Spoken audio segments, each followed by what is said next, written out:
ಕರ್ನಾಟಕ ಎಲ್ಲ ಸ್ಪರ್ಧಾರ್ಥಿಗಳಿಗೆ ನಮಸ್ಕಾರಗಳು. ನಾನ್ ನಿಮ್ಮ ವೀರೇಶ್ ಸರ್. ಎಲ್ಲರಿಗೂ ವೀರೇಶ್ ಕ್ಲಾಸಸ್ ಯೂಟ್ಯೂಬ್ ಚಾನೆಲ್ಗೆ ಸ್ವಾಗತ ಸುಸ್ವಾಗತ. ಎಸ್ ಸ್ನೇಹಿತರೆ, ಸೊ ನಾವು ಹಿಂದಿನ ತರಗತಿಯಲ್ಲಿ ರಾಷ್ಟ್ರೀಯ ಆದಾಯ ಚಾಪ್ಟರ್ ನ ಕಂಪ್ಲೀಟ್ ಮಾಡಿದ್ವಿ, ಹೌದಾ? ಸೊ ಪ್ರತಿಯೊಂದು ಚಾಪ್ಟರ್ಗೂ ಪಾರ್ಟ್ ಎ ಪಾರ್ಟ್ ಬಿ ಅಂತೇಳಿ ಮ್ಯಾಕ್ಸಿಮಮ್ 2 ಪಾರ್ಟ್ ಅಲ್ಲೇ ಮುಗಿಸ್ತಾ ಹೋಗ್ತೀನಿ. ಸೊ ನಿಮಗೆ ಪಾರ್ಟ್ ಜಾಸ್ತಿ ಎಳಿಯಲ್ಲ. ಎಸ್, ಯಾಕಂದ್ರೆ ಸ್ವಲ್ಪ ಇನ್ಫಾರ್ಮೇಶನ್ ಜಾಸ್ತಿ ಇರುತ್ತೆ. ಸೊ ಹೊರಗಡೆಗೆ ಇಲ್ಲಿಗೆ ಸೊ ಬಹಳಷ್ಟು ಜನ ಮೆಸೇಜ್ ಮಾಡಿದ್ರು, ಸರ್ ಕ್ಲಾಸಸ್ ಚೆನ್ನಾಗಿ ನಡೀತಾ ಇದಾವೆ, ಎಸ್ ಚೆನ್ನಾಗಿ ಮಾಡ್ತಾ ಇದ್ದೀರಾ, ಇದನ್ನ ಹೀಗೆ ಮುಂದುವರಿಸಿ ಅಂತ. ಓಕೆ, ಇದನ್ನ ಹೀಗೆ ಮುಂದುವರಿಸ್ತೀನಿ, ಡೋಂಟ್ ವರಿ. ಬಟ್ ಕೆಲವೊಬ್ರು ಮೆಸೇಜ್ ಮಾಡ್ತಾ ಇದ್ರು, ಸರ್ ನಿಮ್ ಕ್ಲಾಸ್ ಚೆನ್ನಾಗಿದೆ ಬಟ್ ಲೆಂತಿ ಆಗ್ತಿದೆ ಅಂತ. ನೋಡ್ರಪ್ಪ, ನಾನು ಇಷ್ಟೇ ಹೇಳೋದು, ನಿಮ್ಗೆ ಶಾರ್ಟ್ ಆಗಿ ಹೇಳೋರು ಬೇಜಾನ್ ಜನ ಸಿಗ್ತಾರೆ ಯೂಟ್ಯೂಬ್ ಅಲ್ಲಿ. ಹೋಗಿ ಶಾರ್ಟ್ ಇರೋರು ನೋಡ್ಕೋಬಹುದು. ಎಸ್, ಸೊ ಹೇಳ್ತಾರಲ್ಲ, ಒಣ ಡೈಲಾಗು, ಒಣ ಉದ್ರಿ, ಎಸ್ ಕತಿ ಹೇಳೋದು, ಉದ್ರಿ ಹೇಳೋದು. ಸೊ ನಿಮ್ಗೆ ಅಂತವ್ರೆ ಸೆಟ್ ಆಗ್ತಾರ, ನಮ್ಮಂತವ್ರು ಸೆಟ್ ಆಗಲ್ಲ. ಯಾಕಂದ್ರೆ ಯೂಟ್ಯೂಬ್ ಅಲ್ಲಿ ನಾನು ಬಹಳ ಅಬ್ಸರ್ವ್ ಮಾಡಿದ್ದು, ಸ್ಟೂಡೆಂಟ್ಸ್ ಹಂಗೆ ಅವ್ರ ಮೈಂಡ್ ಸೆಟ್ ಚೇಂಜ್ ಆಗ್ಬೇಕು. ಇಲ್ಲಿ ಯಾರು ಕಾನ್ಸೆಪ್ಟ್ ಹೇಳ್ತಾರ, ಕಂಟೆಂಟ್ ಹೇಳ್ತಾರ, ಅವ್ರದ್ದು ಯಾವೊಂದು ನೋಡೋದಿಲ್ಲ. ಫಸ್ಟ್ ಥಿಂಗ್ ಅವ್ರಿಗೆ ಏನ್ ಬೇಕಂದ್ರೆ ಶಾರ್ಟ್ ಬೇಕು. ಶಾರ್ಟ್ ಆಗಿ ಇಟ್ಕೊಂಡು ಏನ್ ಮಾಡ್ಬೇಕು, ನಾಳೆ ಎಕ್ಸಾಮ್ ನ ಕ್ಲಿಯರ್ ಮಾಡ್ತಾರ ನೋಡೋಣ ಅಂತ. ನೋಡ್ರಪ್ಪ, ಈಗ ನಾನು ಹೇಳ್ತೀನಿ, ಎಕ್ಸಾಮ್ ಪ್ಯಾಟರ್ನ್ ಚೇಂಜ್ ಆಗೈತಿ, ಹೌದಾ? ಸೊ ಎಕ್ಸಾಮ್ಸ್ ಬರುವಂತಹ ಕ್ವಶನ್ ಚೇಂಜ್ ಆಗ್ಯಾವ. ನೀವು ಹಳೇದೇ ಶಾರ್ಟ್ ಆಗಿ ನೋಡ್ತಾರಂದ್ರೆ ಈಗಿನ ಕಾಲಕ್ಕೆ ವರ್ಕೌಟ್ ಆಗಲ್ಲ, ನೀವು ಎಕ್ಸಾಮ್ ಪಾಸ್ ಮಾಡೋದಿಲ್ಲ. ಅರ್ಥ ಆಯ್ತಾ? ನಾನು ಇಷ್ಟು ಹೇಳ್ತಂದ್ರೂ ಇದಕ್ಕೂ ಮೀರಿ ಕ್ವಶನ್ಸ್ ಬರ್ತದೆ. ಮತ್ತೆ ಅದನ್ನು ಹೇಳ್ತಾ ಇದ್ದೀನಿ, ಸಾರ್ ಡೀಪ್ ಹೇಳ್ತದ್ರ ಬಂದ್ರೆ 100%. ನಂದೇನೈತಿ, ನಾನು 100% ಅಲ್ಲ 120% ಕೊಡ್ತಾ ಇದ್ದೀನಿ ನಿಮಗೆ. ಅರ್ಥ ಆಯ್ತಾ? ನನ್ನ ಎಕ್ಸ್ಪೀರಿಯನ್ಸ್ ಅಲ್ಲಿ ಏನೇನಿದೆ ಅಲ್ಲ ಎಲ್ಲಾ ತಗೊಂಡು ನಿಮ್ಗೆ ಕೊಡ್ತಾ ಇದ್ದೀನಿ, ಹೌದಾ? ಸೊ ಅದೇನಂತಾರಲ್ಲ, ಬಿಚ್ಚಿಟ್ಟ ಜ್ಞಾನ ಹೊಳೆಯುತ್ತದೆ, ಬಚ್ಚಿಟ್ಟ ಜ್ಞಾನ ಕೊಳೆಯುತ್ತದೆ ಅಂತ. ಸೊ ಆ ಒಂದು ಗಾದೆ ಹಿಡ್ಕೊಂಡು ನಿಮ್ಗೆ ಹೇಳ್ತಾ ಇದೀನಿ ಹೊರತು, ಎಸ್ ನಾನು ಶಾರ್ಟ್ ಆಗಂದ್ರೆ ಶಾರ್ಟ್ ಆಗಿ ಮುಗಿಸ್ಬೋದು, ಅದೇನ್ ದೊಡ್ಡ ಮ್ಯಾಟ್ರೇ ಅಲ್ಲ. ಅರ್ಥ ಆಗತ್ತದ? ಸೊ ಇದ್ರ ಮೇಲೆ ನಿಮ್ಮಿಷ್ಟ. ಬಟ್ ನಾನಂತೂ ಡೀಪ್ ಆಗಿ ಹೇಳ್ತೀನಿ ಅಂದಿನಿ, ಇಂಡೆಕ್ಸ್ ಹಾಕಿ ಹೇಳ್ತಾ ಇದ್ದೇನಪ್ಪಿ. ಇನ್ ಇದಕ್ಕಿನ್ನ ಏನ್ ಬೇಕೋ ನನಗೆ ನಿಮ್ಗೆ ಅರ್ಥ ಆಗವಲ್ದು. ಸೊ ನಿಮ್ಮ ಮೈಂಡ್ ಸೆಟ್ ಅನ್ನ ಚೇಂಜ್ ಮಾಡ್ಕೊಳ್ಳಿಲ್ಲಪ್ಪ ಅಂದ್ರೆ ಮುಂದಿನ ಎಕ್ಸಾಮ್ಸ್ ನೀವು ಕ್ಲಿಯರ್ ಮಾಡಲ್ಲ, ನಾನಂತೂ ಗ್ಯಾರಂಟಿ ಹೇಳ್ಬಲ್ಲೆ. ಎಸ್, ಸೊ ಇದನ್ನ ಹೇಳ್ತಾ ಬಿಡ್ರಿ, ಸೊ ಕ್ಲಾಸಿಗೆ ಬರೋಣಂತೆ. ಎಸ್, ಸೊ ಇಂದಿನ ತರಗತಿಯಲ್ಲಿ ನಾವು ಏನ್ ಡಿಸ್ಕಸ್ ಮಾಡೋಣ ಅಂದ್ರೆ, ಸೊ ನಮ್ಮ ತರಗತಿ ನಿಮಗೆ ಇಷ್ಟವಾದ್ರೆ ಸೊ ಲೈಕ್ ಶೇರ್ ಸಬ್ಸ್ಕ್ರೈಬ್ ನ ಮಾಡ್ಕೊಂಡು ನಿಮ್ಮ ಸ್ನೇಹಿತರಿಗೆ ಏನ್ ಮಾಡ್ರಿ, ಶೇರ್ ಮಾಡ್ರಿ ಅಂತ ಹೇಳ್ತಾ, ಸೊ ಇಂದಿನ ತರಗತಿಯಲ್ಲಿ ನಾವು ಹೊಸ ಚಾಪ್ಟರ್ ನ ಡಿಸ್ಕಸ್ ಮಾಡೋಣ. ಆ ಹೊಸ ಚಾಪ್ಟರ್ ಯಾವ್ದಪ್ಪ ಅಂದ್ರೆ ಇನ್ಫ್ಲೇಷನ್ ಅಂತ ಕರಿತೀವಿ. ಯಾವ ಫ್ಲೇಷನ್? ಇನ್ಫ್ಲೇಷನ್. ಎಸ್ ಸರ್, ಇನ್ಫ್ಲೇಷನ್ ಎಂದರೇನು? ಹಣದುಬ್ಬರ ಎಂದು ಕರಿತೀವಿ. ಏನಂತ ಕರಿತೀವಿ?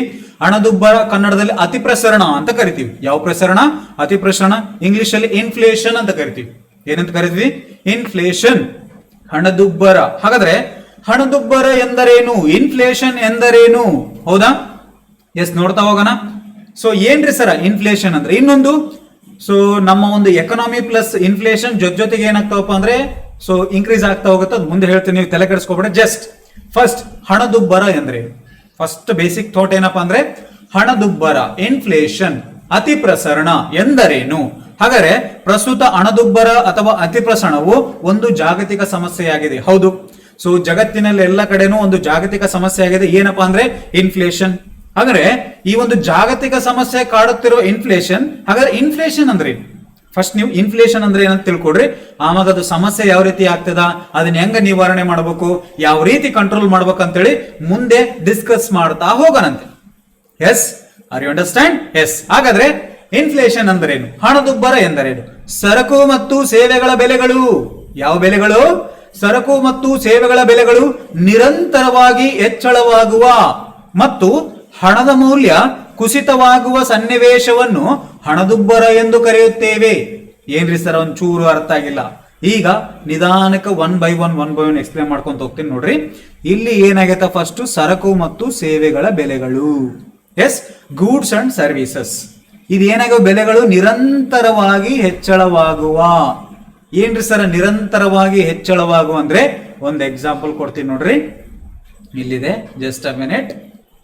ಬಂತು ನೋಡ್ರಿ, ಇದು ಎಕ್ಸಾಂಪಲ್. ಏನ್ರಿ ಸರ, ಇಲ್ಲಿ ಒಂದು ಸರಕು ಇದೆ. ಯಾವ್ದಪ್ಪ ಅಂದ್ರೆ coffee. How inflation has changed the price of cup of coffee over the time. Yes, ಅಂದ್ರೆ ಒಂದು ಕಾಫಿ ಕಪ್ ಇದೆ ಅಲ್ಲ, ಅದ್ರದ್ದು ಯಾವ ರೀತಿ ಇನ್ಫ್ಲೇಷನ್ ಆಗಿದೆ. ಇಲ್ಲಿ ಇನ್ಫ್ಲೇಷನ್ ಅಂದ್ರೆ ಅಂತ ಹೇಳಿದೆ ಸರಕು ಮತ್ತು ಸೇವೆಗಳು, ಹೌದಾ? ಬೆಲೆಗಳು ಏನಾಗ್ತದವೆ? ನಿರಂತರವಾಗಿ ಕಂಟಿನ್ಯೂಸ್ಲಿ ಏನಾಗ್ತದವೆ? ಇನ್ಕ್ರೀಸ್ ಆಗ್ತಿದಾವೆ. ಏನಾಗ್ತಿದಾವೆ? ಇನ್ಕ್ರೀಸ್ ಆಗ್ತಿದಾವೆ. ಹಾಗಾದ್ರೆ 1970ರಲ್ಲಿ, ಎಷ್ಟರಲ್ಲಿ? 1970ರಲ್ಲಿ ಒಂದು ಕಾಫಿಯ ಬೆಲೆ ಎಷ್ಟಿತ್ತಪ್ಪ ಅಂದ್ರೆ $0.25. ಎಸ್, 25, ನಮ್ಮ ಲೆಕ್ಕದಲ್ಲಿ ಹೇಳ್ಬೇಕಾದ್ರೆ 25 ಪೈಸೆ ಅನ್ಕೋ. ಎಷ್ಟು? 25 ಪೈಸೆ, ಹೌದಾ? ಸೊ 1980ರಲ್ಲಿ ಅದೇ ಕಾಫಿಯ ಬೆಲೆ ಎಷ್ಟೈತಿ? 45 ಪೈಸೆ. ಎಷ್ಟು ಪೈಸೆ? 45 ಪೈಸೆ. ಅದೇ 1990ರಲ್ಲಿ ಎಷ್ಟೈತಪ್ಪ ಅಂದ್ರೆ 75 ಪೈಸೆ. ಎಷ್ಟೈತಿ? 75 ಪೈಸೆ. 2000ನೇ ಇಸ್ವಿಯಲ್ಲಿ ಎಷ್ಟೈತಪ್ಪ ಅಂದ್ರೆ 1 ರೂಪಾಯಿ ಐತಿ. ಎಷ್ಟೈತಿ? 1 ರೂಪಾಯಿ. 2010ರಲ್ಲಿ 1.25 ಪೈಸೆ ಅಂದ್ರೆ 1 ರೂಪಾಯಿ 25 ಪೈಸೆ ಐತಿ. ಸೊ 2024ರಲ್ಲಿ ಎಷ್ಟೈತಪ್ಪ ಅಂದ್ರೆ 3 ರೂಪಾಯಿ ಐತಿ. ಎಷ್ಟು ರೂಪಾಯಿ? 3 ರೂಪಾಯಿ. ಇದು ಡಾಲರ್ ಅಲ್ಲ ಅಂದ್ರೆ ಡಾಲರ್ ಅಲ್ಲಿ ತಗೊಳ್ರಿ, ರುಪೀಸ್ ಅಲ್ಲಿ ಇದ್ರೆ ರುಪೀಸ್ ಅಲ್ಲಿ ತಗೋರಿ. ಹೆಂಗಾದ್ರೇನು ಒಟ್ಟ ನಿಮಗೆ ಕಾನ್ಸೆಪ್ಟ್ ಅರ್ಥ ಆಗ್ಬೇಕು ಅಷ್ಟೇ ತಾನೆ, ಹೌದಾ? ಎಸ್.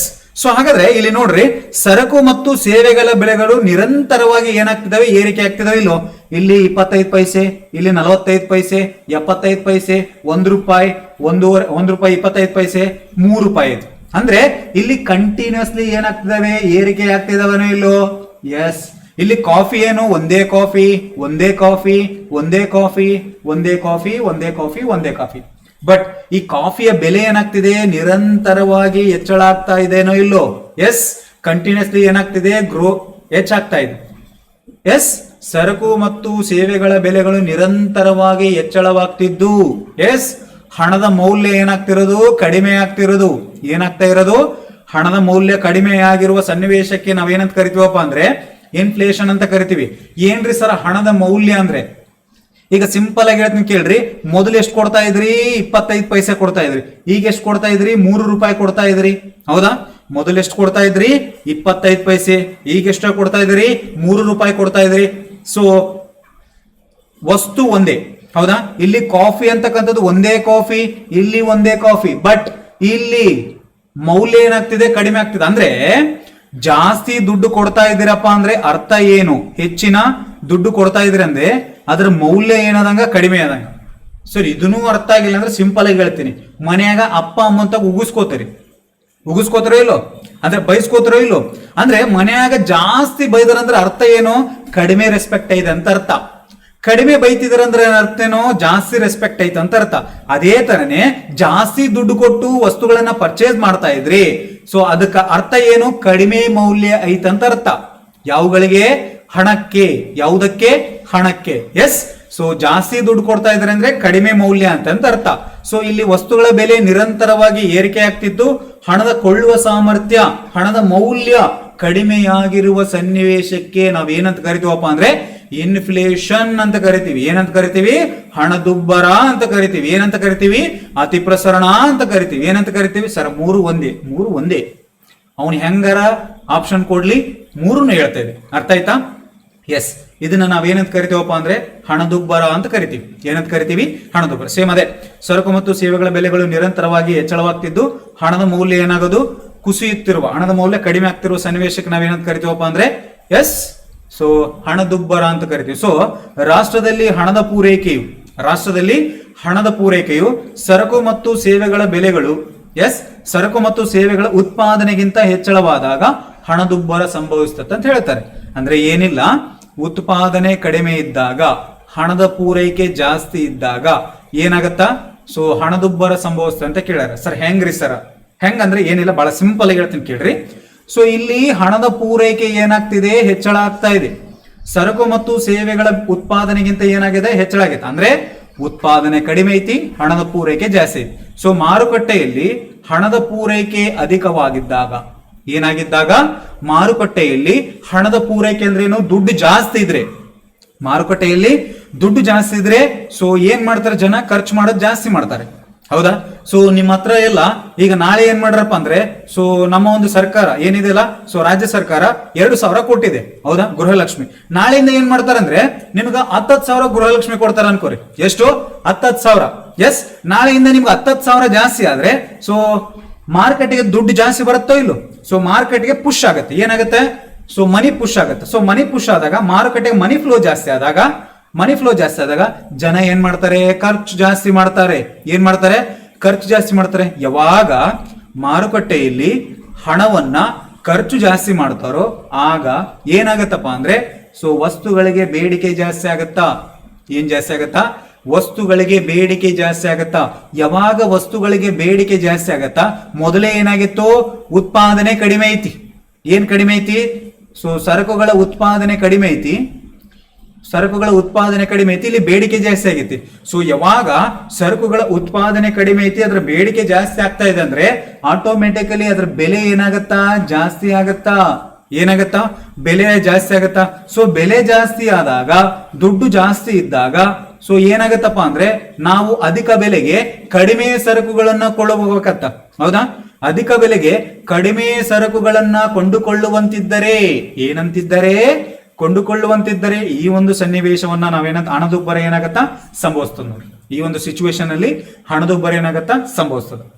ಎಸ್, ಸೊ ಇದನ್ನೇನಂತ ಕರಿತೀವಪ್ಪ ಅಂದ್ರೆ ಹಣದುಬ್ಬರ ಅಂತ ಕರಿತೀವಿ. ಸರ್ ಇದು ಅರ್ಥ ಆಗಿಲ್ಲ, ಇಷ್ಟು ಹೇಳಿದ್ರು ಅರ್ಥ ಆಗಿಲ್ಲ ಅಂದ್ರೆ ಸೊ ಇನ್ನೊಂದು ಏನಾಗ್ತೀನಪ್ಪ ಅಂದ್ರೆ ಸೊ ನಿಮಗ ಮೀನಿಂಗ್ ಹೇಳ್ತಾ ಹೋಗ್ತೀನಿ. ಏನ್ರಿ ಸರ್ ಇನ್ನೊಂದು ಮೀನಿಂಗ್ ಅಂದ್ರೆ, ಸೊ ಒಂದು ರಾಷ್ಟ್ರದ GDP-ಗಿಂತ, ಯಾವುದಕ್ಕಿಂತ, GDP-ಗಿಂತ, ಸೊ ಒಂದು ರಾಷ್ಟ್ರದ GDP-ಗಿಂತ ಹಣದ ಸರಬರಾಜು ಅಧಿಕವಿದ್ದಾಗ ಹಣದುಬ್ಬರ ಸಂಭವಿಸ್ತದ. ಸೊ ನಾನು ಹೇಳಿದ್ದೆ ಆಲ್ರೆಡಿ GDP ಏನಂತ, ಸೊ ಲಾಸ್ಟ್ ಚಾಪ್ಟರ್ ಅಲ್ಲಿ ಹೇಳಿದ್ದೆ. ಹೌದಾ, ಸೊ ಯಾರು ನೋಡಿಲ್ಲ ಹೋಗಿ ನೋಡ್ಕೊಂಬರ್ರಿ. ಹೌದಾ, ಯಾಕಪ್ಪ ಅಂದ್ರೆ ನನ್ನ ಕ್ಲಾಸ್ 1ರಿಂದ 1ಕ್ಕೆ ಕನೆಕ್ಷನ್ ಇರುತ್ತೆ. ಈಗ ಇದು ಇನ್ಫ್ಲೇಷನ್ ಮಾಡ್ತಾ ಇದೆ ಅಂತಾನೆ, ಸೊ ಈ ಇನ್ಫ್ಲೇಷನ್ ಚೆನ್ನಾಗಿ ಅರ್ಥ ಮಾಡ್ಕೊಂಡ್ರೆ ನೀವು ನೆಕ್ಸ್ಟ್ RBI ಚಾಪ್ಟರ್ ಬಹಳ ಈಸಿಯಾಗಿ ಅರ್ಥ ಆಗುತ್ತೆ. ಸೊ ಅಲ್ಲಿ ಅಪ್ಲೈಡ್ ಕ್ವಶನ್ಸ್ ಬರ್ತವೆ, UPSC ಕ್ವಶನ್ಸ್ ಬರ್ತವೆ, ಎಲ್ಲ ಸಾಲ್ವ್ ಮಾಡ್ತೇನೆ ಅಂತ, don't worry. Yes, so concept content ಚೆನ್ನಾಗಿ ಅರ್ಥ ಮಾಡ್ಕೋರಿ ಸಾಕಷ್ಟೇ. ಸೊ ಒಂದ್ ವೇಳೆ ಅರ್ಥ ಆಗಿಲ್ಲ ಇನ್ನೊಂದ್ಸರಿ ನೋಡ್ರಿ ವಿಡಿಯೋ, ಏನ್ ಹೋಗೋದೇನಿಲ್ಲ. ಅರ್ಥ ಆಯ್ತಾ? ಎಸ್, ಸೊ ಇಲ್ಲಿ ಒಂದು ರಾಷ್ಟ್ರದ GDP-ಗಿಂತ ಅಂದ್ರೆ ಉತ್ಪಾದನೆಗಿಂತ ಅಂತ ಅರ್ಥ. ಎಸ್, ಸೊ ಉತ್ಪಾದನೆ ಅಂದ್ರೆ ಒಂದ, GDP ಅಂದ್ರೆ ಒಂದ. ಹೌದಾ, ಎಸ್, ಸೊ ಉತ್ಪಾದನೆಗಿಂತ ಹಣದ ಸರಬರಾಜು, ಯಾವ ಸರಬರಾಜು, ಹಣದ ಸರಬರಾಜು ಅಧಿಕವಿದ್ದರೆ, ಸೊ GDP-ಗಿಂತ ಅಂದ್ರೆ GDP ಕಡಿಮೆ ಐತಿ, ಸಿಂಪಲ್ ಆಗಿ ಹೇಳ್ಬೇಕಂದ್ರೆ GDP-ಗಿಂತ ಹಣದ ಸರಬರಾಜು ಅಧಿಕವಿದ್ದತ್ತಂದ್ರೆ GDP ಕಡಿಮೆ ಐತಿ. ಏನ್ ಕಡಿಮೆ ಐತಿ? ಉತ್ಪಾದನೆ ಕಡಿಮೆ ಐತಿ. ಹಣದ ಸರಬರಾಜು ಏನೈತಿ? ಜಾಸ್ತಿ ಐತಿ. ಏನೈತಿ? ಜಾಸ್ತಿ ಐತಿ. ಹೌದಾ, ಇದನ್ನ KS ಅಲ್ಲಿ ಕೇಳ್ಯಾನ. ಯಾವ್ದಕ್ಕೆ ಕೇಳೋಣ? ಸೇಮ್ ನಾನು ಏನ್ ಲೈನ್ ಹಾಕಿದ್ದೀನಲ್ಲ ಅದೇ ಲೈನ್ ಹಿಡ್ಕೊಂಡು GDP-ಗಿಂತ ಹಣದ ಸರಬರಾಜು ಜಾಸ್ತಿ ಇದ್ರೆ ಇದನ್ನ ನಾವೇನಂತ ಕರಿತೀವಿ? ಇನ್ಫ್ಲೇಷನ್, ಡಿಫ್ಲೇಷನ್, ಡಿಸ್ಇನ್ಫ್ಲೇಷನ್ ಅಥವಾ ಸ್ಟ್ಯಾಗ್ಫ್ಲೇಷನ್. ಸೊ ಹಿಂಗೆ ಕ್ವಶನ್ ಕೇಳಿದಾನೆ. ಎಸ್, ಸೊ ಆನ್ಸರ್ ಮಾಡ್ತಾ ಹೋಗ್ರಿ. ಸೊ ನಿಮಗೆ ಅಂಡರ್ಸ್ಟ್ಯಾಂಡ್ ಮಾಡಿಸ್ತಾ ಬರ್ತೀನಿ. ಎಸ್, ಸೊ ಹಣದ ಸರಬರಾಜು ಜಾಸ್ತಿ ಇದೆ. ಏನಿದೆ? ಹಣದ ಸರಬರಾಜು ಜಾಸ್ತಿ ಇದೆ. ಹೌದಾ, ಸೊ ಈಗ ಹಣದ ಸರಬರಾಜು ಜಾಸ್ತಿ ಐತಂದ್ರೆ ಸೊ ಎಲ್ಲಿ ಜಾಸ್ತಿ ಹಣದ ಸರಬರಾಜು ಇರುತ್ತಾ ಅಲ್ಲಿಗೆ ಮನಿ ವ್ಯಾಲ್ಯೂ ಕಡಿಮೆ ಆಗುತ್ತೆ. ಯಾಕಂದ್ರೆ ಮನಿ ಫ್ಲೋ ಜಾಸ್ತಿ ಇದ್ದಾಗ ಮನಿ ವ್ಯಾಲ್ಯೂ ಕಡಿಮೆ ಆಗುತ್ತೆ. ಹಣದ ಸರಬರಾಜು ಜಾಸ್ತಿ ಇದ್ದಾಗ ಹಣದ ಮೌಲ್ಯ ಏನಾಗುತ್ತಾ? ಕಡಿಮೆ ಆಗುತ್ತೆ. ಎಸ್, ಸೊ ಹಣದ ಮೌಲ್ಯ ಕಡಿಮೆ ಇದ್ರೆ ಸೊ ವಸ್ತುಗಳ ಬೆಲೆ ಏನಾದಂಗ? ಜಾಸ್ತಿ ಆದ.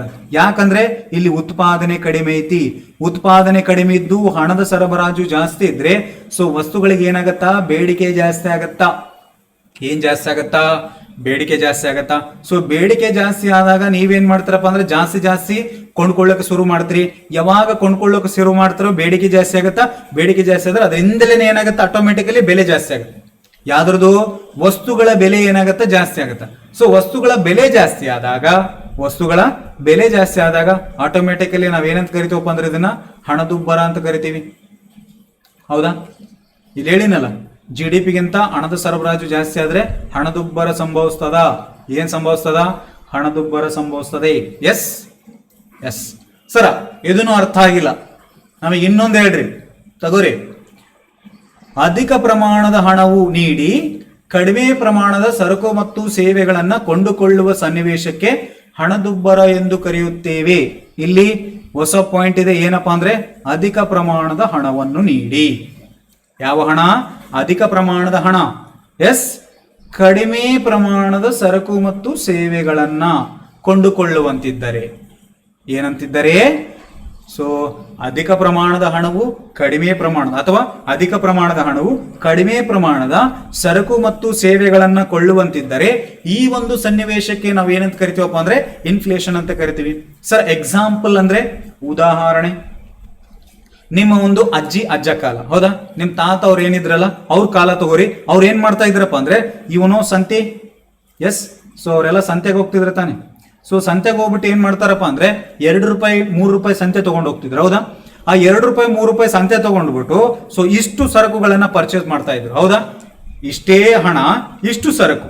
ಸೊ ಎಸ್, ಆಗಿನ ಕಾಲದಾಗ, ಈಗಿನ ಕಾಲದಾಗಲ್ಲ, ಆಗಿನ ಕಾಲದಾಗ ನಿಮ್ಮ ತಾತನ ಕಾಲದಾಗ. ಈಗ ನಿಮ್ ಕಾಲದಾಗ ಇಷ್ಟು ಹಣ ಇಷ್ಟು ಸರಕು, ಅಂದ್ರೆ ಅಧಿಕ ಪ್ರಮಾಣದ ಹಣ ಕಡಿಮೆ ಪ್ರಮಾಣದ ಸರಕುಗಳು. ಯಾವುಗಳು? ಸರಕುಗಳು. ಹೌದಾ? ಸೊ ಇದನ್ನ ಏನಂತ ಕರಿತೀವಪ್ಪ ಅಂದ್ರೆ ಇನ್ಫ್ಲೇಷನ್ ಅಂತ ಕರಿತೀವಿ. ಸೊ ಮೊದಲು 2 ರೂಪಾಯಿ 3 ರೂಪಾಯಿ ಸಂತೆ ತಗೊಂಡು ಹೋಗ್ತಿದ್ರಿ. ಈಗ 2 ರೂಪಾಯಿ 3 ರೂಪಾಯಿ ತಗೊಂಡೋದ್ರೆ ಒಂದು ಸಣ್ಣ ಚಾಕ್ಲೇಟ್ ಬರೋದಿಲ್ಲ ನಿಮ್ಗೆ. ಹೌದಾ? ಬರೋದೇ ಇಲ್ಲ. 10 ರೂಪಾಯಿ ಚಾಕ್ಲೇಟ್ ಡೈರಿ ಮಿಲ್ಕ್. ಸೊ ಅದನ್ನು ಏನಾಗ್ಯದಪ್ಪ ಅಂದ್ರೆ ಬೆಲೆಗಳು ಜಾಸ್ತಿ ಆಗ್ತಾ ಇದಾವೆ. ಹೌದಾ? ಸೊ ಈ ಒಂದು ಸನ್ನಿವೇಶವನ್ನ ನಾವೇನಂತ ಕರಿತೀವಪ್ಪ ಅಂದ್ರೆ ಇನ್ಫ್ಲೇಷನ್ ಅಂತ ಕರಿತೀವಿ. ಏನಂತ ಕರಿತೀವಿ? ಇನ್ಫ್ಲೇಷನ್. ಎಸ್. ಸೊ ಎಲ್ಲರಿಗೂ ಅರ್ಥ ಆಯ್ತು ಅಂತ ಭಾವಿಸ್ತೀನಿ. ಹೌದಾ? ಸೊ ಯಾವ್ದಪ್ಪ ಅಂದ್ರೆ ಇನ್ಫ್ಲೇಷನ್. ಸೊ ಇಷ್ಟು ನಿಮ್ಮ ಇನ್ಫ್ಲೇಷನ್ ಮೀನಿಂಗ್. ಇದು ಅರ್ಥ ಆಯ್ತಂದ್ರೆ ಮುಂದಕ್ಕೆ ನಿಮ್ಗೆ ಈಸಿಯಾಗಿ ಒನ್ ಬೈ ಒನ್ ಏನಾಗತ್ತಪ್ಪ ಅಂದ್ರೆ ನಿಧಾನಕ್ಕೆ ಅರ್ಥ ಆಗ್ತಾ ಹೋಗುತ್ತೆ. Yes yes. ಸೊ ಇದು ಇನ್ಫ್ಲೇಷನ್. ಹಾಗಾದ್ರೆ ಸೊ ಇದನ್ನ ಹೇಳಿದ್ದೇನೆ, ಆಲ್ರೆಡಿ ಎಕ್ಸ್ಪ್ಲೇನ್ ಮಾಡಿದ್ದೀನಿ ತಾನೆ. ಸೊ ಈ ರೀತಿಯಾಗಿ ಏನಾಗತ್ತಪ್ಪ ಅಂದ್ರೆ ಬೆಲೆಗಳು ಜಾಸ್ತಿ ಆಗ್ತಾ ಹೋಗುತ್ತಾ, ಕೊಂಡುಕೊಳ್ಳುವ ಸಾಮರ್ಥ್ಯ ಏನಾಗತ್ತಾ ಕಡಿಮೆ ಆಗ್ತಾ ಹೋಗುತ್ತಾ. ಇದನ್ನೇ ನಾವು ಇನ್ಫ್ಲೇಷನ್ ಅಂತ ಕರಿತೀವಿ. ಎಸ್ ಸರ, ಇನ್ಫ್ಲೇಷನ್ ಹೇಳಿದ್ರೆ ಮತ್ತೆ ಇನ್ಫ್ಲೇಷನ್ಗೆ ಕಾರಣಗಳು ಏನೇನು ಬರ್ತಾವೆ? ಇನ್ಫ್ಲೇಷನ್ಗೆ ಕಾರಣಗಳೇನೇನು? ರೀಸನ್ಸ್ ಏನು? ಸೊ ರೀಸನ್ಸ್ ಏನೇನು ಬರ್ತಾವೆ? ಸೊ ಹಣದುಬ್ಬರ ಉಂಟಾಗಲು ಕಾರಣಗಳು ಏನೇನು ಬರ್ತಾವೆ? ಸೊ ಇವನು ನೋಡ್ಬೇಕಾಗತ್ತಾ ನಾವು. ಎಕ್ಸಾಮ್ಸ್ ಅಲ್ಲಿ ಕ್ವಶನ್ ಕೇಳಿದಾನೆ, ಅಪ್ಲೈಡ್. ಹೌದಾ? ಸೊ ಒಂದು, ಹಣದ ಪೂರೈಕೆಯಲ್ಲಿ ಹೆಚ್ಚಳ. So increasing in the money supply. So money ಸಪ್ಲೈನ ಇನ್ಕ್ರೀಸ್ ಮಾಡಿದ್ರೆ ನಮಗೇನು ಉಂಟಾಗುತ್ತಪ್ಪ ಅಂದ್ರೆ ಹಣದುಬ್ಬರ ಉಂಟಾಗತ್ತಾ? ಸರ್ ಹೆಂಗ್ರಿ? ಹೇಳ್ತೀನಿ ಕೇಳ್ರಿ. ಸೊ ಮಾರುಕಟ್ಟೆಯಲ್ಲಿ ಸರ್ಕಾರದಿಂದ ಹೆಚ್ಚಿನ ಹಣದ ಪೂರೈಕೆಯು ಜನರ ಬಳಿ ಹೆಚ್ಚಿನ ಹಣವನ್ನ ಉಳಿಸುತ್ತದೆ. ಸೊ ಜನರು ಈ ಹಣವನ್ನು ಖರ್ಚು ಮಾಡಲು ಪ್ರಯತ್ನಿಸುತ್ತಾರೆ. ಇದು ಸರಕುಗಳ ಬೆಲೆ ಮಟ್ಟವನ್ನ ಹೆಚ್ಚಿಸುತ್ತದೆ. ನಾ ಹೇಳಿದ್ನಲ್ಲ ಆಲ್ರೆಡಿ. ಈಗೇನು ಗೃಹಲಕ್ಷ್ಮಿ ಕೊಡ್ತಿದ್ರಲ್ಲ, ಸೊ ಅದನ್ನ ಏನ್ ಮಾಡ್ತಾರೆ? 10,000 ಕೊಡ್ತಾರೆ ಅನ್ಕೋರಿ. 2,000 ಅಲ್ಲ, 10,000. ಎಷ್ಟು? 10,000 ಕೊಡ್ತಾ ಇದ್ದಾರೆ ಎಲ್ಲರಿಗೂ. ಸೊ ಪ್ರತಿಯೊಬ್ಬ ಹೆಣ್ಮಗಳಿಗೂ ಗೃಹಲಕ್ಷ್ಮಿ ಎಷ್ಟಪ್ಪ ಅಂದ್ರೆ 10,000. ಎಸ್, 10,000 ಕೊಟ್ರೆ ಏನಾಗತ್ತೆ ಈಗ? ಸೊ ಮಾರುಕಟ್ಟೆಯಲ್ಲಿ ಏನ್ ಮಾಡ್ತಾರಪ್ಪ ಅಂದ್ರೆ ಸರ್ಕಾರ ಹೆಚ್ಚಿನ ಹಣ, ಯಾವ ಹಣ? ಹೆಚ್ಚಿನ ಹಣ ಪೂರೈಕೆ ಮಾಡ್ತಾ ಇದ್ದಾರೆ ಈಗ. ಹೌದಾ? ಸೊ ಸರ್ಕಾರ ಏನ್ ಮಾಡ್ತದಪ್ಪ ಅಂದ್ರೆ ಯೋಜನೆಗಳ ಮುಖಾಂತರ, ಗೃಹಲಕ್ಷ್ಮಿ ಯೋಜನೆಗಳ ಮುಖಾಂತರ ಏನ್ ಮಾಡ್ತದ್ರೆ ಜಾಸ್ತಿ ಹಣವನ್ನ ಪುಷ್ ಮಾಡ್ತಾ ಇದ್ದಾರೆ. ಈಗ ನಿಮ್ ಗೃಹಲಕ್ಷ್ಮಿ 2,000 ಆಗ್ತಾ ಇದ್ರೆ ತಾನೆ, ನಾಳೆಯಿಂದ ನೀವು 10,000 ಆಗ್ತೀವಿ. ನಾವು ಎಷ್ಟಾಗ್ತೀವಿ? 10,000 ಆಗ್ತೀವಿ. ಸೊ ಹಣದ ಪೂರೈಕೆ ಏನಾಯ್ತು? ಮಾರ್ಕೆಟಿಗೆ ಬಂದ ತಾನೆ, ಪುಷ್ ಆಯ್ತು ತಾನೆ. ಸೊ ಜನರ ಬಳಿ ಹಣವನ್ನ ಉಳಿಸುತ್ತದೆ. ಹೌದಾ? ಈಗ 10,000 ಹಾಕಿದ್ರೆ ನಿಮ್ ಬಳಿ ಏನಾಗತ್ತ? ದುಡ್ಡು ಉಳಿತದ. ಸೊ ಈ ದುಡ್ಡನ್ನ ತಗೊಂಡೋಗಿ ನೀವ್ ಏನ್ ಮಾಡ್ತಾರಪ್ಪ ಅಂದ್ರೆ ಮಾರ್ಕೆಟ್ ಅಲ್ಲಿ, ಸೊ ಇದನ್ನ ಎಲ್ಲಿಗೆ ಹೋಗುತ್ತಂದ್ರೆ ಜನರ ಬಳಿ ಹೋಗುತ್ತಾ ಗೃಹಲಕ್ಷ್ಮಿ 10,000. ಸೊ ಸೀದಾ ಅಕೌಂಟಿಗೆ ಬಂದು ಬೀಳುತ್ತಾ. ಇದನ್ನ ನೀವೇನ್ ಮಾಡ್ತಾರಂದ್ರೆ ಮಾರ್ಕೆಟಿಗೆ ಹೋಯ್ತೀರಾ. ಹೌದಾ? ಮಾರ್ಕೆಟ್ ಅಲ್ಲಿ ಖರ್ಚು ಮಾಡಕ್ ನೋಡ್ತೀರಾ. ಮಾರ್ಕೆಟ್ ಅಲ್ಲಿ ಖರ್ಚು ಮಾಡಿದ್ರೆ ವಸ್ತುಗಳ ಬೇಡಿಕೆ ಏನಾಗತ್ತಾ? ಜಾಸ್ತಿ ಆಗತ್ತಾ? ಬೇಡಿಕೆ ಜಾಸ್ತಿ ಆದ್ರೆ ಆಟೋಮೆಟಿಕಲಿ ಬೆಲೆ ಏನಾಗತ್ತಾ? ಹೆಚ್ಚಳ ಆಗತ್ತಾ? ಈ ಬೆಲೆ ಹೆಚ್ಚಳ ಆಗೋದು ಕಾರಣನೇ ಇನ್ಫ್ಲೇಷನ್. ಸೊ ಬೆಲೆ ಹೆಚ್ಚಳ ಆಗೋದನ್ನೇ ಇನ್ಫ್ಲೇಷನ್ ಅಂತ ಕರಿತೀವಿ. ಅದು ನಿರಂತರವಾಗಿ ಹೆಚ್ಚಳ ಆಗ್ತಾ ಇರಬೇಕು. ಮತ್ತೆ ಅಗೇನ್ ಸರ, ಒಂದಿನ ಹೆಚ್ಚಾಯ್ತು, ಇವತ್ತು ಫಾರ್ ಎಕ್ಸಾಂಪಲ್ ಇವತ್ತು ಸೊ ಯಾವುದೋ ಒಂದು ಈರುಳ್ಳಿ ಪ್ರೈಸ್ ಅನ್ಕೋರಿ 20 ರೂಪಾಯಿ ಇತ್ತು, ನಾಳೆ ಸರ್ 50 ರೂಪಾಯಿ ಆಯ್ತು, ಮತ್ತೆ 20 ರೂಪಾಯಿ ಅಂತಂದ್ರೆ ಹಂಗಿಲ್ಲ. ಕಂಟಿನ್ಯೂಸ್ಲಿ ಏನಾಗ್ತಾ ಇರಬೇಕು? ಪ್ರೈಸ್ ಏರಿಕೆ ಆಗ್ತಾ ಇರಬೇಕು. ನಿರಂತರವಾಗಿ ಏರಿಕೆ ಆಗ್ತಿರ್ಬೇಕು. ಏನಾಗ್ತಿರ್ಬೇಕು? ನಿರಂತರವಾಗಿ ಹೆಚ್ಚಳ ಕಾಣುವುದನ್ನ ನಾವು ಇನ್ಫ್ಲೇಷನ್ ಅಂತ ಕರಿತೀವಿ. ಏನಂತ ಕರಿತೀವಿ? ಇನ್ಫ್ಲೇಷನ್. ಅರ್ಥ ಆಯ್ತಾ? ಒಂದು, ಮಾರುಕಟ್ಟೆಯಲ್ಲಿ ಹಣದ ಪೂರೈಕೆ ಹೆಚ್ಚಳ ಆದ್ರೆ ಏನಾಗತ್ತಾ? ಇನ್ಫ್ಲೇಷನ್ ಸಂಭವಿಸುತ್ತದೆ. ಎಸ್. ನೆಕ್ಸ್ಟ್, ಬಳಸಬಹುದಾದ ಆದಾಯದಲ್ಲಿ ಹೆಚ್ಚಳ ಆದ್ರೆ, ಸೊ ಜನರಿಗೆ ಏನಾಗತ್ತಪ್ಪ ಅಂದ್ರೆ ಸ್ಯಾಲ್ರಿ ಹೆಚ್ಚಳ ಆದ್ರೆ, ಹೌದಾ? ವೇಜಸ್ ಹೆಚ್ಚಳ ಆದ್ರೆ, ಕೂಲಿ ಹೆಚ್ಚಳ ಆದ್ರೆ, ಹೌದಾ? ಸೊ ಜನರ ಬಳಸಬಹುದಾದ ಆದಾಯ ಹೆಚ್ಚಾದಾಗ ಸರಕು ಮತ್ತು ಸೇವೆಗಳಿಗೆ ಬೇಡಿಕೆ ಹೆಚ್ಚಾಗುತ್ತದೆ. ಎಸ್. ರಾಷ್ಟ್ರೀಯ ಆದಾಯದ ಏರಿಕೆ ಅಥವಾ ತೆರಿಗೆ ಕಡಿತ ಅಥವಾ ಜನರ ಉಳಿತಾಯದಲ್ಲಿ ಇಳಿಕೆಯೊಂದಿಗೆ ಬಳಸಬಹುದಾದ ಆದಾಯವು ಹೆಚ್ಚಳವಾಗಬಹುದು. ಏನ್ರಿ ಸರ್ ಇದು? ಒಟ್ಟ ಅರ್ಥ ಆಗಿಲ್ಲ ಅಂದ್ರೆ ಬಹಳ ಸಿಂಪಲ್ ಆಗಿ ಡಿಕೋಡ್ ಮಾಡ್ತಾ ಹೇಳ್ತೀನಿ ಕೇಳ್ರಿ. ಈಗ ಬಳಸಬಹುದಾದ ಆದಾಯದಲ್ಲಿ ಹೆಚ್ಚಳ ಆದ್ರೆ, ನಾಳೆ ಈಗ ನೀವು ಜಾಬ್ಗಾಗಿ ಟ್ರೈ ಮಾಡ್ತಾ ಇದ್ರಿ, ಹೌದಾ? ವಿಡಿಯೋ ನೋಡೋರು. ಸೊ ನಾಳೆ ನಿಮಗೆ ಜಾಬ್ ಬಂತು. ಏನ್ ಬಂತು? ಈಗ ನಿಮ್ಗ ಏನಾದ್ರೂ ದುಡ್ಡು ಇದೆನಾ? ಆದಾಯ ಇದೆನಾ? ನಿಮ್ಮ ಆದಾಯ ಶೂನ್ಯ. ಹೌದಾ? ಸೊ ನಾಳೆ ಏನ್ ಮಾಡ್ತೀರಿ? ನಿಮಗೆ ಜಾಬ್ ಆಗತ್ತಾ? ಎಸ್. ಸೊ ಜಾಬ್ ಆದ್ಮೇಲೆ ನಿಮ್ಗೆ ಸ್ಯಾಲ್ರಿ ಇನ್ಕ್ರೀಸ್ ಆಗತ್ತಾ? ಏನ್ ಇನ್ಕ್ರೀಸ್ ಆಗತ್ತಾ? ಸ್ಯಾಲ್ರಿ ಇನ್ಕ್ರೀಸ್ ಆಗತ್ತೆ ತಾನೆ. ಎಸ್. ಸೊ ಸ್ಯಾಲ್ರಿ ಇನ್ಕ್ರೀಸ್ ಆದ್ರೆ ಆದಾಯ ಹೆಚ್ಚಳ ಆಯ್ತೋ ಇಲ್ಲೋ? ಒಂದೇನು ನಿಮ್ಮ ಆದಾಯ ಹೆಚ್ಚಾಯ್ತು, ಹೌದಾ? ಎರಡನೇದು ತೆರಿಗೆ ಕಡಿತ ಆಯ್ತು. ಈಗ ಇನ್ಕಮ್ ಟ್ಯಾಕ್ಸ್ ಅಂತ ಕಟ್ತಾರೆ, ಹೌದಾ? ಸೊ ರೀಸೆಂಟ್ ಆಗಿ ಈ ಒಂದು ವರ್ಷದಲ್ಲಿ ಏನ್ ಮಾಡಿದ್ರಪ್ಪ ಅಂದ್ರೆ ನಿರ್ಮಲಾ ಸೀತಾರಾಮನ್ ರವರು. ಯಾರು? ನಿರ್ಮಲಾ ಸೀತಾರಾಮನ್ ರವರು ಏನ್ ಮಾಡಿದ್ರಪ್ಪ ಅಂದ್ರೆ, ಸೊ ಆದಾಯವನ್ನ ಝೀರೋ ಅಪ್ ಟು 4 lakhs ವರೆಗೆ ನಿಲ್ ಅಂತ ಹೇಳಿದ್ರು. ಹೌದಾ? ಅಪ್ ಟು 4 lakhs ವರೆಗೆ ನಿಲ್ಲು. ಮತ್ತೆ ಯಾರ್ಯಾರು ಕಟ್ತಾ ಇದ್ರಲ್ಲ 7 ಲಕ್ಷದವರೆಗೆ ಏನಪ್ಪಾ ಅಂದ್ರೆ ರಿಬೇಟ್ ಮಾಡ್ತೀವಿ ಅಂತ ಹೇಳಿದ್ರು. ಹೌದಾ? 7 ಲಕ್ಷದವರೆಗೆ ಅದು ರಿಬೇಟ್ ಮಾಡ್ತೀವಿ ಅಂತ ಹೇಳಿದ್ರು. ಅಂದ್ರೆ ಈಗ ಏನಾಯ್ತು, ಮೊದಲು 2.5 lakhs ಇತ್ತಾ ಇನ್ಕಮ್ ಟ್ಯಾಕ್ಸ್, 2.5 ಲಕ್ಷಕ್ಕೆ ನೀವೇನ್ ಮಾಡ್ಬೇಕಾಗಿತ್ತು, ಅಪ್ ಟು 2.5 lakhs ವರೆಗೆ ನಿಲ್ಲಿತ್ತು. ಈಗ 4 lakhs ವರೆಗೆ ನಿಲ್ಲೈತೆ. ಅಂದ್ರೆ ಈ ಒಂದು ಟ್ಯಾಕ್ಸ್ ಕಟ್ಟೋದು ತಪ್ಸ್ಕೊಂಡ್ರಪ್ಪ ಅಂದ್ರೆ ನಿಮ್ಮ ಆದಾಯ ಹೆಚ್ಚಳ ಆಗುತ್ತೋ ಇಲ್ಲೋ? ಎಸ್, ನಿಮ್ಮ ಆದಾಯ ಏನಾಗತ್ತ? ಹೆಚ್ಚಳ ಆಗುತ್ತೆ. ಇಲ್ಲಿ ಆದಾಯ ಹೆಚ್ಚಳ ಆದ್ರೆ ಏನ್ ಹೆಚ್ಚಳ ಆದ್ರೆ? ಆದಾಯ ಹೆಚ್ಚಳ ಆದ್ರೆ ನೀವೇನ್ ಮಾಡ್ತೀರಿ? ಸುಮ್ನೆ ಕೂಡ್ತೀರಾ? ಇಲ್ಲ. ಅದು ತಗೊಂಬಂದೆ ಇದು ತಗೊಂಬಂದ್ರೆ ಅಂದ್ರೆ ಬೈಕ್ ತಗೊಂಡೆ, ಕಾರ್ ತಗೊಂಡೆ, ಮನೆ ತಗೊಂಡೆ, ಅದು ತಗೊಂಡೆ, ಇದು ತಗೊಂಡೆ, XYZ ನಿಮ್ಗೆ ಇರ್ತಾವಲ್ಲ, ಅವನ್ನ ತಗೊಂಡೆ. ಹೌದಾ? ಮತ್ತೆ ಜನರ ಉಳಿತಾಯದಲ್ಲಿ ಇಳಿಕೆಯೊಂದಿಗೆ ಬಳಸಬಹುದಾದ ಆದಾಯ ಹೆಚ್ಚಾಗಬಹುದು. ಎಸ್, ಈ ರೀತಿಯಾಗಿ ಏನ್ ಮಾಡ್ತಾರಪ್ಪ ಅಂದ್ರೆ ಈ 3 ರೀತಿಗಳಿಂದ ಜನರಿಗೆ ಏನಾಗತ್ತಾ? ಆದಾಯ ಹೆಚ್ಚಳಾಗತ್ತ. ಯಾವಾಗ ನಿಮ್ಗ ಆದಾಯ ಹೆಚ್ಚಳಾಗತ್ತಾ? ಸುಮ್ನೆ ಕೊಡ್ತಾರ? ಇಲ್ಲ ಸರ್, ಏನೋ ಒಂದು ತಗೊಂಡೆ. ಹೌದಾ? ನಾಳೆ ಕಾರ್ ತಗೊಂಡ್ರಿ, ಬೈಕ್ ತಗೊಂಡ್ ಕಾರ್ ತಗೊಂತೀರಿ, ಕಾರ್ ತಗೊಂಡ್ ಏನ್ ತಗೋತೀರಿ ನೆಕ್ಸ್ಟ್? ಹೆಲಿಕಾಪ್ಟರ್ ತಗೋತೀರಾ? ಇಲ್ಲ. ಓಕೆ, ಕಾರ್ ತಗೋತೀರಾ, ಬೈಕ್ ತಗೋತೀರಾ. ಹೌದಾ? ಮನೆ ತಗೋತೀರಾ. ಇವೆಲ್ಲ ತಗೊಂಡ್ಮೇಲೆ ಏನಾಗತ್ತಾ? ಇವುಗಳಿಗೆ ಬೇಡಿಕೆ ಜಾಸ್ತಿ ಆಗತ್ತ. ಅಗೇನ್ ಬೇಡಿಕೆ ಜಾಸ್ತಿ ಆದ್ರೆ ಬೆಲೆ ಜಾಸ್ತಿ ಆಗತ್ತಾ? ಬೆಲೆ ಹೆಚ್ಚಳದಿಂದ ಏನಾಗತ್ತಂದ್ರೆ ಹಣದುಬ್ಬರ ಉಂಟಾಗತ್ತಾ? ಏನುಂಟಾಗತ್ತಾ? ಹಣದುಬ್ಬರ ಉಂಟಾಗತ್ತ ಸ್ನೇಹಿತರೆ. ಎಸ್, ಇದು ಎರಡನೇದು. ಯಾವ್ದಪ್ಪ ಅಂದ್ರೆ ಬಳಸಬಹುದಾದ ಆದಾಯದಲ್ಲಿ ಹೆಚ್ಚಳ ಆದ್ರೆ ಇನ್ಫ್ಲೇಷನ್ ಉಂಟಾಗತ್ತಾ? ಏನುಂಟಾಗತ್ತಾ? ಇನ್ಫ್ಲೇಷನ್ ಉಂಟಾಗತ್ತಾ? ಎಸ್. ನೆಕ್ಸ್ಟ್ ಥರ್ಡ್ ಒನ್ ಯಾವುದು? ಥರ್ಡ್ ಒನ್ ಅಂತ ಕರಿತೀವಿ. ಏನ್ರಿ ಸರ ಥರ್ಡ್ ಒನ್? ಸಾರ್ವಜನಿಕ ವೆಚ್ಚದಲ್ಲಿ ಹೆಚ್ಚಳ. ಸಾರ್ವಜನಿಕ ವೆಚ್ಚ ಅಂದ್ರೆ ಎಸ್, ಅಗೇನ್ ನಿಮ್ಮ ಗೌರ್ಮೆಂಟ್ ಎಕ್ಸ್ಪೆಂಡಿಚರ್ ಏನಾಗುತ್ತಪ್ಪ ಅಂದ್ರೆ ಇನ್ಕ್ರೀಸ್ ಮಾಡಿದ್ರೆ ಏನಾಗುತ್ತಾ? ಇನ್ಫ್ಲೇಷನ್ ಉಂಟಾಗುತ್ತೆ. ಹೆಂಗ್ರಿ ಸರ? ಗೌರ್ಮೆಂಟ್ ಎಕ್ಸ್ಪೆಂಡಿಚರ್ ಜಾಸ್ತಿ ಆದ್ರೆ ಇನ್ಫ್ಲೇಷನ್ ಹೆಂಗಾಗತ್ತ ಕೇಳಿ.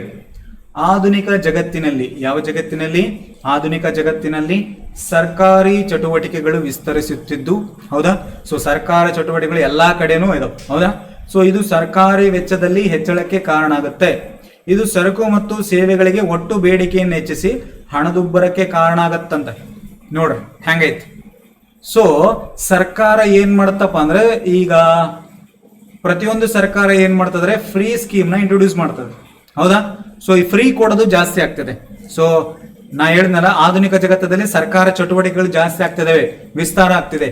ಈ ಫ್ರೀ ಕಲ್ಚರ್ ನಾಟ್ ಓನ್ಲಿ ಕರ್ನಾಟಕದಲ್ಲಿ ಏನಲ್ಲ, ನಿಮ್ಮ ಒಂದು ಡೆಲ್ಲಿಯಲ್ಲಿ ಐತಿ. ಹೌದಾ? ತಮಿಳುನಾಡಲ್ಲಿ ಐತಿ, ಆಂಧ್ರ ಪ್ರದೇಶಲ್ಲಿ ಐತಿ, ತೆಲಂಗಾಣದಲ್ಲಿ ಐತಿ. ಪ್ರತಿಯೊಂದು ಸ್ಟೇಟ್ ಅಲ್ಲಿ ಏನಾಗ್ತದಪ್ಪ ಅಂದ್ರೆ ಫ್ರೀ ಸ್ಕೀಮ್. ಹೌದಾ? ಮಧ್ಯಪ್ರದೇಶದಲ್ಲಿ ಐತಿ, ಎಲ್ಲ ರಾಜಸ್ಥಾನ್, ಎಲ್ಲಾ ಸ್ಟೇಟ್ ಅಲ್ಲೂ ಆಲ್ಮೋಸ್ಟ್ ಆಲ್ ಈ ಫ್ರೀ ಸ್ಕೀಮ್ ನ ಜಾರಿ ತರುತ್ತದೆ. ಹೌದಾ? ಗೌರ್ಮೆಂಟ್ ಏನ್ ಮಾಡ್ತಂದ್ರೆ ಫ್ರೀ ಆಗಿ ಎಕ್ಸ್ಪೆಂಡಿಚರ್ ಜಾಸ್ತಿ ಮಾಡ್ತದೆ. ಈಗ ಸರ್ಕಾರ ಖರ್ಚುಗಳನ್ನ ಜಾಸ್ತಿ ಮಾಡಿದ್ರೆ ಏನ್ ಮಾಡಿದ್ರೆ ಫ್ರೀ ಆಗಿ ಕೊಡ್ತಾ ಇದ್ರೆ ವಸ್ತುಗಳಿಗೆ ಏನಾಗತ್ತಾ? ಬೇಡಿಕೆ ಜಾಸ್ತಿ ಆಗತ್ತೋ ಇಲ್ಲೋ? ಹೌದು, ಬೇಡಿಕೆ ಜಾಸ್ತಿ ಆಗತ್ತಾ? ಬೇಡಿಕೆ ಜಾಸ್ತಿ ಆದ್ರೆ ಆಟೋಮೆಟಿಕಲ್ ಅದ್ರ ಬೆಲೆನೂ ಹೆಚ್ಚಾಗತ್ತಾ? ಈ ರೀತಿಯಾಗಿ ಏನ್ ಮಾಡತ್ತಪ್ಪ ಅಂದ್ರೆ ಸರ್ಕಾರ ಎಕ್ಸ್ಪೆಂಡಿಚರ್ ಜಾಸ್ತಿ ಮಾಡೋದ್ರಿಂದನೂ ಏನಾಗತ್ತಪ್ಪ ಅಂದ್ರೆ ನಿಮ್ಮ ಒಂದು ಸರಕು ಮತ್ತು ಸೇವೆಗಳ ಬೆಲೆಗಳು ಏನಾಗ್ತಾವಪ್ಪ ಅಂದ್ರೆ ಹೆಚ್ಚಳ ಆಗತ್ತಾ? ಏನಾಗತ್ತಾ? ಹೆಚ್ಚಳ ಆಗತ್ತಾ? This is the third point. ಸರ್ಕಾರಿ ವೆಚ್ಚಗಳು ಅಥವಾ ಸಾರ್ವಜನಿಕ ವೆಚ್ಚಗಳಲ್ಲಿ ಹೆಚ್ಚಳ ಆದ್ರೆ ಅದಕ್ಕೂ ಇನ್ಫ್ಲೇಷನ್ ಕಾರಣ ಆಗುತ್ತಾ? ಎಸ್. ನೆಕ್ಸ್ಟ್ ಗ್ರಾಹಕರ ಖರ್ಚಿನಲ್ಲಿ ಹೆಚ್ಚಳ. ಈಗ ಸರ್ಕಾರ ವೆಚ್ಚ ಆಯ್ತು, ನೆಕ್ಸ್ಟ್ ಗ್ರಾಹಕರು ಅಂದ್ರೆ ನೀವೇ. ಗ್ರಾಹಕರು ಏನ್ ಮಾಡ್ತಾರಪ್ಪ ಅಂದ್ರೆ ಎಸ್, ಒಂದು ಪ್ರತಿಷ್ಠೆಯನ್ನು ಹೆಚ್ಚಿಸುವ ಪ್ರಯತ್ನದಲ್ಲಿ ಐಷಾರಾಮಿ ವಸ್ತುಗಳ ಮೇಲೆ ಖರ್ಚು ಮಾಡ್ತಾರೆ. ಈಗ ಸಿಂಪಲ್ ಆಗಿ ಹೇಳ್ತೀನಿ, ನಿಮ್ಮ ಮನೆ ಪಕ್ಕದ ಏನ್ ಮಾಡ್ತಾನಪ್ಪ ಅಂದ್ರೆ ನಾಳೆ ಕಾರ್ ತಗೊಂಡ್ಬರ್ತಾನೆ. ಅವನಿಗೆ ಫುಲ್ ಪ್ರೆಸ್ಟೇಜ್ ತೋರ್ಸ್ತಾನೆ, ನಾನು ಕಾರ್ ತಂದೇನೆ. ನಾನೇನ್ ಕಡಿಮೆ, ನಾನು ಕಾರ್ ತಗೊಂಡ್ಬರ್ತೀನಿ. ನಾನೇನ್ ಮಾಡ್ತೀನಿ? ಕಾರ್ ತಗೊಂಡ್ಬರ್ತೀನಿ. ಹೌದಾ? ಮನೆ ಪಕ್ಕದ ಏನ್ ತಂದಿರ್ತಾನ? ಬುಲೆಟ್ ತಂದಿರ್ತಾನ. ಏನ್ ತಂದಿರ್ತಾನ? ಬುಲೆಟ್. ಹೌದಾ? Bullet bike. ಬುಲೆಟ್ ಬೈಕ್ ತಗೊಂಡ್ಬಂದ್ರೆ ನಾನೇನ್ ಕಡಿಮೆ, ನಾನು ತಗೊಂಡ್ಬರ್ತೇನೆ ಬುಲೆಟ್ ಬೈಕ್. ಹೌದಾ? ಈಗ ಪ್ರತಿಷ್ಠೆಗೆ ಹೋಗ್ಬಿಟ್ಟು ಏನ್ ಮಾಡ್ತಾರ ನಮ್ ಜನ, ಈ ವಸ್ತುಗಳು ಅದು ನಮಗೆ ಅವಶ್ಯಕತೆ ಐತೋ ಇಲ್ಲ ಅಂತ ಗೊತ್ತಿಲ್ಲ. ಒಟ್ಟ ನನ್ನ ಮನೆಗೆ ಬುಲೆಟ್ ಇರಬೇಕು, ನನ್ನ ಮನೆಗೆ ಕಾರ್ ಇರಬೇಕು, ನನ್ನ ಮನೆಗೆ ಟಿವಿ ಇರಬೇಕು, ನನ್ನ ಮನೆಗೆ ಫ್ರಿಡ್ಜ್ ಇರಬೇಕು, ನನ್ನ ಮನೆಗೆ ಸುಡುಗಾಡು ಇರ್ಬೇಕು. ಒಟ್ಟು ಅದು ನಮಗೆ ಯೂಸ್ ಐತೆ ಇಲ್ಲ, ಅವಶ್ಯಕತೆ ಇಲ್ಲ. ಒಟ್ಟ ಪ್ರೆಸ್ಟೇಜ್ ಅಪ್ಪ, ಮನ್ಯಾಗ ಟಿವಿ ಇರ್ಬೇಕು, ಫ್ಯಾನ್ ಇರ್ಬೇಕು, ಫ್ರಿಡ್ಜ್ ಇರ್ಬೇಕು, ಎ ಟು ಝೆಡ್ AC ಇರ್ಬೇಕು, ಮನೆ ಹೊರಗೆ ಕಾರ್ ಇರ್ಬೇಕು, ಸೊ ಬೈಕ್ ಇರ್ಬೇಕು, ಬುಲೆಟ್ ಬೈಕ್ ಇರ್ಬೇಕು. ಇವೆಲ್ಲ ಏನು ಪ್ರತಿಷ್ಠೆ, ಪ್ರೆಸ್ಟೀಜಿಯಸ್ ಗೂಡ್ಸ್ ಅಂತ ಕರಿತೀವಿ. ಹೌದಾ? ಈ ಪ್ರೆಸ್ಟೀಜಿಯಸ್ ಗೂಡ್ಸ್ ಮೇಲೆ ನಾವ್ ಏನ್ ಮಾಡ್ತೀವಿ ಅಂದ್ರೆ ಪ್ರತಿಷ್ಠೆಗೆ ಹೋಗ್ಬಿಟ್ಟು ಸೊ ಪರ್ಚೇಸ್ ಮಾಡ್ತಾ ಹೋಗ್ತೀವಿ. ಸೊ ಯಾವಾಗ ಪರ್ಚೇಸ್ ಮಾಡಿದ್ರೆ ಈ ಒಂದು ವಸ್ತುಗಳಿಗೆ ಬೆಲೆ ಏನಾಗತ್ತಾ, ಜಾಸ್ತಿ ಆಗತ್ತಾ. ಆಟೋಮೆಟಿಕಲಿ ಬೇಡಿಕೆ ಅಂತೂ ನೀವೇ ಕ್ರಿಯೇಟ್ ಮಾಡಿರ್ತೀರಾ. ಸೊ ಬೇಡಿಕೆಯಿಂದ ಏನಾಗತ್ತಾ, ಬೆಲೆ ಉಂಟಾಗತ್ತಾ. ಸೊ ಬೆಲೆ ಹೆಚ್ಚಳ ಆದ್ರೆ ಹಣದುಬ್ಬರಕ್ಕೆ ಕಾರಣ ಆಗತ್ತಾ. ಏನ್ ಕಾರಣ ಆಗತ್ತಾ? ಹಣದುಬ್ಬರಕ್ಕೆ ಕಾರಣ ಆಗತ್ತಾ ಹೋಗ್ತಾ ಸ್ನೇಹಿತರೆ. ಎಸ್, ಸೊ ಇದು ಒಂದು 4ನೇ ಸೊ ಕಾರಣ ಆಗತ್ತಾ. ಯಾವುದಕ್ಕೆ? ನಿಮ್ಮ ಒಂದು ಇನ್ಫ್ಲೇಷನ್ಗೆ. ಯಾವುದಕ್ಕೆ? ನಿಮ್ಮ ಒಂದು ಇನ್ಫ್ಲೇಷನ್ ಅಂತ ಹೇಳ್ತಾ ಹೋಗ್ತೀನಿ. Yes, next so 5th one, so cheap economic monetary policy ಅಂತ ಕರಿತೀವಿ. ಅಂದ್ರೆ ಸೊ ನಿಮಗೆ ಮುಂದೆ ಹೇಳ್ತೀನಿ. ಸೊ ಮಾನಿಟರಿ ಪಾಲಿಸಿ ಹೇಳುತ್ತೆ ನಂಗೆ hawkish policy, dovish policy, tight monetary policy, loose monetary policy ಅಂತ ಮಸ್ತ್ ಐತಿ ಕಾನ್ಸೆಪ್ಟ್ ಅದು. ಅದನ್ನ ಹೇಳ್ತಾ ಹೋಗ್ತೀನಿ. UPSC ಕೇಳೋಣ, KPSC ಕೇಳೋಣ, ಎಲ್ಲ ಎಕ್ಸಾಮಿಗೆ ಕೇಳೋಣ. ಇಲ್ಲಿ ಚೀಪ್ ಮಾನಿಟರಿ ಪಾಲಿಸಿ ಅಂದ್ರೆ ಏನು? ಅಗ್ಗದ ಹಣಕಾಸು ನೀತಿ ಅಂತ ಕರಿತೀವಿ. ಅಂದ್ರೆ ಈ ಮಾನಿಟರಿ ಪಾಲಿಸಿಯನ್ನ ಯಾರು ಬಿಡುಗಡೆ ಮಾಡ್ತಾರೆ ಅಂದ್ರೆ ಭಾರತದಲ್ಲಿ RBI. ಯಾವ BI? RBI ಏನ್ ಮಾಡತ್ತಪ್ಪ ಅಂದ್ರೆ ಮಾನಿಟರಿ ಪಾಲಿಸಿನ ಬಿಡುಗಡೆ ಮಾಡ್ತಾ ಹೋಗುತ್ತಾ. ಸೊ ಏನ್ರಿ ಸರ ಚೀಪ್ ಮಾನಿಟರಿ ಪಾಲಿಸಿ ಅಂದ್ರೆ? ಏನಿಲ್ಲ, ವಿವಿಧ ಹಣಕಾಸು ನೀತಿ ಅಥವಾ ಸಾಲ ವಿಸ್ತರಣೆ ನೀತಿಯ ಹಣದ ಪೂರೈಕೆಯಲ್ಲಿ ಹೆಚ್ಚಳ ಆಗುತ್ತೆ. ಏನಿಲ್ಲ, ಈ ಚೀಪ್ ಮಾನಿಟರಿ ಪಾಲಿಸಿ ಅಥವಾ ಇದನ್ನ ಲೂಸ್ ಮಾನಿಟರಿ ಪಾಲಿಸಿ ಅಂತಾನು ಕರಿತೀವಿ. ಏನಂತ ಕರಿತೀವಿ? ಲೂಸ್ ಅಂದ್ರೆ ಬಿಟ್ಬಿಡೋದು, ಟೈಟ್ ಅಂದ್ರೆ ಫುಲ್ ಟೈಟ್ ಮಾಡೋದು, ಲೂಸ್ ಅಂದ್ರೆ ಬಿಟ್ಬಿಡೋದು. ಎಸ್, ಏನ್ರಿ ಸರ್ ಲೂಸ್ ಮಾನಿಟರಿ ಪಾಲಿಸಿ ಅಥವಾ ಚೀಪ್ ಮಾನಿಟರಿ ಪಾಲಿಸಿ ಅಂದ್ರೆ? ಇಲ್ಲಿ ದರಗಳನ್ನ ಕಡಿಮೆ ಮಾಡ್ತಾರ, ರೇಟ್ಗಳನ್ನ ಏನ್ ಮಾಡ್ತಾರೆ, ರೆಪೋ ರೇಟ್ ಆಗಿರ್ಲಿ, ರಿವರ್ಸ್ ರೆಪೋ ರೇಟ್ ಆಗಿರ್ಲಿ, CRR ಆಗಿರ್ಲಿ, SLR ಆಗಿರ್ಲಿ, MSF ಆಗಿರ್ಲಿ, ಎಸ್, ಮತ್ತೆ ಓಪನ್ ಮಾರ್ಕೆಟ್ ಆಪರೇಷನ್ ಆಗಿರ್ಲಿ, ಎಸ್, ಬೇಸ್ ರೇಟ್ ಆಗಿರ್ಲಿ, BPLR ಆಗಿರ್ಲಿ, MCLR ಆಗಿರ್ಲಿ, ಬ್ಯಾಂಕ್ ರೇಟ್ ಆಗಿರ್ಲಿ, ಈ ಎಲ್ಲಾ ದರಗಳನ್ನ ಏನ್ ಮಾಡತ್ತಪ್ಪ ಅಂದ್ರೆ RBI ಕಡಿಮೆ ಮಾಡ್ತಾ ಹೋಗುತ್ತಾ.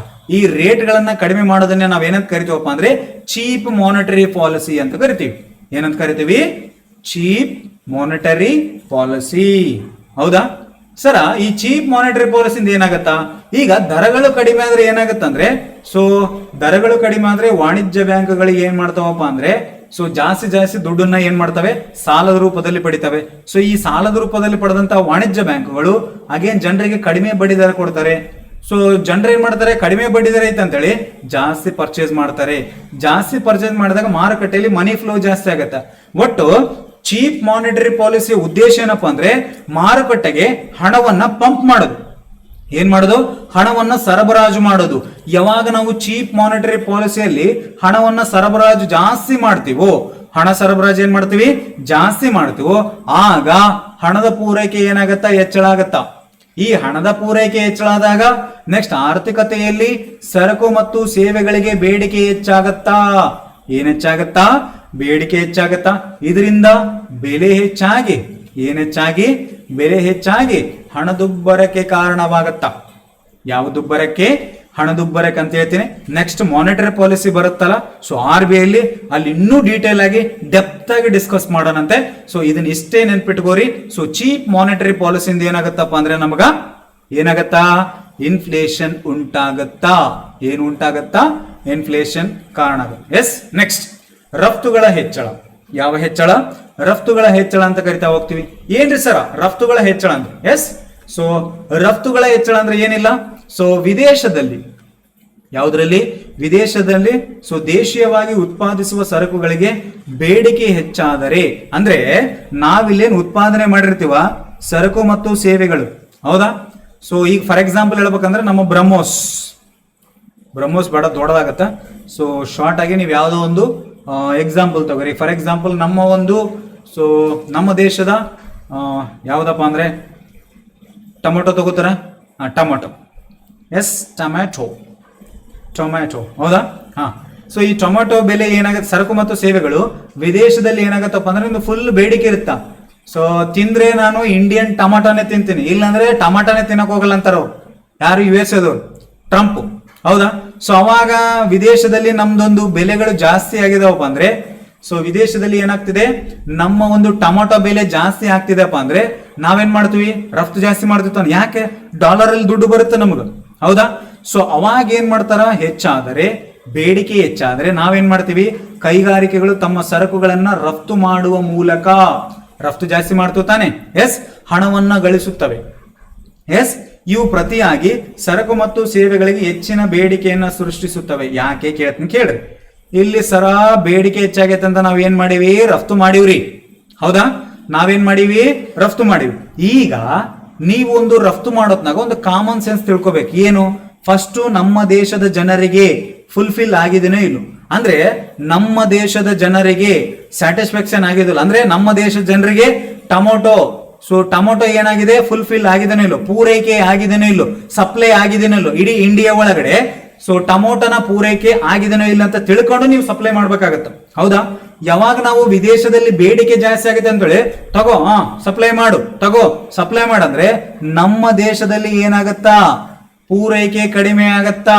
ನೀವು ಬೇರೊಂದು ದೇಶಕ್ಕೆ ಪೂರೈಕೆ ಕಡಿಮೆ ಮಾಡುವ ನೆಪದಲ್ಲಿ ಡಾಲರ್ ಬರುತ್ತಾ, ಲಾಭ ಬರುತ್ತಾ ಅಂತ ನೆಪದಲ್ಲಿ ನೀವು ವಿದೇಶಕ್ಕೆ ಎಕ್ಸ್ಪೋರ್ಟ್ ಮಾಡಿದ್ರೆ ನಮ್ಮ ದೇಶದಲ್ಲಿ ಪೂರೈಕೆ ಕಡಿಮೆ ಆಗತ್ತಾ.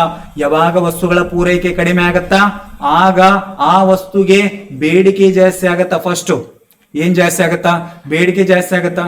ಸೊ ಬೇಡಿಕೆ ಜಾಸ್ತಿ ಆದ್ಮೇಲೆ ಬೆಲೆ ಜಾಸ್ತಿ ಆಗತ್ತಾ, ಬೆಲೆ ಏನಾಗತ್ತಾ, ಜಾಸ್ತಿ ಆಗತ್ತಾ. ಸೊ ಬೆಲೆ ಜಾಸ್ತಿ ಆಗೋದ್ರಿಂದ ಹಣದುಬ್ಬರಕ್ಕೆ ಕಾರಣ ಆಗತ್ತಾ.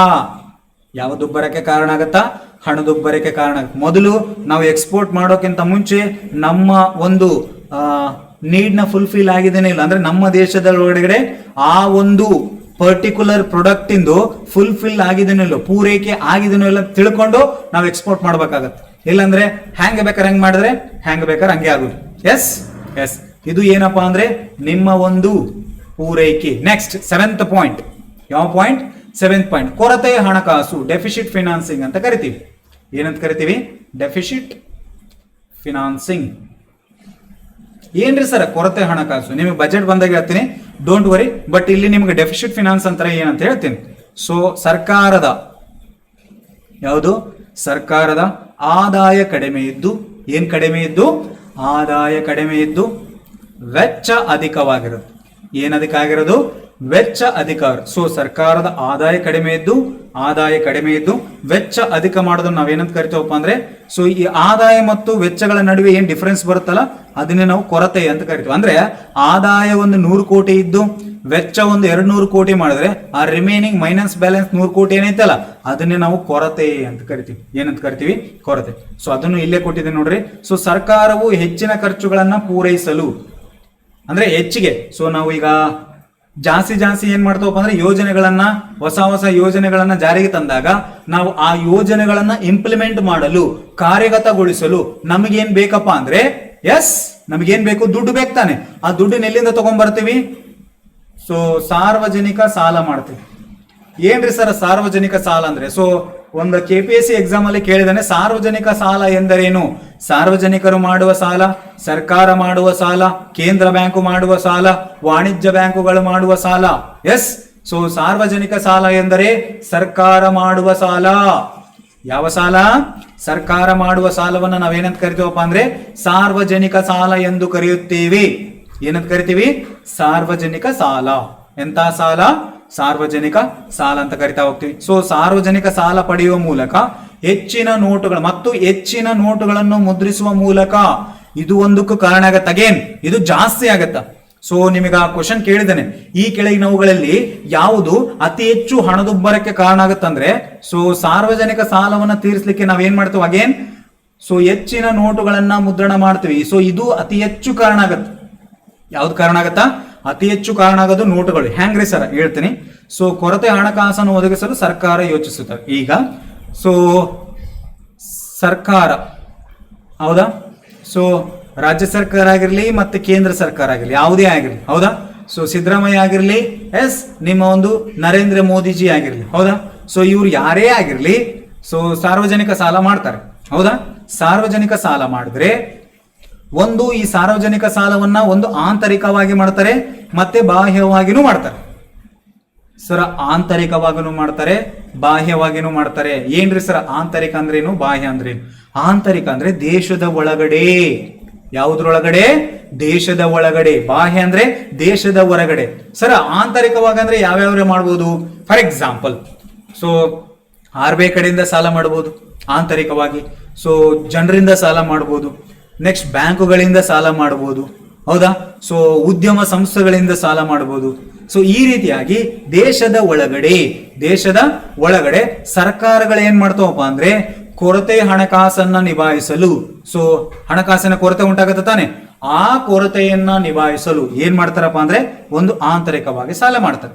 ಇಲ್ಲ ಸರ್ ಆಂತರಿಕವಾಗಿ ನಮಗೆ ಫುಲ್ಫಿಲ್ ಆಗಿಲ್ಲ ಅಂದ್ರೆ ಬಾಹ್ಯವಾಗಿ ಮಾಡ್ತಾರೆ. ಅಗೇನ್ ಸರ್ ಬಾಹ್ಯವಾಗಿ ಅಂದ್ರೆ ದೇಶದ ಹೊರಗಡೆ, ಯಾವ್ದ್ರ ಹೊರಗಡೆ, ದೇಶದ ಹೊರಗಡೆ ಏನ್ ಮಾಡ್ತಾರಪ್ಪ ಅಂದ್ರೆ ಸಾಲವನ್ನ ಮಾಡ್ತಾ ಹೋಗ್ತಾರೆ. ಹಾಗಾದ್ರೆ ಸರ ದೇಶದ ಹೊರಗಡೆ ಅಂದ್ರೆ ಯಾವುದು? ದೇಶದ ಹೊರಗಡೆ ಅಂದ್ರೆ IMF ಮೂಲಕ, ವರ್ಲ್ಡ್ ಬ್ಯಾಂಕ್ ಮೂಲಕ, ADB ಮೂಲಕ, NDB ಮೂಲಕ, ಹೀಗೆ ಹಲವಾರು ಇನ್ಸ್ಟಿಟ್ಯೂಷನ್ಗಳು ಏನಿದಾವಲ್ಲ, ಇಂಟರ್ನ್ಯಾಷನಲ್ ಇನ್ಸ್ಟಿಟ್ಯೂಷನ್ಸ್ ಅಂತ ಕರಿತೀವಿ, ಅಂತಾರಾಷ್ಟ್ರೀಯ ಸಂಘಟನೆಗಳು. ಈ ಒಂದು ಸಂಘಟನೆ ಮೂಲಕ ಬಾಹ್ಯವಾಗಿ ಏನ್ ಮಾಡ್ತಾವಪ್ಪ ಅಂದ್ರೆ ಸಾಲವನ್ನ ಮಾಡ್ತಾ ಹೋಗ್ತೀವಿ. ಸೊ ನಾವು ಆಂತರಿಕವಾಗಿ ಜಾಸ್ತಿ ಮಾಡ್ತೇವೆ, ಬಾಹ್ಯವಾಗಿ ಜಾಸ್ತಿ ಮಾಡ್ತೇವೆ ಅಂದ್ರೆ ಆಂತರಿಕವಾಗಿನೇ ಜಾಸ್ತಿ ಮಾಡ್ತೀವಿ. ಯಾಕಂದ್ರೆ ಬಾಹ್ಯಕ್ಕೆ ಕಂಪೇರ್ ಮಾಡಿದ್ರೆ ಆಂತರಿಕದಲ್ಲಿ ಬಡ್ಡಿ ದರ ಕಡಿಮೆ ಇರುತ್ತೆ.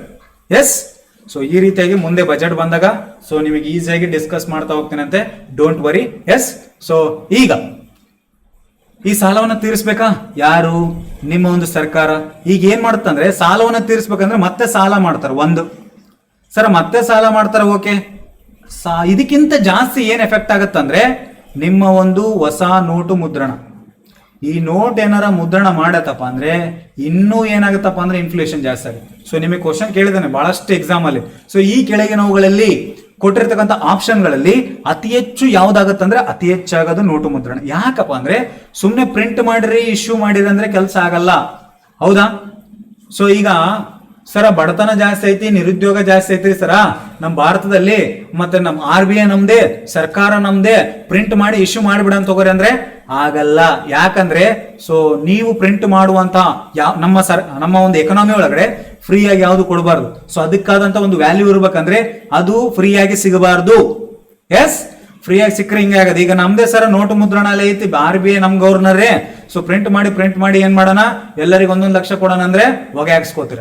ನೋಡ್ ನೆಕ್ಸ್ಟ್ ಹೇಳ್ತೇನೆ, ಇನ್ಫ್ಲೇಷನ್ ಟೈಪ್ಸ್ ಇರ್ತಾವಲ್ಲ ಅಲ್ಲಿ ಗೊತ್ತಾಗತ್ತೆ ನಿಮ್ಗೆ ಹೆಂಗ್ ಆಗತ್ತಾ, ಏನೇನಾಗತ್ತಾ, ಯಾವ ರೀತಿ ಆಗತ್ತ ಅಂತ ಹೇಳಿ. ಎಸ್, ಸೊ ಇದು ಒಟ್ಟು ಪೂರೈಕೆಗೆ ಸಂಬಂಧಿಸಿದಂತೆ ಒಟ್ಟು ಬೇಡಿಕೆಯನ್ನ ಹೆಚ್ಚಿಸುತ್ತದೆ. ಇದರಿಂದಾಗಿ ಹಣದುಬ್ಬರ ಉಂಟಾಗತ್ತಾ? ಹೌದು. ಸೊ ಸಾರ್ವಜನಿಕ ಸಾಲವನ್ನ ತೀರಿಸಲಿಕ್ಕೆ ನೀವು ಹೊಸ ನೋಟನ್ನು ಏನಾದ್ರು ಮುದ್ರಣ ಮಾಡಿಬಿಟ್ಟು ಮತ್ತೆ ಅವ್ರಿಗೆ ಕೊಟ್ರೆ ಹಾಗೇ ನಾವು ಮನಿ ಫ್ಲೋ ಜಾಸ್ತಿ ಆಗತ್ತಾ? ಯಾವಾಗ ಮನಿ ಫ್ಲೋ ಜಾಸ್ತಿ ಆಗತ್ತಾ ಮನಿಗೆ ವ್ಯಾಲ್ಯೂ ಡೌನ್ ಆಗತ್ತಾ? ಮನಿಗೆ ವ್ಯಾಲ್ಯೂ ಡೌನ್ ಆದ್ರೆ ಸೊ ಸರಕು ಮತ್ತು ಸೇವೆಗಳ ಬೆಲೆ ಹೆಚ್ಚಾಗತ್ತಾ? ಯಾವಾಗ ಮನಿ ವ್ಯಾಲ್ಯೂ ಬಿತ್ತೋ ಗೂಡ್ಸ್ ಅಂಡ್ ಸರ್ವಿಸಸ್ ವ್ಯಾಲ್ಯೂ ಜಾಸ್ತಿ ಆಗತ್ತಾ? ಯಾವಾಗ ಗೂಡ್ಸ್ ಅಂಡ್ ಸರ್ವಿಸಸ್ ವ್ಯಾಲ್ಯೂ ಜಾಸ್ತಿ ಆಯ್ತು ಈ ಒಂದು ಸನ್ನಿವೇಶವನ್ನ ಹಣದುಬ್ಬರ ಅಥವಾ ಇನ್ಫ್ಲೇಷನ್ ಅಂತ ಕರಿತೀವಿ. ಏನಂತ ಕರಿತೀವಿ? ಹಣದುಬ್ಬರ ಅಥವಾ ಇನ್ಫ್ಲೇಷನ್ ಅಂತ ಕರಿತಾ ಹೋಗ್ತೀವಿ. ತಿಳಿತಾ ಅಂತ ಭಾವಿಸ್ತೀನಿ ಸ್ನೇಹಿತರೆ. ಸೊ ಇಷ್ಟು ಏನಪ್ಪಾ ಅಂದ್ರೆ ನಿಮ್ಮ ಒಂದು ಸೊ ಕಾರಣಗಳು, ಹಣದುಬ್ಬರ ಹೆಂಗೆ ಉಂಟಾಗತ್ತಂತ ನಿಮಗೆ ಗೊತ್ತಾಯ್ತಂತ ಭಾವಿಸ್ತೀನಿ. ಎಸ್ ಎಸ್,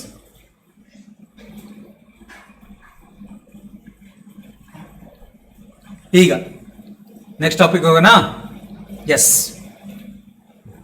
ಯಾರಿಗೆ ಅರ್ಥ ಆಗಿಲ್ಲ ಮತ್ತೆ ಇನ್ನೊಂದ್ಸಲ ನೋಡ್ಕೊಂಬರ್ರಿ, ಏನಾಗದಲ್ಲ. ಒನ್ ಟೈಮ್ ಪಿಕ್ಚರ್ ಕ್ಲಾರಿಟಿ ಕೊಟ್ಟೇನೆ ಈಸಿಯಾಗಿ. ಕೆಲವೊಬ್ರು ಕ್ಯಾಪ್ಚರ್ ಮಾಡ್ಕೋತಾರೆ ಸ್ಪೀಡಾಗಿ, ಕೆಲವೊಬ್ರಿಗೆ ಆಗಲ್ಲ, ಇರ್ಲಿ ಪರವಾಗಿಲ್ಲ. ಇನ್ನೊಂದ್ಸಲ ನೋಡ್ಕೊಂಬರ್ರಿ. ಇನ್ನೊಂದ್ಸಲ ನೋಡ್ಕೊಳ್ಳೋದು ಏನು ಕಳ್ಕೊಳ್ಳೋದೇನಿಲ್ಲ, ಹೌದಾ. ಕಾನ್ಸೆಪ್ಟ್ ಕ್ಲಾರಿಟಿ ಮಾಡಕತ್ತೀನಿ. Yes, types of inflation. ಯಾವುದು? ಟೈಪ್ಸ್ ಆಫ್ ಇನ್ಫ್ಲೇಷನ್ ಅಂತ ಕರಿತೀವಿ. ಇವು ಇಂಪಾರ್ಟೆಂಟ್, ಎಕ್ಸಾಮಿಗೆ ಕ್ವಶನ್ ಆಗ್ತಾವ.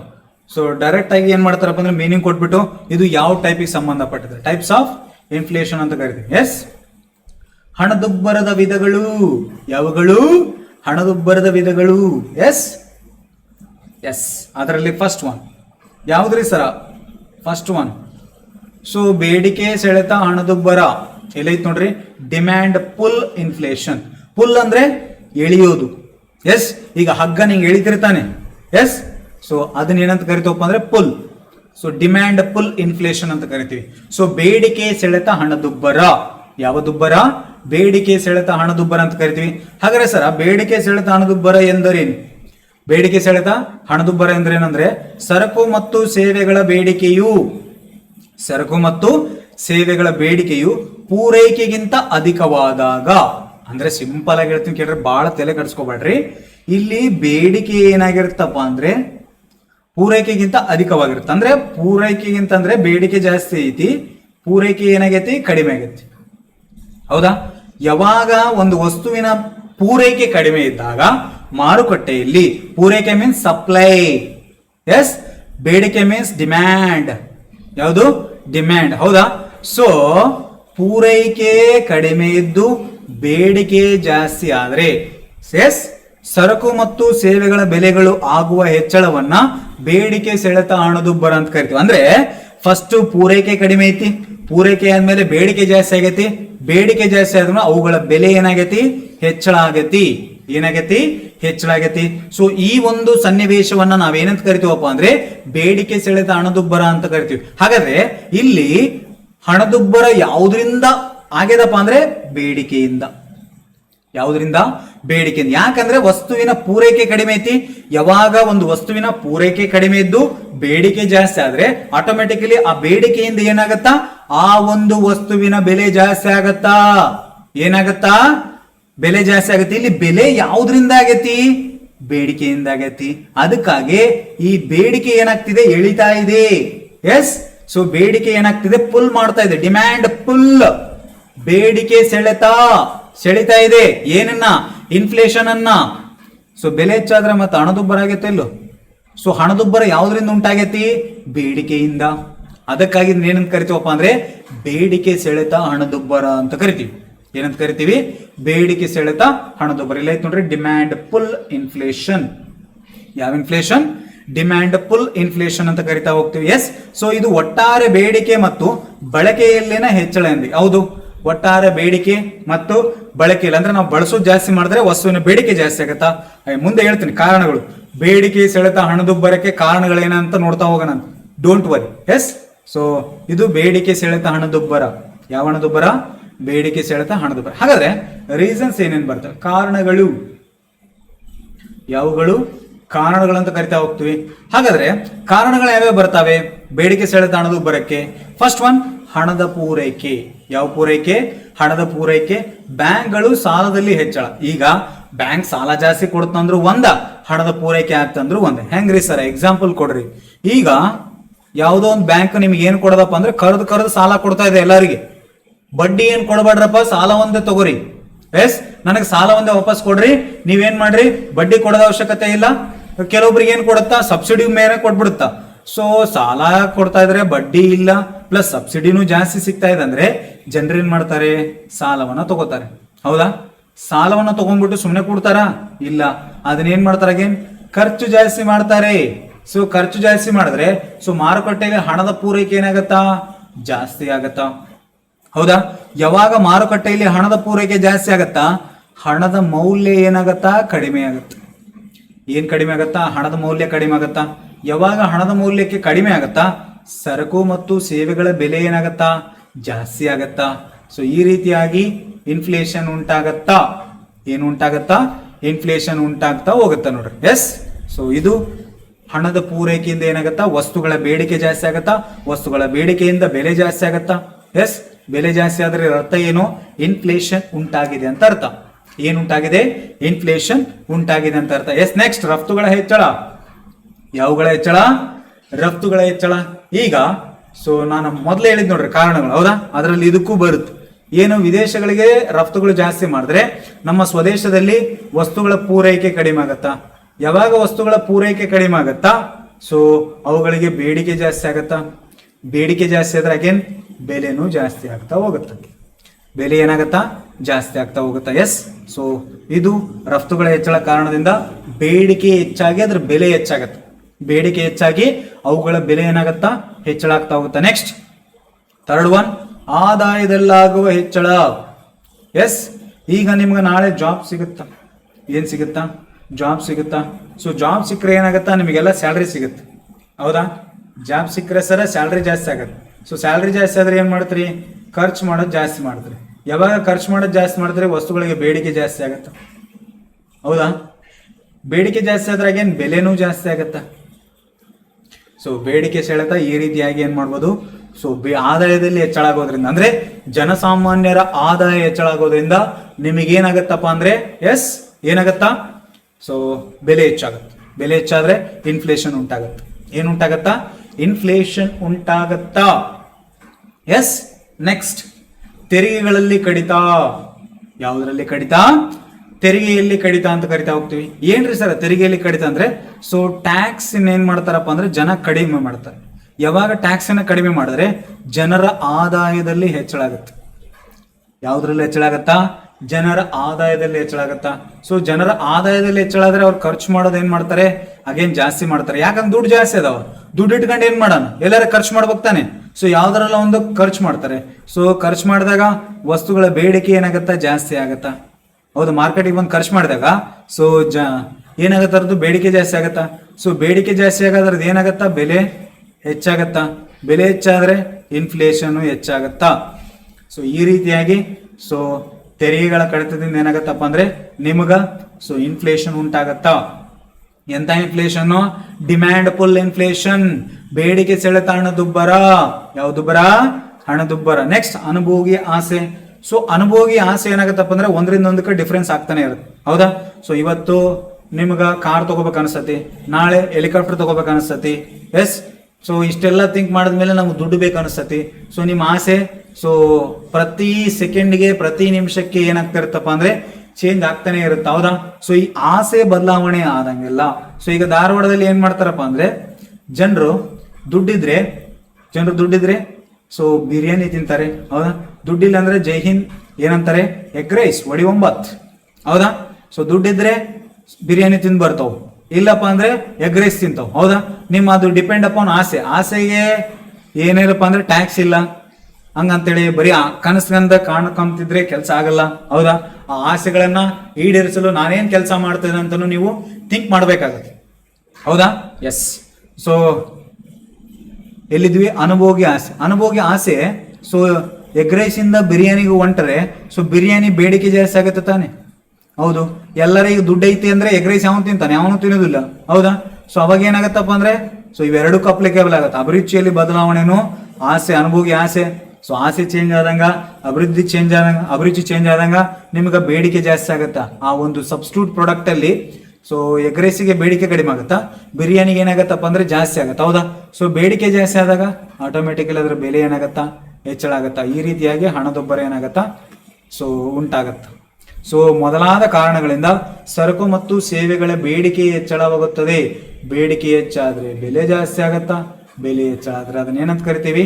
ಸೊ ಹಣದುಬ್ಬರ ಉಂಟಾಗೈತೆ ಅಂತ ಕೇಳ್ತೀವಿ. ಏನಂತ ಕೇಳ್ತೀವಿ? ಹಣದುಬ್ಬರ ಉಂಟಾಗೈತೆ ಅಂತ ಕೇಳ್ತೀವಿ. ಎಸ್. ಸೊ ಈ ರೀತಿಯಾಗಿ ಯಾವ ರೀತಿಯಾಗಿ? ಈ ರೀತಿಯಾಗಿ ಏನಾಗತ್ತಪ್ಪ ಅಂದ್ರೆ ಎಸ್. ಸೊ ನಿಮ್ಮ ಬೇಡಿಕೆ ಸೆಳೆತ ಹಣದುಬ್ಬರ ಉಂಟಾಗತ್ತಾ? ಏನುಂಟಾಗತ್ತಾ? ಬೇಡಿಕೆ ಸೆಳೆತ ಹಣದುಬ್ಬರ ಉಂಟಾಗತ್ತಾ? ಎಸ್ ಸ್ನೇಹಿತರೆ, ಇಷ್ಟು ನಿಮ್ಮ ಬೇಡಿಕೆ ಸೆಳೆತ ಹಣದುಬ್ಬರ. ಯಾವ ಹಣದುಬ್ಬರ? ಬೇಡಿಕೆ ಸೆಳೆತ ಹಣದುಬ್ಬರ ಅಂತ ಕರಿತೀವಿ. ಎಸ್.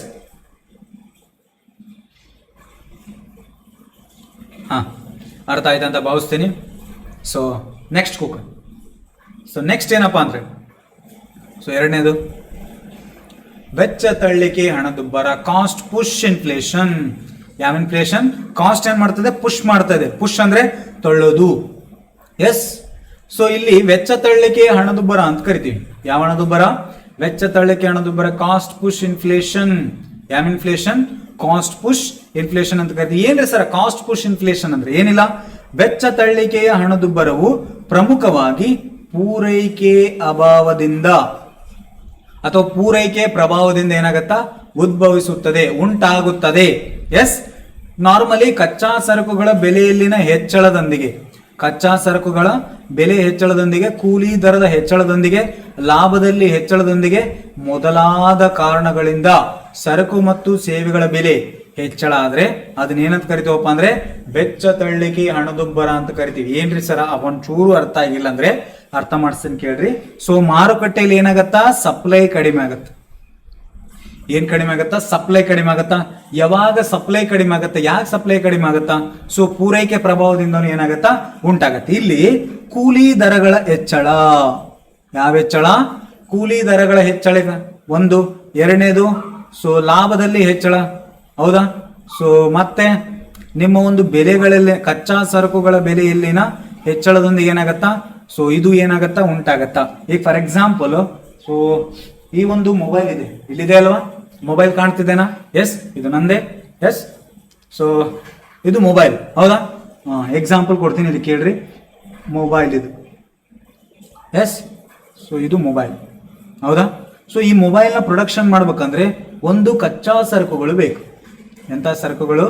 ಕಚ್ಚಾ ಸರಕುಗಳು ಬೇಕು. ಹಾಗಾದ್ರೆ ಈ ಒಂದು ಕಚ್ಚಾ ಸರಕುಗಳು ಮೊಬೈಲ್ಗೆ ಏನೇನು ಬೇಕಾಗತ್ತಾ? ಒಂದು ಚಿಪ್ ಬೇಕು, ಹೌದಾ? ಎಸ್, ನೆಕ್ಸ್ಟು ಮದರ್ ಬೋರ್ಡ್ ಬೇಕು, ಹೌದಾ? ಸೊ ಇವೆಲ್ಲ ಏನಿವು ಕಚ್ಚಾ ಸರಕುಗಳು ತಾನೆ. ಈಗ ಏನಾಗತ್ತಂದ್ರೆ ಕಚ್ಚಾ ಸರಕುಗಳು ಪೂರೈಕೆ ಕಡಿಮೆ ಆಗುತ್ತೆ. ಈಗ ಚಿಪ್ ಬೇಕಂದ್ರೆ ನಮಗೆ ಎಲ್ಲಿ ಬೇಕೋ, ಫಾರ್ ಎಕ್ಸಾಂಪಲ್ ಚೈನಾ ಆಗಿರ್ಲಿ, ಹೌದಾ?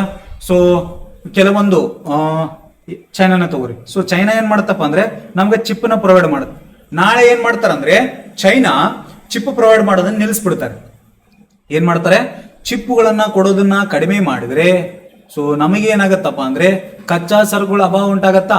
ಆ ಕಚ್ಚಾ ಸರಕುಗಳನ್ನ ಬೇರೊಂದ್ ಕಡೆಯಿಂದ ನಾವೇನ್ ಮಾಡ್ಬೇಕಾಗತ್ತಾ?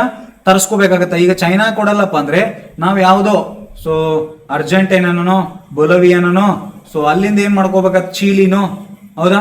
ಇಲ್ಲಿಂದ ತರಿಸ್ಕೋಬೇಕು, ಹೌದಾ? ಸೊ ದೂರದಿಂದ ತರಿಸ್ಕೊಂಡ್ರೆ ನಮಗ ಸೊ ಈ ಕಚ್ಚಾ ಸರಕುಗಳ ಕಾಸ್ಟ್ ಏನಾಗುತ್ತೆ ಅಂದ್ರೆ ಜಾಸ್ತಿ ಆಗತ್ತೆ. ಕಚ್ಚಾ ಸರಕುಗಳ ಬೆಲೆ ಏನಾಗತ್ತಪ್ಪ ಅಂದ್ರೆ ಹೆಚ್ಚಳ ಆಗತ್ತಾ? ಸೊ ಈ ಒಂದು ಚಿಪ್ಗಳು ಮತ್ತೆ ಮದರ್ ಬೋರ್ಡ್ಗಳು ಬೆಲೆಗಳು ಹೆಚ್ಚಳ ಆದ್ರೆ ಸೊ ಮೊಬೈಲ್ ನ ಬೆಲೆ ಏನಾಗತ್ತಾ? ಹೆಚ್ಚಳ ಆಗತ್ತಿಲ್ಲಿ. ಅಂದ್ರೆ ವೆಚ್ಚ ತಳ್ಳಿಕೆ ಹಣದುಬ್ಬರ ಅಂದ್ರೆ ಏನಿಲ್ಲ, ಪೂರೈಕೆ ಅಂದ್ರೆ ಕಚ್ಚಾ ಸರಕುಗಳ ಪೂರೈಕೆ ಕಡಿಮೆ ಆಗೋದ್ರಿಂದ, ಕೂಲಿ ದರ ಹೆಚ್ಚಳ ಆಗೋದ್ರಿಂದ. ಸರ ಇಲ್ಲಿ ಕೆಲಸ ಮಾಡೋರು ಏನ್ ಮಾಡ್ತಾರೆ ಅಂದ್ರೆ ಸರ ನನಗೆ ಕೂಲಿ ಜಾಸ್ತಿ ಮಾಡ್ಬೇಕಂತ ಹೇಳ್ತಾರೆ.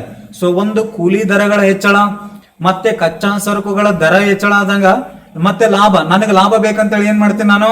ಸೊ ಜಾಸ್ತಿ ಪ್ರೊಡಕ್ಷನ್ ಪ್ರೈಸ್ ಜಾಸ್ತಿ ಮಾಡ್ತೇನೆ. ಯಾವಾಗ ಕಚ್ಚಾ ಸರಕುಗಳು ಮತ್ತೆ ಲಾಭಗಳು ಮತ್ತೆ ಕೂಲಿ ದರಗಳ ಹೆಚ್ಚಳದಿಂದ ಸಿದ್ಧ ವಸ್ತುಗಳ ಬೆಲೆ ಏನಾಗತ್ತಾ? ಹೆಚ್ಚಳ ಆಗತ್ತಾ? ಸೊ ಈ ಸಿದ್ಧ ವಸ್ತುಗಳ ಬೆಲೆ ಹೆಚ್ಚಳ ಆದ್ರೆ ಸೊ ಹಣದುಬ್ಬರ ಉಂಟಾಗತ್ತಾ? ಹಣದುಬ್ಬರ ಯಾವ್ದ್ರಿಂದ ಉಂಟಾಗತ್ತಿ? ಸೊ ಪೂರೈಕೆಯಿಂದ. ಯಾವ ಪೂರೈಕೆ? ಕಚ್ಚಾ ಸರಕುಗಳ ಪೂರೈಕೆಯಿಂದ ಏನಾಗತ್ತಿ? ಸೊ ಕಚ್ಚಾ ಸರಕುಗಳ ಬೆಲೆ ಹೆಚ್ಚಳ ಆಗೈತಿ. ಒಂದು ಕಚ್ಚಾ ಸರಕುಗಳ ಬೆಲೆಯಿಂದ ಸಿದ್ಧ ವಸ್ತುಗಳ ಬೆಲೆ ಹೆಚ್ಚಳ ಆಗೈತಿ. ಸಿದ್ಧ ವಸ್ತುಗಳ ಬೆಲೆ ಹೆಚ್ಚಳ ಆಗೈತಿ ಅಂದ್ರೆ ಅರ್ಥ ಏನು? ಇನ್ಫ್ಲೇಷನ್ ಉಂಟಾಗೈತಿ. ಇನ್ಫ್ಲೇಷನ್ ಯಾವ್ದ್ರಿಂದ ಉಂಟಾಗೈತಿ? ಸೊ ವೆಚ್ಚದಿಂದ. ಯಾವ ವೆಚ್ಚ? ಕಚ್ಚಾ ಸರಕುಗಳ ವೆಚ್ಚ. ಅಂದ್ರೆ ಕಚ್ಚಾ ಸರಕುಗಳ ಪೂರೈಕೆ ಕಡಿಮೆ ಇದ್ದು ಅವುಗಳ ವೆಚ್ಚ ಜಾಸ್ತಿ ಆದಂಗೆಲ್ಲ, ಅಂದ್ರೆ ಸಿದ್ಧ ವಸ್ತುಗಳ ಜಾಸ್ತಿ ಆದಂಗೆಲ್ಲ ನಮಗ ಈ ರೀತಿಯ ಇನ್ಫ್ಲೇಷನ್ ಉಂಟಾಗಿದೆ. ಯಾವ ರೀತಿ? Cost push. ಯಾವ ಪುಷ್? ಕಾಸ್ಟ್ ಪುಷ್ ಏನಾಗ್ತಿದೆ? ಇನ್ಫ್ಲೇಷನ್ ಜಾಸ್ತಿ ಆಗ್ತಿದೆ. ಅಂದ್ರೆ ಇಲ್ಲಿ ಸೊ ಕಚ್ಚಾ ಸರಕುಗಳ ಬೆಲೆ ಜಾಸ್ತಿ ಆಗೈತಿ. ಕಚ್ಚಾ ಸರಕುಗಳ ಬೆಲೆ ಜಾಸ್ತಿ ಆದ್ರೆ ಸಿದ್ಧ ವಸ್ತುಗಳ ಸರಕುಗಳು ಏನಾಗ್ತಿದೆ? ಬೆಲೆಗಳು ಜಾಸ್ತಿ ಆಗ್ತಿದೆ. ಸೊ ಈ ರೀತಿಯಿಂದ ಇನ್ಫ್ಲೇಷನ್ ಉಂಟಾದ್ರೆ ಅದನ್ನು ನಾವೇನಂತ ಕರಿತೀವಿ? Cost push inflation. ಅದು ಡಿಮ್ಯಾಂಡ್ ಪುಲ್, ಇದು ಕಾಸ್ಟ್ ಪುಷ್. ತಳ್ತಾ ಇದೆ ಸೊ ಸಿದ್ಧ ವಸ್ತುವಿನ ಬೆಲೆ ಜಾಸ್ತಿ ಆಗ್ಲಿ ಅಂತ. ಯಾಕಂದ್ರೆ ಸೊ 3 ಕ್ರೈಟೀರಿಯಾ ಇದೆ. ಒಂದು ಕಚ್ಚಾ ಸರಕು, ಇನ್ನೊಂದು ಕೂಲಿ, ಇನ್ನೊಂದು ಲಾಭ, ಹೌದಾ? ಸೊ ಇದನ್ನ ಮತ್ತೊಂದು ರೀತಿನೂ ಕರಿತಾ ಹೋಗ್ತಾರೆ. ಏನಪ್ಪಾ ಅಂದ್ರೆ ಸೊ ಸಪ್ಲೈ ಶಾಕ್ ಇನ್ಫ್ಲೇಷನ್ ಅಂತ ಕರೀತಾರೆ. ನಾಳೆ ನಿಮಗೆ ಕ್ವಶನ್ ಕೇಳಬಹುದು. So supply shock inflation is also called as cost push inflation, ಹೌದಾ? ಸೊ ನೀವು ಕಾಸ್ಟ್ ಪುಷ್ ಇನ್ಫ್ಲೇಷನ್ ವೆಚ್ಚ ತಳ್ಳಿಕೆ ಹಣದುಬ್ಬರ ಅಂತ ಓದ್ಕೊಂಡು ಹೋಗಿರ್ತೀರಿ. ಇದು ನಿಮ್ ಬುಕ್ ಅಲ್ಲಿ ಇಲ್ಲ, ಕನ್ನಡ ಬುಕ್ಸ್ ಅಲ್ಲಿ. ಯಾವ ಬುಕ್ಸ್ ಅಲ್ಲೂ ಇಲ್ಲ, ಕನ್ನಡ ಬುಕ್ಸ್ ಅಲ್ಲಿ. ಎಸ್. ಸೊ ಪೂರೈಕೆ ಆಘಾತ ಹಣದುಬ್ಬರ ಅಂತ ಕರಿತೀವಿ. ಅಂದ್ರೆ ಪೂರೈಕೆ ಕಡಿಮೆ ಆಗೋದ್ರಿಂದ ಸೊ ಅವುಗಳ ಬೆಲೆ ಜಾಸ್ತಿ ಆಗತ್ತಾ? ಬೆಲೆ ಜಾಸ್ತಿ ಆದ್ರೆ ಸಿದ್ಧ ವಸ್ತು ಬೆಲೆ ಜಾಸ್ತಿ ಆಗತ್ತಾ? ಈ ರೀತಿಯಿಂದಾಗಿ ಏನಾಗತ್ತಪ್ಪ ಅಂದ್ರೆ ಸೊ ನಿಮಗೆ ಇನ್ಫ್ಲೇಷನ್ ಉಂಟಾಗತ್ತೆ. ಸೊ ಇಲ್ಲಿ ಭೂಮಿ, ಕಾರ್ಮಿಕ ಮತ್ತು ಕಚ್ಚಾ ವಸ್ತುಗಳಂತಹ ಸರಕು ಮತ್ತು ಸೇವೆಗಳ ಉತ್ಪಾದನಾ ಅಂಶಗಳು ಹೆಚ್ಚುತ್ತಿರುವ ವೆಚ್ಚದಿಂದ ಸಾಮಾನ್ಯ ಬೆಲೆ ಏರಿಕೆ ಆದ್ರೆ ಇದು ಸಂಭವಿಸ್ತದೆ. ಅದೇ ಇಷ್ಟೊತ್ತು ಹೇಳಿದ್ನಲ್ಲ, ಅದೇ ಇದು, ಇದೇ ಅದು, ಅದು ಅದೇ ಇದು, ಇದು ಅಲ್ಲ, ಅದು ಇದು ಎರಡು ಒಂದೇ, ಅದು ಇದು ಎರಡು ಒಂದೇ. ಎಸ್. ಅಳಿಯಲ್ಲ ಮಗಳ ಗಂಡ, ಹೌದಾ? ಎಸ್. ಈಗ ಉದಾಹರಣೆಗೆ ಇಲ್ಲಿ ಎಕ್ಸಾಂಪಲ್ ಥ್ರೂ ಹೇಳ್ಬಿಡ್ತೀನಿ. ಉದಾಹರಣೆಗೆ ಕಾರ್ಮಿಕ ವೇತನ ಹೆಚ್ಚಳ ಆದ್ರೆ, ಹೌದಾ ಸರ್? ಮೊದ್ಲು ಏನ್ ಕೊಡ್ತಾ ಇದ್ರು? ಕಾರ್ಮಿಕ ವೇತನ. ಸೊ ಮೊದಲು 1,000 ರೂಪಾಯಿ ಕೊಡ್ತಿದ್ರ ಅನ್ಕೋರ್ ದಿನ. ಎಷ್ಟು? 1,000 ರೂಪಾಯಿ. ಈಗೇನ್ ಕೇಳ್ತದನ? ಸರ ನೀನ್ 2 ವರ್ಷ ಆಯ್ತು ನಿಮ್ ಕಡೆ ಕೆಲಸ ಮಾಡಿ, ನನಗೆ 1,000 ರೂಪಾಯಿ ಆಗಲ್ಲ, ನೀವೇನ್ ಮಾಡ್ರಿ? 2,000 ಕೊಡ್ರಿ ಅಂತಾರೆ. ಎಸ್. ಸೊ ಯಾವಾಗ ಕಾರ್ಮಿಕರ ವೇತನ ಹೆಚ್ಚಳ ಆಗತ್ತಾ ಅಲ್ಲಿ ಉತ್ಪಾದನಾ ಘಟಕವು ಏನಾಗತ್ತಾ ಹೆಚ್ಚಾಗತ್ತ. ಅಂದ್ರೆ ಉತ್ಪಾದನಾ ವೆಚ್ಚ ಹೆಚ್ಚಳ ಆಗತ್ತಾ. ಅಂದ್ರೆ ನಾವು ಒಂದು ವಸ್ತುವಿನ ಉತ್ಪಾದನೆ ಮಾಡ್ಬೇಕಂದ್ರೆ ಒಂದು ರಾ ಮೆಟೀರಿಯಲ್ಸ್ ಕನ್ಸಿಡರ್ ಮಾಡ್ತೀವಿ, ಅಂದ್ರೆ ಕಚ್ಚಾ ಸರಕುಗಳು. ನೆಕ್ಸ್ಟ್ ಕಾರ್ಮಿಕರ ವೇಜಸ್. ಸೊ ಕಚ್ಚಾ ಸರಕುಗಳು, ಕೂಲಿ ದರಗಳು ಮತ್ತೆ ಪ್ರಾಫಿಟ್ ಮೂರನ್ನ ಕನ್ಸಿಡರ್ ಮಾಡ್ಬಿಟ್ಟು ನಾವೇನ್ ಮಾಡ್ತೀವಪ್ಪ ಅಂದ್ರೆ ಸಿದ್ಧ ಸರಕುಗಳನ್ನ ಪ್ರೊಡಕ್ಷನ್ ಮಾಡ್ತೀವಿ. ಯಾವ ಸರಕುಗಳನ್ನ? ಸಿದ್ಧ ಸರಕುಗಳನ್ನ ಪ್ರೊಡಕ್ಷನ್ ಮಾಡ್ತೀವಿ. ಹೌದಾ? ಸೊ ಒಂದು ನಮ್ಗೆ ಪ್ರಾಫಿಟ್ ಇನ್ಕ್ರೀಸ್ ಆಗಬೇಕು, ವೇಜಸ್ ಇನ್ಕ್ರೀಸ್ ಆಗಬೇಕು, ಮತ್ತೆ ರಾ ಮೆಟೀರಿಯಲ್ಸ್ ಇನ್ಕ್ರೀಸ್ ಆದ್ರೆ ಸೊ ಸಿದ್ಧ ವಸ್ತು ಬೆಲೆ ಏನಾಗತ್ತಾ? ಹೆಚ್ಚಳ ಆಗತ್ತಾ? ಇಲ್ಲ ಅದನ್ನೇ ಹೇಳಿರೋದು. ಸೊ ವೆಚ್ಚವು ಹೆಚ್ಚಾಗತ್ತಾ. ಮತ್ತು ಇದರ ಪರಿಣಾಮವಾಗಿ ಕಾರ್ಮಿಕರ ವೇತನ ಹೆಚ್ಚಳ ಅಂದ್ರೆ ಉತ್ಪಾದಿಸುವ ಸರಕು ಮತ್ತು ಸೇವೆಗಳ ಬೆಲೆಗಳು ಹೆಚ್ಚಳ ಆಗ್ತವೆ. ಉತ್ಪಾದನಾ ಒಳಹರಿವಿನ ಪೂರೈಕೆ ಕಡಿಮೆಯಾದಾಗ, ಸೊ ಉತ್ಪಾದನಾ ಒಳಹರಿವು ಪೂರೈಕೆ ಕಡಿಮೆ ಆದಾಗ ಸೊ ಇವು ಬೆಲೆ ಏನಾಗ್ತಾವ? ಹೆಚ್ಚಳ ಆಗೇ ಆಗ್ತವೆ. ಹೌದಾ? ಸೊ ಸಿದ್ಧ ವಸ್ತುಗಳು ಬೆಲೆ ಹೆಚ್ಚಳ ಆದ್ರೆ ಆಟೋಮೆಟಿಕಲಿ ಏನಾಗುತ್ತೆ? ಇನ್ಫ್ಲೇಷನ್ ಉಂಟಾಗುತ್ತಾ. ಸೊ ಅದು ಬೆಲೆ ಹೆಚ್ಚಳ ಕಾರಣವಾಗುತ್ತದೆ.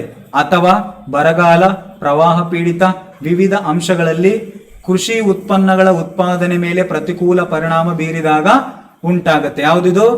Cost push inflation. ಸೊ ಈಗ ಇದ್ರದ್ದು ರೀಸನ್ಸ್ ನೋಡೋಣಂತೆ, ನಿಮ್ಗೆ ಇನ್ನೂ ಕ್ಲಾರಿಟಿ ಸಿಗ್ಬಿಡುತ್ತೆ. ಹೌದಾ? ಎಸ್ ಸರ, ಏನ್ರಿ ಸರ್ ರೀಸನ್? ಅಂದ್ರೆ ಸೊ ಉತ್ಪಾದನಾಂಗಗಳ ಕೊರತೆ. ಫಸ್ಟ್ ಒನ್ ಏನು? ಉತ್ಪಾದನಾಂಗಗಳು. ನಿಮಗೆ ಹೇಳಿದ್ದೆ. ಹೌದಾ? ಉತ್ಪಾದನಾಂಗಗಳು ಯಾವಪ್ಪ ಅಂದ್ರೆ ಭೂಮಿ, ಶ್ರಮ, ಬಂಡವಾಳ, ಸಂಘಟನೆ. ಯಾವ ಘಟನೆ? ಸಂಘಟನೆ. ಇಲ್ಲಿ ಶ್ರಮದ ಕೊರತೆ ಆದ್ರೂ ಏನಾಗತ್ತಾ ಅಂದ್ರೆ ಶ್ರಮದ ಕೊರತೆ ಅಂದ್ರೆ ಕೂಲಿ ಮಾಡೋದು. ಉತ್ಪಾದನಾಂಗಗಳ ಕೊರತೆಯಿಂದ ಏನಾಗತ್ತ ಅಂದ್ರೆ ನಮಗ ಸೊ ಇಲ್ಲಿ ಭೂಮಿ ಆಯ್ತು, ಶ್ರಮ ಆಯ್ತು, ಬಂಡವಾಳ ಆಯ್ತು, ಸಂಘಟನೆ ಆಯ್ತು. ಇಲ್ಲಿ ಶ್ರಮ ಏನಾದ್ರು ಸರ ನಮಗ್ ಜಾಸ್ತಿ ರೊಕ್ಕ ಕೊಟ್ಟಿಲ್ಲಪ್ಪ ಅಂದ್ರೆ ಸೊ ನಾನು ಬರಲ್ಲ ಅಂತ ಹೇಳ್ತಾರೆ. ಸೊ ಅವಾಗ ಕೊರತೆ ಉಂಟಾಗತ್ತ. ಹೌದಾ? ಸೊ ಇವ್ರಿಗೆ ಜಾಸ್ತಿ ದುಡ್ಡು ಕೊಡ್ಬೇಕಾಗತ್ತಾ. ಆಗ ಜಾಸ್ತಿ ದುಡ್ಡು ಕೊಟ್ಟಾಗ ಸೊ ಸಿದ್ಧ ವಸ್ತುವಿನ ಬೆಲೆ ಏನಾಗತ್ತಾ? ಹೆಚ್ಚಳ ಆಗತ್ತಾ. ಯಾವಾಗ ಸಿದ್ಧ ವಸ್ತುವಿನ ಬೆಲೆ ಹೆಚ್ಚಳ ಆಗತ್ತಾ ಸೊ ಇನ್ಫ್ಲೇಷನ್ ಉಂಟಾಗತ್ತಾ. ಅಂತ ಇನ್ಫ್ಲೇಷನ್ ಯಾವುದಪ್ಪ ಅಂದ್ರೆ ಸೊ ಕಾಸ್ಟ್ ಪುಷ್ ಇನ್ಫ್ಲೇಷನ್. ಯಾವ ಇನ್ಫ್ಲೇಷನ್? ಕಾಸ್ಟ್ ಪುಷ್ ಇನ್ಫ್ಲೇಷನ್ ಅಂತ ಕರಿತೀವಿ. ನೆಕ್ಸ್ಟ್ ಕೈಗಾರಿಕಾ ಬಿಕ್ಕಟ್ಟು, ವಿಕೋಪಗಳು. ಈಗ ಪ್ರಕೃತಿ ವಿಕೋಪ ಆಗತ್ತೆ. ಯಾವ ವಿಕೋಪ? ಪ್ರಕೃತಿ ವಿಕೋಪ. ಸೊ ಫ್ಲಡ್ಸ್ ಬರ್ತವೆ. ಸೊ ಫ್ಲಡ್ಸ್ ಬಂದ್ಬಿಟ್ಟು ಏನಾಗತ್ತಪ್ಪ ಅಂದ್ರೆ ಸೊ ನಮಗ ಕೃಷಿ ಉತ್ಪಾದನೆ ಕಡಿಮೆ ಆಗುತ್ತೆ. ಹೌದಾ? ಸೊ ಯಾವಾಗ ಫ್ಲಡ್ಸ್ ಬರ್ತವೆ ಆಗ ಉತ್ಪಾದನೆ ಕಡಿಮೆ ಆಗುತ್ತೆ. ಸೊ ಉತ್ಪಾದನೆ ಕಡಿಮೆ ಆದ್ರೆ ಸೊ ನಮಗ ಕಚ್ಚಾ ವಸ್ತು ಅಂದ್ರೆ ಕೃಷಿಯಿಂದ ಬರುವಂತಹ ಈ ಒಂದು ರಾ ಮೆಟೀರಿಯಲ್ಸ್, ಕಚ್ಚಾ ಸರಕುಗಳು ಏನಾಗ್ತಾವ? ಕಡಿಮೆ ಸಿಗ್ತಾವ. ಯಾವಾಗ ಕಚ್ಚಾ ವಸ್ತುಗಳು ಕಡಿಮೆ ಸಿಗ್ತಾವ ನಾವು ಬೇರೆ ಕಡೆಯಿಂದ ಏನ್ ಮಾಡ್ಕೋಬೇಕಾಗತ್ತಾ? ಅಗೇನ್ ಇಂಪೋರ್ಟ್ ಮಾಡ್ಕೋಬೇಕಾಗತ್ತಾ. ಇಂಪೋರ್ಟ್ ಮಾಡ್ಕೋಬೇಕಾಗತ್ತಾ. ಹಾಗಾದ್ರೆ ಇಂಪೋರ್ಟ್ ಮಾಡ್ಕೊಂಡ್ರೆ ಸೊ ಆಮದು ಮಾಡ್ಕೊಂಡ್ರೆ ನಮಗ ಅವುಗಳ ಬೆಲೆ ಏನಾಗತ್ತೆ? ಹೆಚ್ಚಳ ಆಗತ್ತ. ಅಂದ್ರೆ ಬೇರೆ ಕಡೆಯಿಂದ ಇಂಪೋರ್ಟ್ ಮಾಡ್ಕೊಂಡ್ರೆ ಅವ್ನ ಪ್ರೈಸ್ ಜಾಸ್ತಿ ಹೇಳ್ತಾನ, ಅಥವಾ ಟ್ರಾನ್ಸ್ಪೋರ್ಟೇಷನ್ ಕಾಸ್ಟ್ ಜಾಸ್ತಿ ಆಗತ್ತಾ. ಪ್ರೈಸು ಜಾಸ್ತಿ ಆಗತ್ತಾ. ಪ್ರೈಸ್ ಜಾಸ್ತಿ ಹೇಳ್ತಾನೆ. ಇವೆರಡರಿಂದ ಏನಾಗತ್ತಪ್ಪ ಅಂದ್ರೆ ಕಚ್ಚಾ ಸರಕುಗಳು ಜಾಸ್ತಿ ಆಗ್ತಾ. ಕಚ್ಚಾ ಸರಕುಗಳು ಯಾಕೆ ಜಾಸ್ತಿ ಆಗತ್ತ ಅಂದ್ರೆ ಒಂದು ಕೈಗಾರಿಕಾ ಬಿಕ್ಕಟ್ಟಿಂದ, ಇನ್ನೊಂದು ವಿಕೋಪಗಳಿಂದ ಏನಾಗತ್ತಪ್ಪ ಅಂದ್ರೆ ಸೊ ಇವುಗಳ ಬೆಲೆ ಜಾಸ್ತಿ ಆಗತ್ತಾ. ಇವುಗಳ ಬೆಲೆ ಜಾಸ್ತಿ ಆದ್ರೆ ಆಟೋಮೆಟಿಕಲಿ ಸೊ ಸಿದ್ಧ ವಸ್ತುಗಳ ಬೆಲೆ ಏನಾಗತ್ತಾ? ಹೆಚ್ಚಳ ಆಗತ್ತಾ. ಹೆಚ್ಚಳ ಆಗತ್ತಾ. ಎಸ್. ನೆಕ್ಸ್ಟ್ ಪರೋಕ್ಷ ತೆರಿಗೆಗಳು. ಯಾವುಗಳು? ಪರೋಕ್ಷ ತೆರಿಗೆಗಳಂತ ಕರಿತಾ ಹೋಗ್ತೀವಿ. ಹೌದಾ? So just a minute. So ಈ ಪರೋಕ್ಷ ತೆರಿಗೆಗಳು ಯಾವುಗಳು? ಪರೋಕ್ಷ ತೆರಿಗೆಗಳ ಹೆಚ್ಚಳ ಯಾವಾಗ ಒಂದು ವಸ್ತುವಿನ ಫಾರ್ ಎಕ್ಸಾಂಪಲ್ ನಾವು GST ಕಟ್ತಾ ಇದ್ವಿ. ಹೌದಾ? ಈಗ 28% ಐತಿ. ಎಷ್ಟು ಪರ್ಸೆಂಟು? 28% ಐತಾ GST ಮ್ಯಾಕ್ಸಿಮಮ್ ಅದು ಹೇಳ್ತಿರೋದು. ನಾಳೆ ಏನ್ ಮಾಡ್ತಾವ? 50% GST ಹಾಕಿದ್ರೆ ಅವುಗಳ ಬೆಲೆ ಏನಾಗುತ್ತೆ? ಹೆಚ್ಚಳ ಆಗುತ್ತೋ ಇಲ್ಲೋ. ಸೊ ಪರೋಕ್ಷ ತೆರಿಗೆಗಳ ಹೆಚ್ಚಳದಿಂದ ಏನಾಗುತ್ತಪ್ಪ ಅಂದ್ರೆ ನಮಗ ಏನ್ ಉಂಟಾಗತ್ತಪ್ಪ ಅಂದ್ರೆ ಸೊ ಕಾಸ್ಟ್ ಪುಷ್ ಇನ್ಫ್ಲೇಷನ್ ಜಾಸ್ತಿ ಆಗುತ್ತೆ. ಮತ್ತೆ ಅದ್ರ ಕಾಸ್ಟ್ ಜಾಸ್ತಿ ಆಗುತ್ತೋ ಇಲ್ಲೋ. ಈಗ 28% ಅಂದ್ರೆ 28 ರೂಪಾಯಿ ಕಟ್ತಾವ ಅನ್ಕೋ 100 ರೂಪಾಯಿಗೆ. ಹೌದಾ? ನಾಳೆ 50% ಹಾಕಿದ್ರೆ 100 ರೂಪಾಯಿಗೆ 50% ಕಟ್ತಾ ಇದ್ವಿ GST. ಹೌದಾ? ಹಿಂಗ ಆಗಲ್ಲ. ಬಟ್ ಪರೋಕ್ಷ ತೆರಿಗೆಗಳು ಜಾಸ್ತಿ ಆದಾಗ ನಮಗೇನು ಉಂಟಾಗತ್ತಪ್ಪ ಅಂದ್ರೆ ಇನ್ಫ್ಲೇಷನ್ ಉಂಟಾಗತ್ತಾ. ಯಾವ ಇನ್ಫ್ಲೇಷನ್. ನೆಕ್ಸ್ಟ್ ಬಂಡವಾಳದ ಹೆಚ್ಚಿನ ವೆಚ್ಚ. ಯಾವ ವೆಚ್ಚ? ಬಂಡವಾಳದ ಹೆಚ್ಚಿನ ವೆಚ್ಚ ಅಂತ ಕರಿತೀವಿ. ಸೊ ಬಂಡವಾಳ ಜಾಸ್ತಿ ವೆಚ್ಚ ಮಾಡೋದು. ಮತ್ತೆ ಬಡ್ಡಿ ದರಗಳು. ಯಾವುಗಳು? ಬಡ್ಡಿ ದರಗಳು. ಎಸ್, ಸೊ ಇದನ್ನು ಏನಾಗತ್ತಪ್ಪ ಅಂದ್ರೆ ನಿಮ್ಮ ಒಂದು ಕಾಸ್ಟ್ಗೆ ಪುಷ್ ಆಗ್ತಾ ಹೋಗುತ್ತೆ. ಸೊ ಬಂಡವಾಳ ಜಾಸ್ತಿ ವೆಚ್ಚ ಮಾಡಿದ್ರೆ ಏನಾಗತ್ತಪ್ಪ ಅಂದ್ರೆ ಸೊ ಕಾಸ್ಟ್ ಪುಷ್ ಇನ್ಫ್ಲೇಷನ್ ಆಗೇ ಆಗತ್ತಾ. ಎಸ್, ನೆಕ್ಸ್ಟ್ ಉತ್ಪಾದಕ ಸಂಸ್ಥೆಗಳ ಹೆಚ್ಚಿನ ಲಾಭಗಳಿಂದ ಕೂಡಿದಿಂದ ಉಂಟಾಗತ್ತಾ. ಹೇಳಿನಲ್ಲ, ಅವರಿಗೆ ಲಾಭ ಬೇಕಂದ್ರೆ ಸೊ ಅವುಗಳ ಬೆಲೆ ಜಾಸ್ತಿ ಮಾಡ್ತಾರೆ. ಸೊ ಬೆಲೆ ಜಾಸ್ತಿ ಆದ್ರೆ ಆಟೋಮೆಟಿಕಲಿ ಸೊ ಅದರದ್ದು ಕಾಸ್ಟ್ ಜಾಸ್ತಿ ಆಗತ್ತಾ, ಹಾಗೆ ಆಗತ್ತಾ. ಹೌದು. ನೆಕ್ಸ್ಟ್ ಆಮದು ಬೆಲೆಗಳಲ್ಲಿ ಹೆಚ್ಚಳ. ಯಾವಾಗ ಆಮದು ಬೆಲೆಗಳಲ್ಲಿ ಜಾಸ್ತಿ ಮಾಡ್ತೀವಿ, ಎಸ್, ಆಮದು ಜಾಸ್ತಿ ಮಾಡ್ಕೊಂತೀವಿ, ಬೇರೆ ಕಡೆಯಿಂದ ಆಮದು ಜಾಸ್ತಿ ಮಾಡ್ಕೊಂಡ್ರೆ ಅವುಗಳ ಬೆಲೆ ಏನಾಗತ್ತಾ, ಜಾಸ್ತಿ ಆಗತ್ತಾ. ಸೊ ಅಗೇನ್ ಬೆಲೆ ಜಾಸ್ತಿ ಆದ್ರೆ ಇನ್ಫ್ಲೇಷನ್ ಉಂಟಾಗತ್ತೆ. ಏನು ಉಂಟಾಗತ್ತಾ, ಇನ್ಫ್ಲೇಷನ್ ಉಂಟಾಗತ್ತಾ. ಎಸ್, ರಫ್ತುಗಳ ಹೆಚ್ಚಳದಿಂದನೂ ಮೊದಲಾದ ಕಾರಣಗಳಿಂದ ಉದ್ಭವಿಸುತ್ತದೆ. ಸರ್ ರಫ್ತುಗಳಿಂದ ಹೆಂಗಾಗತ್ತಾ, ಈಗ ರಫ್ತು ಜಾಸ್ತಿ ಮಾಡಿ, ಹೌದಾ.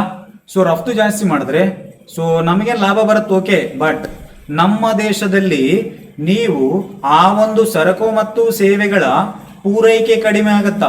ಯಾವಾಗ ಪೂರೈಕೆ ಕಡಿಮೆ ಆಗುತ್ತೆ, ಯಾಕೆ ಪೂರೈಕೆ ಕಡಿಮೆ ಆಯ್ತು, ಇದ್ದಿದ್ದ ಸರಕುಗಳನ್ನ ಬೇರೊಂದು ದೇಶಕ್ಕೆ ಎಕ್ಸ್ಪೋರ್ಟ್ ಮಾಡ್ರಿ ಇಲ್ಲೋ, ಇಲ್ಲಿ ನಿಮ್ಗೆ ಡಿಮ್ಯಾಂಡ್ ಕ್ರಿಯೇಟ್ ಆಗತ್ತ, ಮತ್ತೆ ಬೇಡಿಕೆ ಕ್ರಿಯೇಟ್ ಆಗತ್ತೋ ಇಲ್ಲೋ. ಎಸ್ ಆಗತ್ತಾ. ಬೇಡಿಕೆ ಜಾಸ್ತಿ ಆದಾಗ ಆಟೋಮೆಟಿಕಲಿ ಬೆಲೆ ಜಾಸ್ತಿ ಆಗತ್ತಾ, ಆಗುತ್ತೋ ಇಲ್ಲೋ. ಎಸ್, ಹಾಗೆ ಆಗತ್ತಾ. ಸೊ ಇಷ್ಟದನ್ನ ನಾವೇನಂತ ಕರಿತೀವಪ್ಪ ಅಂದ್ರೆ ಸೊ ಕಾಸ್ಟ್ ಪುಷ್ ಇನ್ಫ್ಲೇಷನ್ ಅಂತ ಕರಿತೀವಿ. ಏನಂತ ಕರಿತೀವಿ, ಕಾಸ್ಟ್ ಪುಷ್ ಇನ್ಫ್ಲೇಷನ್ ಅಂತ ಕರಿತೀವಿ. ಎಸ್, ಇದು ಎರಡನೇ ಟೈಪ್. ಸೊ ಬಹಳ ಡೀಪ್ ಆಗಿದೆ, ಅರ್ಥ ಮಾಡ್ಕೋರಿ ಚಂದ. ಅಪ್ಲೈಡ್ ಕ್ವಶನ್ ಕೇಳಿದಾಗ ಒಂದು ಕ್ವಶನ್ ಮಿಸ್ ಆಗಲ್ಲ, ಅದಕ್ಕೆ ಗ್ಯಾರಂಟಿ ಕೊಡ್ತೀನಿ. S,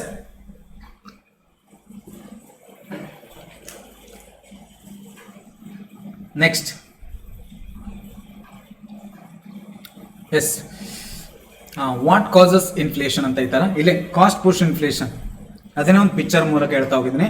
when production cost rise and the producer pass the increase to the customer. ಅಂದ್ರೆ ಯಾವಾಗ ಪ್ರೊಡಕ್ಷನ್ ಕಾಸ್ಟ್ ಜಾಸ್ತಿ ಆಗುತ್ತಲ್ಲ, ಸೊ ಪ್ರೊಡಕ್ಷನ್ ಕಾಸ್ಟ್ ಜಾಸ್ತಿ ಆದಾಗ ಏನ್ ಮಾಡ್ತಾನೆ, ಪ್ರೈಸ್ ಜಾಸ್ತಿ ಮಾಡ್ಬಿಡ್ತಾನೆ. ಯಾವ್ದ್ರದ್ದು, ಫಿನಿಶ್ಡ್ ಗೂಡ್ದು. ಸೊ ಫಿನಿಶ್ಡ್ ಗೂಡ್ದು ಏನ್ ಮಾಡ್ತಾನಪ್ಪ ಅಂದ್ರೆ ಪ್ರೈಸ್ ಜಾಸ್ತಿ ಮಾಡ್ಬಿಡ್ತಾನೆ, ಏನು ಮಾಡಕ್ಕಾಗಲ್ಲ. ನೆಕ್ಸ್ಟ್ ಡಿಮ್ಯಾಂಡ್ ಪುಲ್ ಇನ್ಫ್ಲೇಷನ್ ಅಂದ್ರೆ so when demand for goods increases the exceeds production cost capacity. Yes, so ಬೇಡಿಕೆ ಜಾಸ್ತಿ ಆದಾಗ ಆಟೋಮೆಟಿಕಲಿ ಏನಾಗತ್ತಪ್ಪ ಅಂದ್ರೆ ಬೆಲೆ ಜಾಸ್ತಿ ಆಗತ್ತ ಅಂತ ಹೇಳ್ತಾನೆ. ಇದು ಬೇಡಿಕೆ ಹಣದ ಸೊ ಬೇಡಿಕೆ ಹಣದುಬ್ಬರ ಬೇಡಿಕೆ ಸೆಳೆತ, ಸೊ ವೆಚ್ಚ ತಳ್ಳಿಕೆ, ಹಣದುಬ್ಬರ ಅಂತ ಕರಿತೀವಿ. ಇವೆರಡು ಇಂಪಾರ್ಟೆಂಟ್, ಬಹಳಷ್ಟು ಎಕ್ಸಾಮ್ ಅಲ್ಲಿ ಅಪ್ಲೈಡ್ ಕ್ವಶನ್ ಕೇಳಿದಾನೆ, ಎಲ್ಲ ಕೇಳಿದಾನೆ. Yes, next. ಸೊ ನೆಕ್ಸ್ಟ್ ಏನಪ್ಪ, ಎಸ್, ನೆಕ್ಸ್ಟ್ ಟೈಪ್ಸ್ ಬರ್ತವೆ. ಸೊ ಹಣದುಬ್ಬರ ದರದ ಆಧಾರದ ಮೇಲೆ ವಿಧಗಳು. ಸೊ ದರದ ಆಧಾರದ ಮೇಲೆ ವಿಧಗಳಂತ ಕರಿತೀವಿ.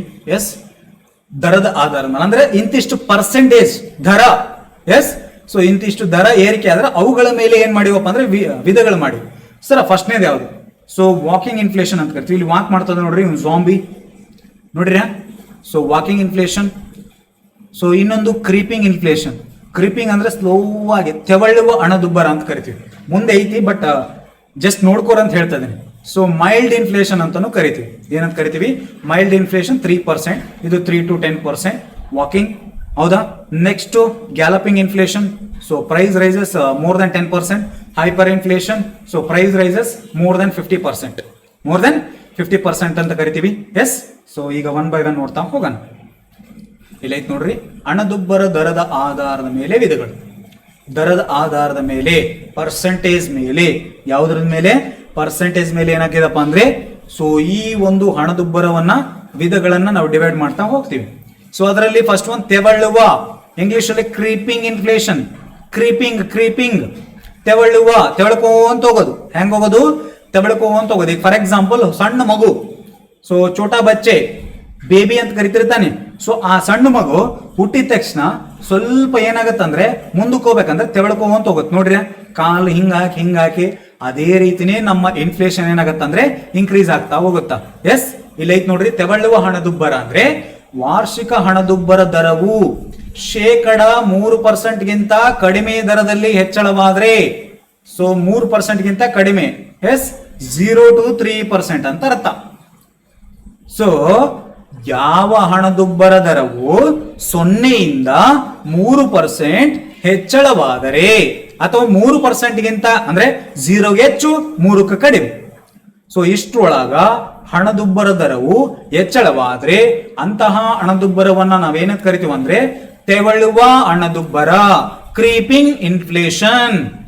ಕ್ರೀಪಿಂಗ್ ಇನ್ಫ್ಲೇಷನ್ ಅಂತ ಕರಿತೀವಿ. ಸೊ ಈ ಒಂದು ಹಣದುಬ್ಬರ ದರವು ಅನುಭೋಗವನ್ನ ಕಡಿಮೆ ಮಾಡದೆ ಉತ್ಪಾದನೆಯನ್ನ ಹೆಚ್ಚಿಸುತ್ತದೆ. Yes, very very important. ಸರ ಹೆಂಗ್ರಿ ಸರ ಮತ್ತೆ ಪ್ರೈಸ್ ಇನ್ಕ್ರೀಸ್ ಆದ್ರೆ ಮತ್ತೆ ಜನ ಕೊಂಡ್ಕೊಳ್ಳೋದು ಕಡಿಮೆ ಮಾಡಿದ್ರೆ ಅಂತ ಹೇಳ್ತಿರಲ್ಲ, ಸರ್ಟೆನ್ ಸ್ವಲ್ಪ ಇರ್ಬೇಕು. ಹೆಂಗ ಅಂತ ಹೇಳ್ತೀನಿ ಕೇಳ್ರಿ. ಈಗ 0 3% ಹೆಚ್ಚಳ ಆದ್ರೆ ಎಷ್ಟು ಪರ್ಸೆಂಟ್? 0%. ಅಂದ್ರೆ 100 ರೂಪಾಯಿ ಇತ್ತು, 103 ರೂಪಾಯಿ ಏರಿಕೆ ಆಗೈತೆ. ಎಷ್ಟು?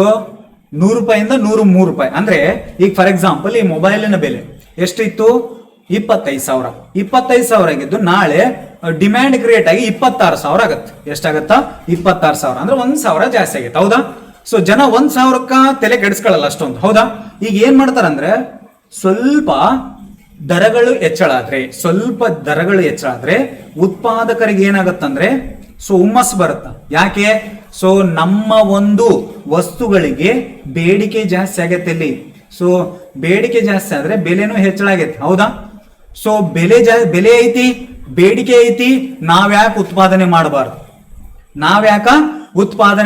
ಅಂದ್ರೆ ಮಾರುಕಟ್ಟೆಯಲ್ಲಿ ಸ್ವಲ್ಪ ಪ್ರಮಾಣ, ಈಗ ನೀವು ಪೆನ್ ಅನ್ನ ಬಳಸ್ತೀರಿ, ರೋರಿಟೋ ಬ್ರೈಟ್ ಅಂತ ಒಂದು ಪೆನ್ ಬರುತ್ತೆ ತಾನೆ.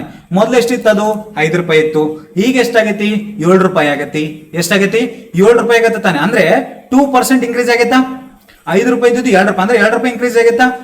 ಸೊ ಈ ರೀತಿ ಪ್ರೈಸ್ ಜಾಸ್ತಿ ಕೊಟ್ಟಂಗೆಲ್ಲ, ಸೊ ಪ್ರೈಸ್ ಇನ್ಕ್ರೀಸ್ ಆದಂಗೆಲ್ಲ, ಅಂದ್ರೆ ಸ್ವಲ್ಪ ಪ್ರಮಾಣದಲ್ಲಿ ಪ್ರೈಸ್ ಜಾಸ್ತಿ ಆದಾಗ ಉತ್ಪಾದಕ ಏನ್ ಮಾಡ್ತಾನೆ? ಅವನ ವಸ್ತುಗಳಿಗೆ ಬೇಡಿಕೆ ಜಾಸ್ತಿ ಆಗತ್ತೆ ಅಂತೇಳಿ ಅವನೇನ್ ಮಾಡ್ತಾನೆ? ಬೆಲೆ ಐತೆ ಅಂತೇಳಿ, ಬೇಡಿಕೆ ಐತೆ ಅಂತೇಳಿ ಅವನೇನ್ ಮಾಡ್ತಾನೆ? ಉತ್ಪಾದನೆ ಜಾಸ್ತಿ ಮಾಡ್ತಾನೆ. ಈ ರೀತಿ ಉತ್ಪಾದನೆ ಜಾಸ್ತಿ ಮಾಡಿದ್ರೆ ಸೊ ನಮ್ಮ ಒಂದು ಆರ್ಥಿಕತೆ GDP ಬೆಳವಣಿಗೆ ಆಗತ್ತೆ. ಉತ್ಪಾದನೆ ಜಾಸ್ತಿ ಆದ್ರೆ GDP ಬೆಳವಣಿಗೆ ಆಗತ್ತಾ? ಏನಾಗತ್ತಾ? ಸೊ ಉತ್ಪಾದನೆ ಜಾಸ್ತಿ ಆದ್ರೆ GDP ಬೆಳವಣಿಗೆ ಆಗತ್ತಾ? ಎಸ್. ಸೊ GDP ಬೆಳವಣಿಗೆ ಆದ್ರೆ ಸೊ ನಮ್ಮ ಒಂದು ಆರ್ಥಿಕತೆ ಅಭಿವೃದ್ಧಿ ಆಗತ್ತಾ? ಏನಾಗತ್ತಾ? ಆರ್ಥಿಕತೆ ಅಭಿವೃದ್ಧಿ ಆಗತ್ತಾ? ಸರ್ಕಾರ ಇದನ್ನ ಕಂಟ್ರೋಲ್ ಮಾಡೋದು ಅವಶ್ಯಕತೆ ಇಲ್ಲ. 0 to 3% ಅಂದ್ರೆ it's good for the economy. Yes, it's good for the producers, it's good for the peoples. ಹೌದಾ? ಸೊ ಇದು ಎಲ್ಲರಿಗೂ ಒಳ್ಳೇದಾಗತ್ತಾ? ಈ ರೀತಿಯ ಹಣದುಬ್ಬರ ಆರ್ಥಿಕತೆಗೆ ಒಳ್ಳೆಯದು, ಜನರಿಗೆ ಒಳ್ಳೆಯದು, ಪ್ಲಸ್ ನಿಮ್ಮ ಒಂದು ಉತ್ಪಾದಕರು ರೈತರಿಗೆ ಒಳ್ಳೇದಾಗತ್ತಾ? ಅದಕ್ಕಾಗಿ ಸೊ ಈ ರೀತಿಯ ಹಣದುಬ್ಬರವನ್ನ ಸರ್ಕಾರ ಕಂಟ್ರೋಲ್ ಮಾಡಲ್ಲ. ಇಷ್ಟಿದ್ರೆ ಕಂಟ್ರೋಲ್ ಮಾಡದೇ ಇಲ್ಲ. ಏನ್ ಮಾಡಲ್ಲ? ತೆವಳುವ ಹಣದುಬ್ಬರ. ಎಸ್, ತೆವಳುವ ಹಣದುಬ್ಬರ ಅಂತ ಕರಿತೀವಿ. ಎಸ್, ಸಿಂಪಲ್ ಆಗಿ 0 to 3% ಇನ್ಕ್ರೀಸ್ ಆದ್ರೆ ದರ, ಸೊ ಅದನ್ನ ಏನಂತ ಕರಿತೀವಿ? ತೆವಳುವ ಹಣದುಬ್ಬರ. ಎಸ್, ಹೆಂಗಾಗತ್ತೆ ಏನಾಗತ್ತೆ ಅಂತ ಅರ್ಥ ಆಗೈತೆ ಅಂತ ಭಾವಿಸ್ತೀನಿ. ಎಸ್, ನೆಕ್ಸ್ಟ್ ಎರಡನೇದು ನಡೆದಾಡುವ ಹಣದುಬ್ಬರ. ಯಾವ ಹಣದುಬ್ಬರ? ನಡೆದಾಡುವ, ವಾಕಿಂಗ್ ಇನ್ಫ್ಲೇಷನ್ ಅಂತ ಕರಿತೀವಿ. ವಾಕ್ ಮಾಡೋದು. ಹೆಂಗ್ ಮಾಡೋದು? ಟಿಕ್ ಟಿಕ್ ಟಿಕ್ ಟಿಕ್ ಅಂತೇಳಿ ವಾಕ್ ಮಾಡೋದು. ಹೆಂಗ್ ಮಾಡೋದು? ಮಾಡ್ತಿರಲ್ಲ ನೀವು. ಎಸ್, ಇಲ್ಲಿ ಮಾಡ್ತದ ನೋಡ್ರಿ ಇವ. Yes yes, very good bro, walk ಮಾಡು. ಎಸ್, ಸ್ಪೈಕ್ ಬಿಟ್ಟ ನಾವ ಇರ್ಲಿ. ಹಾ, ಸೊ ವಾರ್ಷಿಕ ಹಣದುಬ್ಬರ ದರವು 3ರಿಂದ 10%. ಎಷ್ಟು ಪರ್ಸೆಂಟು? 3ರಿಂದ 10%. ಸರ್ ಅದು ಯಾಕೆ ಹಂಗೆ ಮಾಡ್ರಿ ಅಂತ ಅನ್ಕೋಬೇಡ್ರಿ, ಇರ್ಲಿ ಬಿಡ್ರಿ, ಪಾಲಿಸ್ಬಿಡ್ತೀನಿ ಮತ್ ನೀವು. ಎಸ್, ಬೇಡ ಬ್ರೋ, ನೀನ್ ಚೆನ್ನಾಗಿ ಹೆಂಗೆ ಇದೆಯಾ ಹಂಗೆ. ಹಾ, ಈಗ ಕಾನ್ಸೆಪ್ಟ್ ಬರ್ರಿ. ಹಾ, ಎಸ್. ಸೊ ವಾರ್ಷಿಕ ಹಣದುಬ್ಬರ ದರವು 3ರಿಂದ 10% ಏರಿಕೆಯಾದರೆ ಎಷ್ಟು ಪರ್ಸೆಂಟು? 3ರಿಂದ 10% ಹೆಚ್ಚಳಗಾದ್ರೆ ಈ ಒಂದು ಹಣದುಬ್ಬರವನ್ನು ನಾವೇನಂತ ಕರಿತೀವಪ್ಪ ಅಂದ್ರೆ ಸೊ ನಡೆದಾಡುವ ಹಣದುಬ್ಬರ, ವಾಕಿಂಗ್ ಇನ್ಫ್ಲೇಷನ್. ಯಾವ ಇನ್ಫ್ಲೇಷನ್? ವಾಕಿಂಗ್ ಇನ್ಫ್ಲೇಷನ್ ಅಂತ ಕರಿತಾ ಹೋಗ್ತೀವಿ. ಸೊ ಪ್ರಾರಂಭಿಕ ಹಂತದಲ್ಲಿ ಇದು ಆರೋಗ್ಯಕರವಾಗಿದ್ದರೂ ಕೊನೆ ಹಂತದಲ್ಲಿ ಅಪಾಯದ ಮುನ್ಸೂಚನೆ ಇರುವುದರಿಂದ ಸರ್ಕಾರ ಇದನ್ನು ನಿಯಂತ್ರಿಸಲು ಸೂಕ್ತ ಕ್ರಮಗಳನ್ನ ಕೈಗೊಳ್ಳುತ್ತದೆ. ಏನ್ ಕೈಗೊಳ್ಳುತ್ತಾ? ಸರ್ಕಾರ ಸೂಕ್ತ ಕ್ರಮ ಕೈಗೊಳ್ಳುತ್ತೆ. ಎಸ್, ಸೊ ಎಸ್ ಇರ್ಲಿ. ಸೊ ಸರ್ಕಾರ ಏನ್ ಮಾಡ್ತಿದ್ದಾನ? ಸೂಕ್ತ ಕ್ರಮಗಳೊಂದಿಗೆ ಸೊ ಕಂಟ್ರೋಲ್ ಮಾಡ್ತಾ ಹೋಗುತ್ತೆ. ಏನ್ರಿ ಸರ್ ಸೂಕ್ತ ಕ್ರಮಗಳಂದ್ರೆ? ಏನಿಲ್ಲ, ಸಿಂಪಲ್. ಸೊ 3ರಿಂದ 10% ಅಂದ್ರೆ ಸ್ಟಾರ್ಟಿಂಗ್ ಏನಾಗತ್ತಾ? ಸೊ ಜನನು ಸೊ ಪ್ರೈಸ್ ಇನ್ಕ್ರೀಸ್ ಆಗೈತ್ರಿ ಸರ, ಸೊ ಓಕೆ ನೋಡೋಣ ಅಂತ ಹೇಳ್ತಾರೆ. ಬಟ್ ಫೈನಲಿ ಸೊ ಕಷ್ಟ ಆಗತ್ತೆ ಜನಕ್ಕೆ. ಯಾಕಂದ್ರೆ 1000 ಇದ್ದಿದ್ದು 10,000 ಮಾಡಿದ್ರೆ ಹೆಂಗ್ ತಗೋತಾರೇನು? ಸೊ ಇದು ದಿನನಿತ್ಯ ವಸ್ತುಗಳಿಗೆ ಸ್ವಲ್ಪ ಹೊಡೆತ ಕೊಡುತ್ತೆ. ಸ್ಟಾರ್ಟಿಂಗ್ ಓಕೆ ಆರೋಗ್ಯಕರ ಐತಿ, ಸ್ಟಾರ್ಟಿಂಗ್ ಏನ್ ಮಾಡ್ತಾರ? ಓಕೆ ಪ್ರೈಸ್ ಜಾಸ್ತಿ ಆಗೈತೆ ಅಂತೇಳಿ ಸೊ ಉತ್ಪಾದಕರು ಏನ್ ಮಾಡ್ತಾರೆ, ಜಾಸ್ತಿ ಜಾಸ್ತಿ ಉತ್ಪಾದನೆ ಮಾಡ್ತಾರೆ. ಮೊದಲು 3 ರೂಪಾಯಿ ಸಿಗ್ತಿತ್ತು, ಈಗ 10 ರೂಪಾಯಿ ಸಿಗ್ತಾ ಇದೆ ಇಲ್ಲ. ಯಾವನಾದ್ರೂ ಪ್ರೊಡಕ್ಷನ್ ಮಾಡ್ತಾನೆ. ಸೊ ಯಾವಾಗ ಪ್ರೊಡಕ್ಷನ್ ಜಾಸ್ತಿ ಆದ್ರೆ, ಸೊ ಜನಕ್ಕ 10 ರೂಪಾಯಿ ಇನ್ಕ್ರೀಸ್ ಆದ್ರೆ ಸ್ವಲ್ಪ ಏನ್ ಮಾಡ್ತಾನೆ, ಸೊ ನೆಗೆಟಿವ್ ಎಫೆಕ್ಟ್ ಆಗೇ ಆಗತ್ತೆ. ಸ್ಟಾರ್ಟಿಂಗ್ ಓಕೆ ಪರ್ಚೇಸ್ ಮಾಡ್ತಾ ಹೋಗ್ತಾರೆ, 4 ರೂಪಾಯಿ ಐತ್, 5 ರೂಪಾಯಿ ಐತ್, 6 ರೂಪಾಯಿ ಐತ್ ಅಂದ್ರೆ ಸೊ ಮಲ್ಲಕ್ಕೆ ಜನಕ್ಕೆ ಏನಾಗುತ್ತೆ, ಒಂದು ನೆಗೆಟಿವ್ ಫೀಲಿಂಗ್ ಬರುತ್ತೆ. ಸೊ ಪ್ರೈಸ್ ಏನಾಗ್ತಿದೆ, ಇನ್ಕ್ರೀಸ್ ಆಗ್ತಾ ಇದೆ, ನನಗೆ ತಗೊಳ್ಳಕ್ಕೆ ಕಷ್ಟ ಆಗ್ತಿದೆ, ಏನಾಗ್ತಿದೆ, ಕಷ್ಟ ಆಗ್ತಿದೆ ಅಂತ ಹೇಳಿ ಏನ್ ಮಾಡ್ತಾರೆ, ಸೊ ಮೆಲ್ಲಕ್ಕೆ ಜನ ಏನ್ ಮಾಡ್ತಾರೆ, ಕಡಿಮೆ ಮಾಡ್ತಾ ಹೋಗ್ತಾರೆ. ಈಗ ಸ್ಟಾರ್ಟಿಂಗ್ ಏನಾಗತ್ತಾ, ಓಕೆ ನೆಕ್ಸ್ಟ್ ಅಪಾಯದ ಮುನ್ಸೂಚನೆ ಕೊಡುತ್ತಾ, ಇದಕ್ಕಿಂತ ಏನಾದ್ರು ಜಾಸ್ತಿ ಆಯ್ತಪ್ಪ ಅಂದ್ರೆ ಸೊ ಅವಾಗ ಏನಾಗತ್ತಾ, ಸೊ ಸರ್ಕಾರ ಇದನ್ನ ಇಂಟರ್ಫಿಯರ್ ಆಗ್ಬಿಟ್ಟು ಇದನ್ನ ನಿಯಂತ್ರಣ ಮಾಡ್ಲೇಬೇಕು. ಅದರ್ವೈಸ್ ಏನಾಗತ್ತಪ್ಪ ಅಂದ್ರೆ ಸರ್ಕಾರಕ್ಕೆ ಕಷ್ಟ ಆಗತ್ತಾ, ಆರ್ಥಿಕತೆಗೆ ಹೊಡೆತ ಬೀಳುತ್ತಾ, ಮತ್ತು ಉತ್ಪಾದನೆ ಕಡಿಮೆ ಆಗತ್ತಾ ಆಗತ್ತೆ. ಯಾಕಂದ್ರೆ ಸೊ ಜನರು ಏನ್ ಮಾಡ್ತಾರೆ, ಕೊಂಡ್ಕೊಳ್ಳೋದು ಕಡಿಮೆ ಮಾಡ್ಬಿಡ್ತಾರೆ, ಹೌದಾ. ಸೊ ಕೊಂಡ್ಕೊಳ್ಳೋದು ಕಡಿಮೆ ಮಾಡಿದ್ರೆ ಅವಾಗ ಏನಾಗತ್ತಾ, ವಸ್ತುಗೆ ಬೇಡಿಕೆ ಕಡಿಮೆ ಆಗತ್ತಾ, ಬೇಡಿಕೆ ಕಡಿಮೆ ಆದ್ರೆ ಉತ್ಪಾದನೆ ಆಟೋಮೆಟಿಕಲಿ ಕಡಿಮೆ ಆಗತ್ತಾ, ಹೌದು ಆಗತ್ತೆ. ಸೊ ಈ ರೀತಿಯಾಗಿ ನಡೆದೊಡುವ ಹಣದುಬ್ಬರವನ್ನು ನೋಡ್ತಾ ಹೋಗ್ತೀವಿ. ವಾಕಿಂಗ್ ಇನ್ಫ್ಲೇಷನ್, ಯಾವ ಇನ್ಫ್ಲೇಷನ್, ವಾಕಿಂಗ್ ಇನ್ಫ್ಲೇಷನ್ ಏನಾಗತ್ತಾ, ಸ್ಟಾರ್ಟಿಂಗ್ ಓಕೆ ಬರ್ತಾ ಬರ್ತಾ ಬರ್ತಾ ಏನಾಗತ್ತಾ, ಕಷ್ಟ ಆಗಿ ಆಗತ್ತಾ, ಏನಾಗತ್ತಾ, ಕಷ್ಟ ಆಗಿ ಆಗತ್ತಾ. ನೆಕ್ಸ್ಟ್ ಓಡುವ ಹಣದುಬ್ಬರ. ಯಾವ ಹಣದುಬ್ಬರ, ಓಡುವ ಹಣದುಬ್ಬರ ಅಂತ ಕರಿತೀವಿ. ಎಸ್, ಯಾವ ಹಣದುಬ್ಬರ, ಓಡುವ ಹಣದುಬ್ಬರ. ಹಾಗಾದ್ರೆ ಓಡುವ ಹಣದುಬ್ಬರ ಅಂದ್ರೆ ಏನು?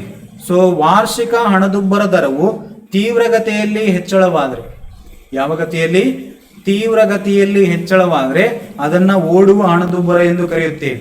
ಯಾವ ಹಣದುಬ್ಬರ, ಓಡುವ ಹಣದುಬ್ಬರ ಅಂತ ಕರಿತೀವಿ.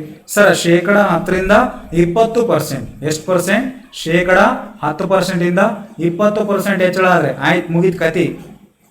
ಇಲ್ಲಿಗೆ ನಿಮ್ಮ ಒಂದು ಆರ್ಥಿಕತೆಯಲ್ಲಿ ಏನಾಗತ್ತ, ವ್ಯತಿರಿಕ್ತ ಪರಿಣಾಮ ಉಂಟಾಗತ್ತೆ, ಉಲ್ಟಾ ಹೊಡಿತದ, ಯಾವನು ಪರ್ಚೇಸ್ ಮಾಡಲ್ಲ. ಅವಾಗ ಏನ್ ಮಾಡ್ತೀರಿ, ಸೊ 10% 20 ಅಂದ್ರೆ ನೋಡ್ರಿ ಎಷ್ಟು ಇನ್ಕ್ರೀಸ್ ಆಯ್ತು, 20 ರೂಪಾಯಿ ಇನ್ಕ್ರೀಸ್ ಆಯ್ತು, ಯಾರು ತಗೋತಾರ, ತಗೊಳಲ್ಲ.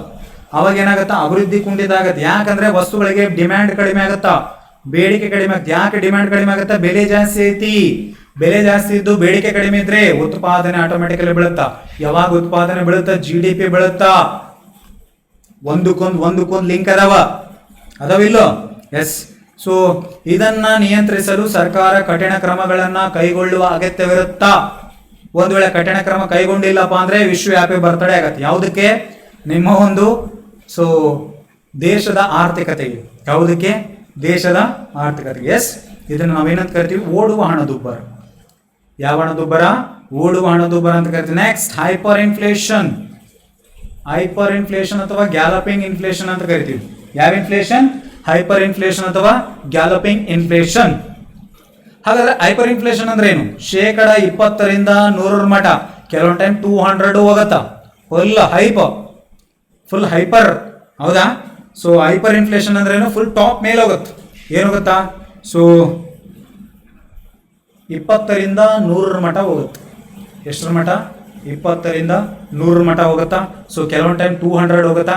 ಅಂದ್ರೆ ಆರ್ಥಿಕತೆ ನಮ್ಮ ಕಂಟ್ರೋಲ್ ಅಲ್ಲಿ ಸಿಗೋದಿಲ್ಲ, ಆರ್ಥಿಕತೆ ನಮ್ಮ ಒಂದು ಕಂಟ್ರೋಲ್ ಅಲ್ಲಿ ಸಿಗೋದಿಲ್ಲ. ಫುಲ್ ಹೈಪರ್ ಇನ್ಫ್ಲೇಷನ್ ಅಂತ ಕರಿ. ಸೊ ನಾಗಲೋಟ ಫುಲ್ ಮೇಲೆ ಹೋಗುತ್ತ, ರಾಕೆಟ್ ಸ್ಪೀಡ್ ಇಲ್ಲ ಐತ್ ನೋಡ್ರಿ, ಚುಯಿಕ್ ಅಂತ ಹೋಗುತ್ತೆ. ಹೆಂಗ್ ಹೋಗುತ್ತಾ, ಚುಯಿಕ್ ಅಂತ, ಹೌದಾ. ರಾಕೆಟ್ ಹೆಂಗ್ ಹೋಗುತ್ತ, ಹಂಗ್ ಹೋಗುತ್ತೆ ನೋಡ್ರಿ. ಎಸ್, ಸೊ ಈ ಒಂದು ಹಣದುಬ್ಬರವು ಸಂಪೂರ್ಣವಾಗಿ ಹಣಕಾಸು ವ್ಯವಸ್ಥೆಯನ್ನ ನಾಶ ಮಾಡುತ್ತದೆ. ಹಣದ ಕೊಳ್ಳುವ ಸಾಮರ್ಥ್ಯವನ್ನ ನಿರಂತರವಾಗಿ ಕುಸಿಯುತ್ತದೆ. ಸೊ ಮನೆಗೆ ದುಡ್ಡಿಗೆ ಕಿಮ್ಮತ್ತಿರಲ್ಲ, ವಸ್ತುಗಳ ಬೆಲೆ ಗಗನಕ್ಕೇರಿರುತ್ತ. ಎಸ್, ಸರ್ಕಾರ ಅತ್ಯಂತ ಕಠಿಣ ಕ್ರಮಗಳನ್ನ ಕೈಗೊಳ್ಳುವ ಮೂಲಕ ಇದನ್ನ ನಿಯಂತ್ರಿಸಬೇಕಾಗುತ್ತೆ. ಸರ್ ಎಕ್ಸಾಂಪಲ್ ಕೊಡ್ರಂದ್ರೆ, ಸೊ ನಿಮ್ಮ ಒಂದು ಶ್ರೀಲಂಕಾ ರೀಸೆಂಟ್ ಆಯ್ತಲ್ಲ, ಒಂದ್ ಇಡ್ಲಿ, ಒಂದು ವಡಾ, ಒಂದು ಬಜ್ಜಿ ಎಲ್ಲ ಸೇರ್ಕೊಂಡು ಒಂದು 100 ರೂಪಾಯಿ, 100 ರೂಪಾಯಿ ಅಲ್ಲ 1000 ರೂಪಾಯಿ. ಈ ರೀತಿಯಾಗಿ ಏನಾಗತ್ತಪ್ಪ ಅಂದ್ರೆ ಫುಲ್ ಹೈಪರ್ ಇನ್ಫ್ಲೇಷನ್ ಆಗುತ್ತೆ. 1000 ರೂಪಾಯಿ ನೋಡ್ರಿ, ಒಂದು ಇಡ್ಲಿ, ಒಂದು ವಡಾ, ಒಂದು ಬಜ್ಜಿ, ಒಡೆ 9, ಹೌದಾ ಇಲ್ಲ. ಸೊ ಈ ರೀತಿಯಾಗಿ ವಸ್ತುಗಳ ಬೆಲೆ ಗಗನಕ್ಕೇರುತ್ತಾ, ನಿಮ್ಮ ಒಂದು ಹಣದ ಕೊಳ್ಳುವ ಸಾಮರ್ಥ್ಯ ಏನಾಗತ್ತಾ, ಪೂರ ಕಡಿಮೆ ಆಗುತ್ತೆ. ಸೊ ನಮ್ಮೂರಲ್ಲಿ 30 ರೂಪಾಯಿ ಕೊಡ್ತಾರೆ ಇಲ್ಲೋ. ನೋಡ್ರಿ ನಿಮ್ಮದಕ್ಕೂ ಅವ್ರದಕ್ಕೂ ಎಷ್ಟು ಡಿಫರೆನ್ಸ್ ಆಯ್ತೋ ಇಲ್ಲೋ. ಎಸ್, ಸೊ ನಾಗಾಲೋಟದ ಹಣದುಬ್ಬರಕ್ಕೆ ಕೆಲವೊಂದು ಎಕ್ಸಾಂಪಲ್ಸ್ ಇದಾವೆ, ಸ್ವಲ್ಪ ತಿಳ್ಕೊರಿ. ಸೊ ಈ ಒಂದು ಹೈಪರ್ ಇನ್ಫ್ಲೇಷನ್ ಯಾವಾಗ ಸಂಭವಿಸ್ತದೆ ಅಂದ್ರೆ 1920ರಲ್ಲಿ ಜರ್ಮನಿಯಲ್ಲಿ ಸಂಭವಿಸ್ತದೆ. ಎಲ್ಲಿ, ಜರ್ಮನಿಯಲ್ಲಿ. ಅಗೇನ್ 1946ರಲ್ಲಿ ಹಂಗೇರಿ ಅಂತ ಕೇಳಿರಾ? ಎಸ್, ಈ ಒಂದು ಹಂಗೇರಿಯ ಬುಡಾಪೆಸ್ಟ್ ಅಂತ ಕರಿತೀವಿ. ಎಸ್, ಸೊ ನೆಕ್ಸ್ಟ್ 2004ರಿಂದ 9ರಲ್ಲಿ ಜಿಂಬಾಬ್ವೆ. ಯಾವುದು? ಜಿಂಬಾಬ್ವೆ. ನೋಡಿರಾ? ಈ ಒಂದು ಜಿಂಬಾಬ್ವೆಯಲ್ಲಿ ಏನಾಗತ್ತಪ್ಪ ಅಂದ್ರೆ ಸೊ ಹೈಪರ್ ಇನ್ಫ್ಲೇಷನ್ ಉಂಟಾಗತ್ತೆ. ಇಲ್ಲಿ ನೋಡ್ರಿ, ಕ್ಯಾರೆಟ್ ಎಷ್ಟು ಅದಾವ ಎಲ್ಲ ಸೇರಿದು ಒಂದು 10 ಕ್ಯಾರೆಟ್ ಅದಾವ. 10 ಕ್ಯಾರೆಟ್ಗೆ ಎಷ್ಟು ದುಡ್ಡು ಕೊಡ್ತಾ ಇದಾರೆ ನೋಡ್ರಿ. ಇಲ್ಲಿ 1 kg ಇರುತ್ತೆ, 1.5 kg ಮಾಂಸ, ಎಷ್ಟು ದುಡ್ಡು ಕೊಡ್ತಾ ಇದಾರೆ ನೋಡ್ರಿ. ಗಟ್ಟ ಒಂದ್ ಕಡೆ ಹಾಕ್ಬಿಟ್ರ, ಅದಕ್ಕೆ ರೆಸ್ಪೆಕ್ಟೇ ಇಲ್ಲ, ಮನೆಗೆ ವ್ಯಾಲ್ಯೂವೇ ಇಲ್ಲ. ನೆಕ್ಸ್ಟ್ ಇಲ್ಲಿ ನೋಡ್ರಿ, ಒಂದು ಚಾಕ್ಲೇಟ್ ಬಾಕ್ಸ್ ಇಷ್ಟು ದುಡ್ಡು ಕೊಡ್ತಾ ಇದ್ರಿ. ಲಾಸ್ಟ್ ಒಂದು ನೀವು ಮಕ ಒರೆಸ್ಕೊಳ್ಳುವಂತಹ ಏನದು ಪೇಪರ್ ಬರುತ್ತಲ್ಲ, ಆ ಪೇಪರ್ನು ಇಷ್ಟು ದುಡ್ಡು ಕೊಡ್ಬೇಕಂದ್ರೆ ಲೆಕ್ಕ ಹಾಕಿರೋದಕ್ಕೆ ವ್ಯಾಲ್ಯೂ ಏನಾರ ಐತಂತ? ನೋ ವ್ಯಾಲ್ಯೂ, ಕಿಮ್ಮತ್ತೇ ಇಲ್ಲ, ರೆಸ್ಪೆಕ್ಟೇ ಇಲ್ಲ. ಸೊ ನೆಕ್ಸ್ಟ್ ವೆನಿಜುವೆಲಾ ಆರ್ಥಿಕತೆ ಆಂತರಿಕ ದರ ಇದೆ. ಆಕ್ಚುಲಿ ಇದು ಏನದವಲ್ಲ ಎಲ್ಲ ವೆನಿಜುವೆಲಾದಲ್ಲಿ ಆಯ್ತು. ಸೊ 2019 ಏನಾಗತ್ತಪ್ಪ ಅಂದ್ರೆ ಸೊ ಇಷ್ಟು ಪ್ರತಿಶತದಷ್ಟೇ ಐತೆ ನೋಡ್ರ. ಸೊ 2,80,972% ಪೂರ ಮೆಕ್ಕಿ ಬಿಟ್ಟತಿ. ಅದರದ್ದು ಕಿಮ್ಮತ್ತೇ ಇಲ್ಲ, ವ್ಯಾಲ್ಯೂವೇ ಇಲ್ಲ. ಏನ್ ಮಾಡೋದು? ಹೌದಾ? ಸೊ ಈ ರೀತಿಯಾಗಿ ಅಲ್ಲಿ ಪಿಕ್ಚರ್ ಹೇಳುತ್ತ ನಾಗಾಲೂಟದ ಹಣದುಬ್ಬರ ಎಷ್ಟು ಕ್ರೂರವಾಗೈತಿ, ಎಷ್ಟು ಕಠಿಣವಾಗೈತೆ ಅಂತ. ಹೌದಾ? ಎಸ್.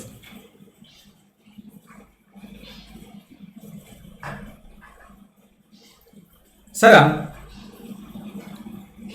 ಈಗ ಅಧಿಕ ಹಣದುಬ್ಬರ ಆಗೈತ್ರಿ ಸರ, ಇದನ್ನ ಫೈಟ್ ಮಾಡೋದು ಹೆಂಗೆ? ಈಗ ಇಷ್ಟೆಲ್ಲ ಆಯ್ತಲ್ರಿ ಸರ್, ಮತ್ತೆ ಅದು ಹೆಂಗ್ ಹೊರಗೆ ಬಂತು? ಆ ಒಂದು ಸರ್ಕಾರ, ಆ ಒಂದು ದೇಶ ಹೆಂಗ್ ಹೊರ ಬರುತ್ತಂದ್ರೆ ಸೊ ಕೆಲವೊಂದು ರಾಷ್ಟ್ರಗಳು ಏನ್ ಮಾಡ್ಯಾರಪ್ಪ ಅಂದ್ರೆ ಅಧಿಕ ಹಣದುಬ್ಬರವನ್ನ ನಿಭಾಯಿಸಲು ಹೊಸ ಕರೆನ್ಸಿಯನ್ನ ಜಾರಿ ತಂದಾರ. ಹೊಸ ಕರೆನ್ಸಿ. ಸೊ ಈಗ ಇರಾನ್ ಐತಿ ನೋಡಿರಾ, ಇರಾನ್. ಸೊ ಈ ಇರಾನ್ ಅಲ್ಲಿ ಏನಾಯ್ತಪ್ಪ ಅಂದ್ರೆ ಸೊ ಅಧಿಕ ಹಣದುಬ್ಬರ ಉಂಟಾಯ್ತು. 2020ರಲ್ಲಿ ಏನ್ ಮಾಡ್ತಾರಪ್ಪ ಅಂದ್ರೆ ತನ್ನ ರಾಷ್ಟ್ರೀಯ ಕರೆನ್ಸಿಯನ್ನ, ರಿಯಾಲ್ ಇತ್ತು ಮೊದಲು, ಇರಾನ್ನ ಕರೆನ್ಸಿ ರಿಯಾಲ್, ಈ ರಿಯಾಲ್ ಕರೆನ್ಸಿಯನ್ನ ಟೊಮನ್ಗೆ, ಇಲ್ಲೈತಲ್ಲ ನಿಮ್ಮ ಕಣಿ ಕಾಣುತ್ತಲ್ಲ, ಇದೇ ಟೊಮನ್ ಕರೆನ್ಸಿ. ಟೊಮನ್ ಎಸ್. ಸೊ ಈ ಒಂದು ಕರೆನ್ಸಿಗೆ ಬದಲಾಯಿಸ್ತಾ ಹೋಗುತ್ತೆ. ಸೊ 1 ಟೊಮನ್ ಈಕ್ವಲ್ಸ್ ಟು 10,000 ರಿಯಾಲ್ ಸಮ. ಗೆರಾನ್ ಅಂತ ಬರುತ್ತೆ. ಇದಕ್ಕಿಂತ ಮೊದಲು, ರಿಯಾಲ್ಗಿಂತ ಮೊದಲು ಗೆರಾನ್ ಅಂತ ಇತ್ತು. ಸೊ ಇರಾನ್ ಸರ್ಕಾರ ಮತ್ತೊಂದು ಹೊಸ ಮುಖಬೆಲೆಯಾಗಿದೆ. ಸೊ ಇರಾನ್ ಸರ್ಕಾರ ಮತ್ತೊಂದು ಹೊಸ ಮುಖಬೆಲೆ. Yes, qiran 1. Yes, 100 qiran equals to 1 toman. So toman ಐತಿ, ಗೆರಾನು ಐತಿ. ಇವು ಹೊಸ ಕರೆನ್ಸಿಗಳು. ಹೊಸ ಕರೆನ್ಸಿಗಳನ್ನ ಇಂಟ್ರೊಡ್ಯೂಸ್ ಮಾಡೋದ್ರಿಂದ ಸೊ ಹಣದುಬ್ಬರವನ್ನ, ಎಂತ ಹಣದುಬ್ಬರ? Hyper inflation. ಯಾವ ಇನ್ಫ್ಲೇಷನ್? Hyper inflation. ಸೊ ಇಲ್ಲಿ ಐತಿ ನೋಡ್ರಿ. ನೆಕ್ಸ್ಟ್ 2023ರಲ್ಲಿ ಜಿಂಬಾಬ್ವೆ. ಯಾವುದು? ಜಿಂಬಾಬ್ವೆ. ಇಲ್ಲಿ ಐತಲ್ಲ, ಈ ಜಿಂಬಾಬ್ವೆ ಏನ್ ಮಾಡತ್ತಪ್ಪ ಅಂದ್ರೆ ಗೋಲ್ಡ್ ಬ್ಯಾಕ್ಡ್ ಕರೆನ್ಸಿಯನ್ನ ಇಂಟ್ರೊಡ್ಯೂಸ್ ಮಾಡತ್ತ. ಅವರು ಕರೆನ್ಸಿಯನ್ನ ಚೇಂಜ್ ಮಾಡ್ತಾರೆ. ಇವರು ಹೊಸ ಕರೆನ್ಸಿ ಯಾವ್ದಪ್ಪ ಅಂದ್ರೆ ಸೊ ಕರೆನ್ಸಿಯನ್ನ ಬಲಪಡಿಸಲು, ಸ್ಥಿರತೆಗೊಳಿಸಲು ಚಿನ್ನದ ಬೆಂಬಲಿತ digital currency. So gold backed digital ಕರೆನ್ಸಿಯನ್ನ ಇಂಟ್ರೊಡ್ಯೂಸ್ ಮಾಡುತ್ತ. ಸೊ ಈ ದೇಶವು ಅಧಿಕ ಹಣದುಬ್ಬರ ಮತ್ತು ದುರ್ಬಲಗೊಳಿಸುತ್ತಿರುವ ಜಿಂಬಾಬ್ವೆ ಡಾಲರ್ನಂತಹ ಗಮನಾರ್ಹ ಆರ್ಥಿಕ ಸವಾಲುಗಳಿಂದ ಬಳಲುತ್ತಿದೆ. ಚಿನ್ನದ ಬೆಂಬಲಿತ ಡಿಜಿಟಲ್ ಕರೆನ್ಸಿಯನ್ನ ಪ್ರಾರಂಭಿಸುವ ಮೂಲಕ ದೇಶದ ಆರ್ಥಿಕತೆಯಲ್ಲಿ ಹೆಚ್ಚಿನ ದ್ರವ್ಯತೆಯನ್ನ ಪರಿಹರಿಸಲು, ತನ್ನದೇ ಆದ ಕರೆನ್ಸಿಯನ್ನ ವಿಶ್ವಾಸವನ್ನ ಮರಳಿ ತರಲು, ಅಂದ್ರೆ ಹಾಳಾಗಿರ್ತಕ್ಕಂತಹ ಕರೆನ್ಸಿಯನ್ನ ಮತ್ತೆ ವಾಪಸ್ ತರಲು ಸೊ ನಾವೇನ್ ಮಾಡ್ತೀವಪ್ಪ ಅಂದ್ರೆ ಜಿಂಬಾಬ್ವೆಗೆ, ಯಾವಾಗ ಜಿಂಬಾಬ್ವೆ ಏನ್ ಮಾಡ್ತಂದ್ರೆ ಹೊಸ ಕರೆನ್ಸಿಯನ್ನ ಜಾರಿ ತರ್ತೀವಿ. ಏನ್ರಿ ಸರ ಚಿನ್ನದ ಬೆಂಬಲಿತ ಡಿಜಿಟಲ್ ಕರೆನ್ಸಿ ಅಂದ್ರೆ? ಸೊ ಅದರ ಮೌಲ್ಯ ಸ್ಥಿರತೆಯನ್ನ ಕಾಪಾಡಿಕೊಳ್ಳುವ ದೃಷ್ಟಿಯಿಂದ ಚಿನ್ನದೊಂದಿಗೆ ಅದರ ಮೌಲ್ಯವನ್ನ ಜೋಡಿಸ್ತಾರೆ. ಅಂದ್ರೆ ಪ್ರೆಸೆಂಟ್ ಚಿನ್ನ ಏನೈತಲ್ಲ, ಸೊ ಆ ಒಂದು ಚಿನ್ನಕ್ಕೆ, ಎಸ್ ಚಿನ್ನ ಗೋಲ್ಡ್ ಅಂತ ಕರಿತೀವಲ್ಲ, ನಿಮ್ಮ ಚಿನ್ನ ಅಲ್ಲ ಮತ್ತೆ. ಸೊ ಆ ಗೋಲ್ಡ್ ಕಾಯಿನ್ಗೆ ಏನ್ ಮಾಡ್ತಾರೆ ಅಂದ್ರೆ ಈ ಕಾಯಿನ್ ಅಡ್ಜಸ್ಟ್ ಮಾಡ್ತಾರೆ. ಪ್ರೆಸೆಂಟ್ ಚಿನ್ನದ ವ್ಯಾಲ್ಯೂ ಏನೈತಿ ಆ ವ್ಯಾಲ್ಯೂಗೆ ಈ ಒಂದು ಕಾಯಿನ್ ಅಡ್ಜಸ್ಟ್ ಮಾಡ್ತಾ ಹೋಗ್ತಾರೆ. ಎಸ್. ಸೊ ಇದು ಒಂದು ಕರೆನ್ಸಿಯ ಒಂದು ಹೊಸ ರೂಪ ಆಗಿರುತ್ತಾ. ಸೊ ಈ ಕರೆನ್ಸಿಯನ್ನ ದೇಶದ ಕರೆನ್ಸಿ ಅಥವಾ ಇತರ ವಿದೇಶಿ ಕರೆನ್ಸಿಗಳನ್ನ ಬಳಸಿಕೊಂಡು ಖರೀದಿಸಬಹುದು, ಮಾರಾಟ ಮಾಡಬಹುದು. ಯಾವುದನ್ನ? ಜಿಂಬಾಬ್ವೆ ಕರೆನ್ಸಿಯನ್ನ. ಸೊ ಜಿಂಬಾಬ್ವೆ ಬಹಳ ಏನಾಗಿತ್ತಪ್ಪ ಅಂದ್ರೆ ಹಾಳಾಗಿತ್ತು. ಸೊ ಅಲ್ಲಿ ನೋಟುಗಳನ್ನ ಯಾವ ರೀತಿ ಬಿಸಾಕ್ತಿದ್ರಪ್ಪ ಅಂದ್ರೆ ಸೊ ರಸದ ಕಸ ಹೆಂಗ್ ಬಿಸಾಕ್ತಾರಲ್ಲ ಹಂಗ ಬಿಸಾಕಿದ್ರು.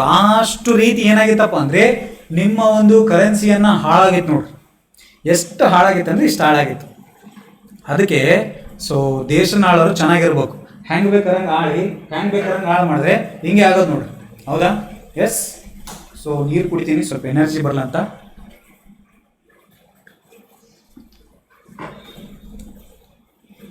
ಎಸ್ ನೆಕ್ಸ್ಟ್ ಇಲ್ಲೈತೆ ನೋಡ್ರಿ, ಅದೇ ಪಿಕ್ಚರ್ ಮೂಲಕ ಒಂದು ಕ್ರೀಪಿಂಗ್ 1 to 4 ಐತೆ, 1 to 3 ಹಾಕೋರಿ. ನೆಕ್ಸ್ಟ್ ವಾಕಿಂಗ್ 3 to 10 ವಾಕ್ ಮಾಡ್ತದೆ ಸಣ್ಣ ಮಗು, ಕ್ರೀಪಿಂಗ್ ಆಗ್ತದೆ. ನೆಕ್ಸ್ಟ್ ವಾಕಿಂಗ್ ಆಗ್ತಿದೆ.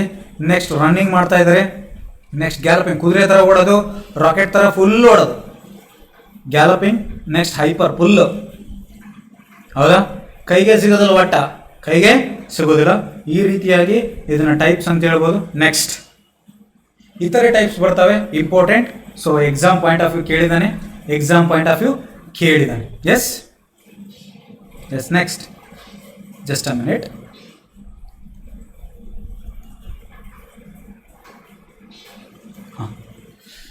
ಈಗ ಓಕೆ. ನೆಕ್ಸ್ಟ್ ಸೊ ಇಲ್ಲಿ ಕೋರ್ ಇನ್ಫ್ಲೇಷನ್ ಅಥವಾ ಮೂಲ ಹಣದುಬ್ಬರ ಅಂತ ಕರಿತೀವಿ. ಯಾವುದು? Core inflation. ಯಾವ ಇನ್ಫ್ಲೇಷನ್? ಕೋರ್ ಇನ್ಫ್ಲೇಷನ್ ಅಂತ ಕರಿತೀವಿ. ಮೂಲ ಹಣದುಬ್ಬರ ಇಲ್ಲ ನೋಡ್ರಿ, ಕೋರ್ ಇನ್ಫ್ಲೇಷನ್ ಏನ್ರಿ ಸರ? ಈ ಪರಿಕಲ್ಪನೆನ ಪಾಶ್ಚಿಮಾತ್ಯ ರಾಷ್ಟ್ರಗಳಲ್ಲಿ ಹೆಚ್ಚು ಜನಪ್ರಿಯವಾಗಿರ್ತಾವೆ. ಪಾಶ್ಚಿಮಾತ್ಯ ಅಂದ್ರೆ ವೆಸ್ಟರ್ನ್ ಕಂಟ್ರೀಸ್, ಎಸ್, ನಿಮ್ಮ ವಿದೇಶಗಳಲ್ಲಿ ಜಾಸ್ತಿ ಆಗಿರ್ತಾವೆ.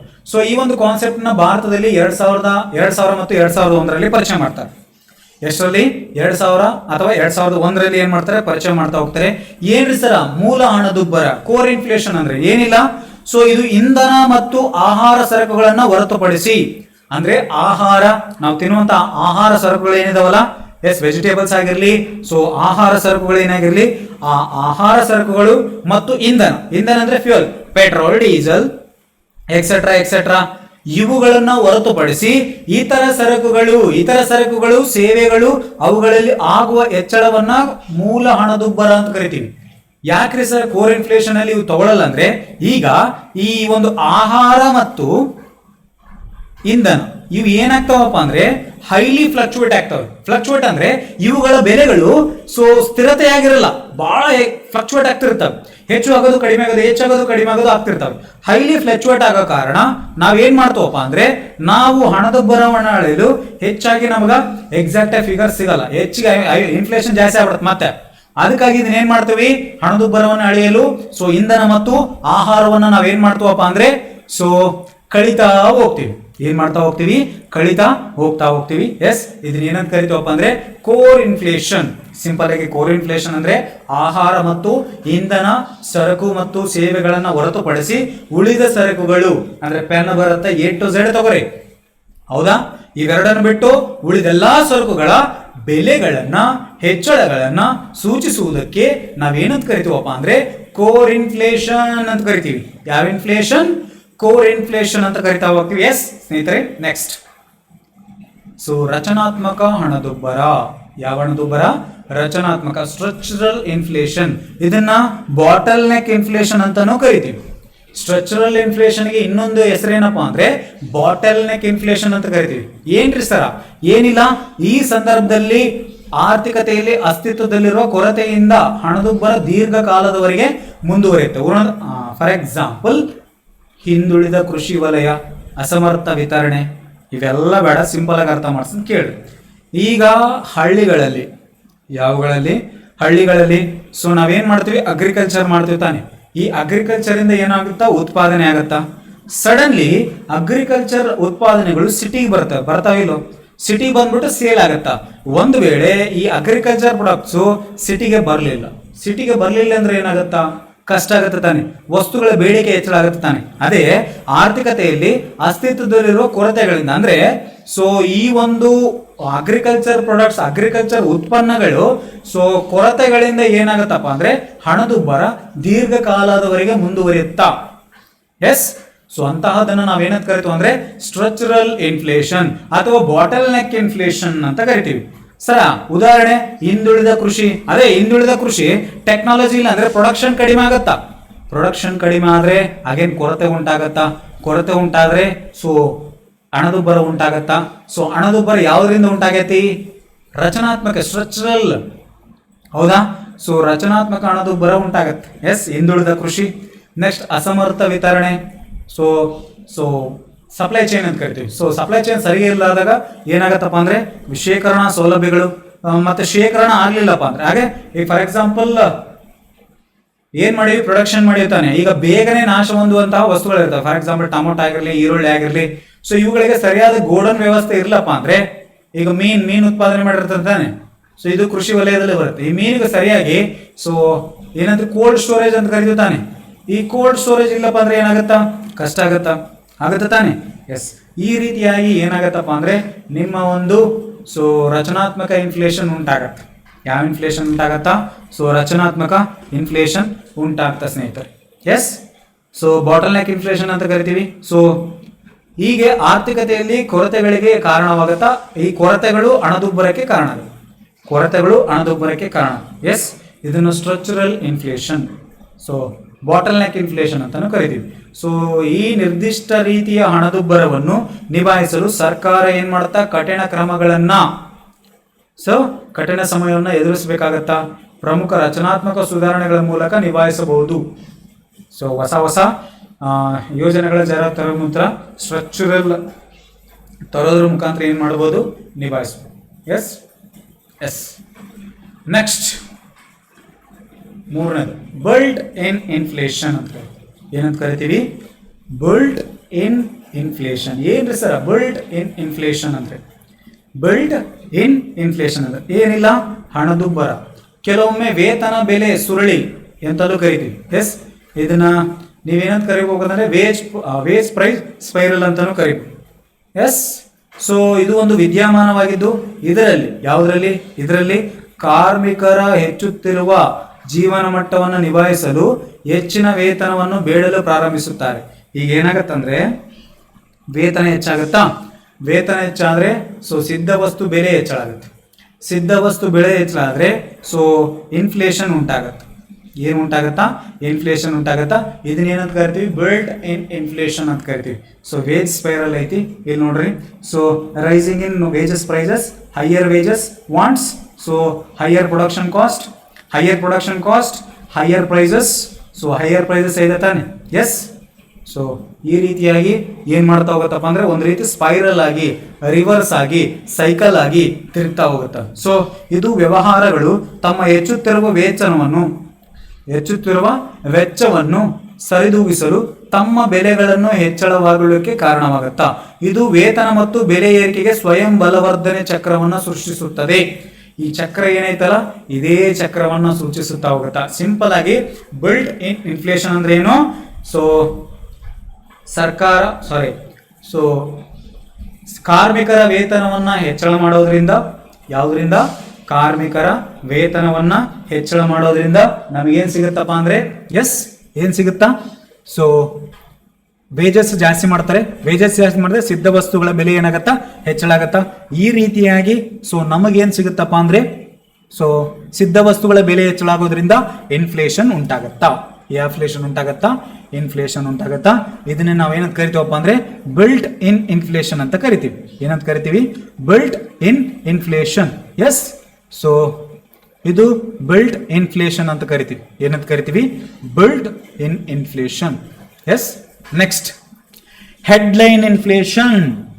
ಯಾವ ಇನ್ಫ್ಲೇಷನ್? Headline inflation. ಅವಾಗ ದ ಹಿಂದೂ ಮತ್ತೆ ಪ್ರಜಾವಾಣಿದಾಗ ಕೊಡ್ತಿರ್ತಾನೆ. ಆಕ್ಚುಲಿ ದ ಹಿಂದೂದಾಗೆ ಕೊಡೋದು ಏನಂತ? So we are connecting to the headline CPI ಅಂತ ಕೊಡ್ತಿರ್ತಾನೆ ನೋಡ್ರಿ. ಸೊ CPI ನ ಅಳಿವತ್ನಾಗ ನಾವೇನ್ ಕನ್ಸಿಡರ್ ಮಾಡ್ತೀವಿ ಅಂದ್ರೆ ಈ ಹೆಡ್ಲೈನ್ ಇನ್ಫ್ಲೇಷನ್ ನ ಏನ್ ಮಾಡ್ತೀವಿ? ಜಾಸ್ತಿ ಕನ್ಸಿಡರ್ ಮಾಡೋದು ಹೆಡ್ಲೈನ್ CPI ಅಂತ ಕರಿತೀವಿ. ಏನ್ರಿ ಸರ ಹಾಗಾದ್ರೆ ಹೆಡ್ಲೈನ್ ಇನ್ಫ್ಲೇಷನ್ ಅಂದ್ರೆ ಏನು? ಫಸ್ಟ್ ಥಿಂಗ್ ಇದು ಇಂಪಾರ್ಟೆಂಟ್. ಸೊ ನಿಮ್ಮ ಕನ್ನಡ ಬುಕ್ಕದಲ್ಲಿ ಇಲ್ಲೇ ಇಲ್ಲ, ಕೆಲವೊಂದು ಇಂಗ್ಲಿಷ್ ಬುಕ್ಕಲ್ಲೂ ಇಲ್ಲ. ಏನ್ ಮಾಡ್ತೀರಿ ಸಡನ್ಲಿ ಹೆಡ್ಲೈನ್ ಇನ್ಫ್ಲೇಷನ್ ಕೊಟ್ಟಾಗ? ಹೌದು ತಾನೆ. ಸೊ ಅದಕ್ಕಾಗಿ ಸೊ ಡೀಪ್ ಆಗಿ ಹೇಳ್ತದೇನೆ, ಡೀಪ್ ಆಗಿ ಕೇಳ್ರಿ. ಹೌದಾ? ಹೆಡ್ಲೈನ್ ಇನ್ಫ್ಲೇಷನ್ ಅಂತ ಕರಿತೀವಿ. ಸೊ ಏನ್ರಿ ಸರ್ ಹೆಡ್ಲೈನ್ ಇನ್ಫ್ಲೇಷನ್ ಅಂದ್ರೆ ಆಹಾರ ಮತ್ತು ಇಂಧನದಂತಹ ಅಸ್ಥಿರ ವಸ್ತುಗಳು ಸೇರಿದಂತೆ ಸೊ ಸರಕು ಮತ್ತು ಸೇವೆಗಳ ಸಮಗ್ರ ಬುಟ್ಟಿಯಲ್ಲಿ ಒಂದು ಬುಟ್ಟಿ ಐತಿ. ಈಗ ಫಾರ್ ಎಕ್ಸಾಂಪಲ್ ಒಂದು ಬಾಸ್ಕೆಟ್ ಐತೆ ಅನ್ಕೋರಿ. ಹೌದಾ? ಈ ಒಂದು ಬಾಸ್ಕೆಟ್ ನಲ್ಲಿ ಸೊ ನಾವು ಹಲವಾರು ಏನದವ ಇಲ್ಲದ ನೋಡ್ರಿ ಬುಟ್ಟಿ. ಒಂದು ಫ್ರೂಟ್ಸ್ ಐತಿ, ವೆಜಿಟೇಬಲ್ಸ್ ಐತಿ, ಪೆಟ್ರೋಲಿಯಂ ಐತಿ, ಗ್ಯಾಸ್ ಐತಿ. ಹೌದಾ? ಇವುಗಳಲ್ಲಿ ಇವು ಇದಾವ. ಅಗೇನ್ ಇವುಗಳಲ್ಲಿ ಹಲವಾರು ಏನದವಪ್ಪ ಅಂದ್ರೆ ಬೇರೆ ಬೇರೆ ವಸ್ತುಗಳಿದಾವ. Basket of goods and services ಅಂತ ಕರಿತೀವಿ. ಹೌದಾ? ಸೊ ಸಮಗ್ರ ಬುಟ್ಟಿಯಲ್ಲಿ ನಾವು ಏನ್ ಮಾಡ್ತೀವಪ್ಪ ಅಂದ್ರೆ ಒಟ್ಟು ಬೆಲೆ ಬದಲಾವಣೆ ಅಳತೆಯನ್ನೇ ಇನ್ಫ್ಲೇಷನ್ ಅಂತ ಕರಿತೀವಿ. ಏನಿಲ್ಲ, ಈ ಬುಟ್ಟಿ ಒಳಗಡೆ, ಯಾವ ಬುಟ್ಟಿ ಒಳಗಡೆ? ಸೊ ಒಂದು ಬ್ಯಾಸ್ಕೆಟ್ ಒಳಗಡೆ ನಾವೇನ್ ಮಾಡ್ತೀವಪ್ಪ ಅಂದ್ರೆ ಈ ಆಹಾರ ಮತ್ತು ಇಂಧನ, ಯಾವುದು? ಆಹಾರ ಮತ್ತು ಇಂಧನ. ಈ ಆಹಾರ ಮತ್ತು ಇಂಧನವನ್ನ ನಾವೇನ್ ಮಾಡ್ತೀವಿ ಅಂದ್ರೆ ಸೊ ಕನ್ಸಿಡರ್ ಮಾಡಲ್ಲ. ಯಾಕೆ ಕನ್ಸಿಡರ್ ಮಾಡಲ್ಲ ಅಂದ್ರೆ CPI ಒಳಗಡೆ ನಾವು so fluctuate of goods and service ಅಂದ್ರೆ ಸೊ ಸರಕು ಮತ್ತು ಸೇವೆಗಳ ಬೆಲೆಗಳು ಏರಿಕೆ ಆಗೋದನ್ನ ನಾವು ಕ್ಯಾಲ್ಕುಲೇಟ್ ಮಾಡ್ಬೇಕಾಗತ್ತೆ. ಇಲ್ಲಿ ಆಹಾರ ಮತ್ತು ಇಂಧನ ಏನಾಗತ್ತಂದ್ರೆ ಕಂಟಿನ್ಯೂಸ್ಲಿ ಏನಾಗುತ್ತೆ, ಹೆಚ್ಚಾಗೋದು ಕಡಿಮೆ ಆಗೋದು, ಹೆಚ್ಚಾಗೋದು ಹೆಚ್ಚಾಗೋದು ಹೆಚ್ಚಾಗೋದು, ಈ ರೀತಿ ಫ್ಲಕ್ಚುಯೇಟ್ ಆಗ್ತಿರುತ್ತೆ, ಸ್ಥಿರತೆ ಇರಲ್ಲ. ಇವತ್ತು ಈಗ ಟೊಮೆಟೊ ಹಣ್ಣು ಬೆಲೆ ಇವತ್ತೇ 100 ಇದ್ರೆ ನಾಳೆ 200 ಇರುತ್ತೆ, ನಾಳೆ 300 ಇರುತ್ತೆ, ಹೌದಾ? ಮತ್ತೆ ನಾಡಿದ್ದು 10 ರೂಪಾಯಿ ಬೀಳುತ್ತೆ. ಅವಾಗ ನಮಗೆ ಎಕ್ಸಾಕ್ಟ್ ಫಿಗರ್ ಸಿಗಲ್ಲ. ಅದಕ್ಕೆ ಆಹಾರ ಮತ್ತು ಇಂಧನವನ್ನ ಬಿಡ್ತೀವಿ. ಇಂಧನವನ್ನ ಬಿಟ್ಟು ಒಂದು ಬ್ಯಾಸ್ಕೆಟ್ ಒಳಗಡೆ ಆಹಾರ ಮತ್ತು ಇಂಧನವನ್ನ ಸೈಡ್ಗಿಟ್ಟು ಉಳಿದ ಸರಕುಗಳ ಬೆಲೆಯನ್ನ ನಾವು ಕ್ಯಾಲ್ಕುಲೇಟ್ ಮಾಡ್ತೀವಿ. ಸೊ ಇದನ್ನ ನಾವೇನಂತ ಕರಿತೀವಪ್ಪ ಅಂದ್ರೆ ಹೆಡ್ಲೈನ್ ಇನ್ಫ್ಲೇಷನ್ ಅಂತ ಕರಿತೀವಿ. ಏನಂತ ಕರಿತೀವಿ? Headline inflation. Yes, core inflation ಬೇರೆ, ಹೆಡ್ಲೈನ್ ಇನ್ಫ್ಲೇಷನ್ ಬೇರೆ. ಅಲ್ಲಿ ಬ್ಯಾಸ್ಕೆಟ್ ಕನ್ಸಿಡರ್ ಮಾಡಲ್ಲ. ನೆನಪಿರಲಿ, ಈ ಸಣ್ಣ ಪಾಯಿಂಟ್ ಮೇಲೆ ನಿಮಗೆ ಕ್ವಶನ್ ಕೇಳ್ತಾನೆ ನಾಳೆ. ಇಲ್ಲಿ ಬ್ಯಾಸ್ಕೆಟ್ ಒಳಗಡೆ ಆಹಾರ ಮತ್ತು ಇಂಧನವನ್ನ ಸೈಡ್ ಹಾಕ್ತಿವಿ, ಅಲ್ಲಿ ಆಹಾರ ಮತ್ತು ಇಂಧನವನ್ನ ಬಿಟ್ಟು ಉಳಿದ ಸರಕುಗಳನ್ನು ನಾವೇನ್ ಮಾಡ್ತೀವಿ? ಕನ್ಸಿಡರ್ ಮಾಡ್ತೀವಿ. ಇಲ್ಲಿ ಬೆಗ್ ಬ್ಯಾಸ್ಕೆಟ್ ತಗೊಂಡಿವಿ. ಸೊ ಒಂದು ಬಾಸ್ಕೆಟ್, ಒಂದು ಬುಟ್ಟಿ, ಈ ಬುಟ್ಟಿ ಒಳಗಡೆ ಆಹಾರ ಮತ್ತು ಇಂಧನ ಹೊರಗೆ ಹೋಗಿದೀವಿ. ಉಳಿದ ಅಂದ್ರೆ ಫಾರ್ ಎಕ್ಸಾಂಪಲ್ ಬುಟ್ಟಿ ಒಳಗಡೆ ಅಂದ್ರೆ ಲಿಮಿಟೆಡ್ ಇರುತ್ತೆ. ಈಗ ಫಾರ್ ಎಕ್ಸಾಂಪಲ್ 677 ಸರಕುಗಳು ಅಂತ ತಗೊಳ್ಳೋಣ ಎಕ್ಸಾಂಪಲ್. ಈ ಒಂದು 677 ಸರಕುಗಳು ಮಾತ್ರ, ಆ ಒಂದು ಸರಕುಗಳಲ್ಲಿ ಆಹಾರ ಮತ್ತು ಇಂಧನ ಸರಕುಗಳು ತೆಗೆದೋಗಿದ್ವಿ. ಮಿಕ್ಕಿದ್ದ ಸರಕುಗಳು ನಾವೇನ್ ಮಾಡಿವಿ? ಕನ್ಸಿಡರ್ ಮಾಡಿವಿ.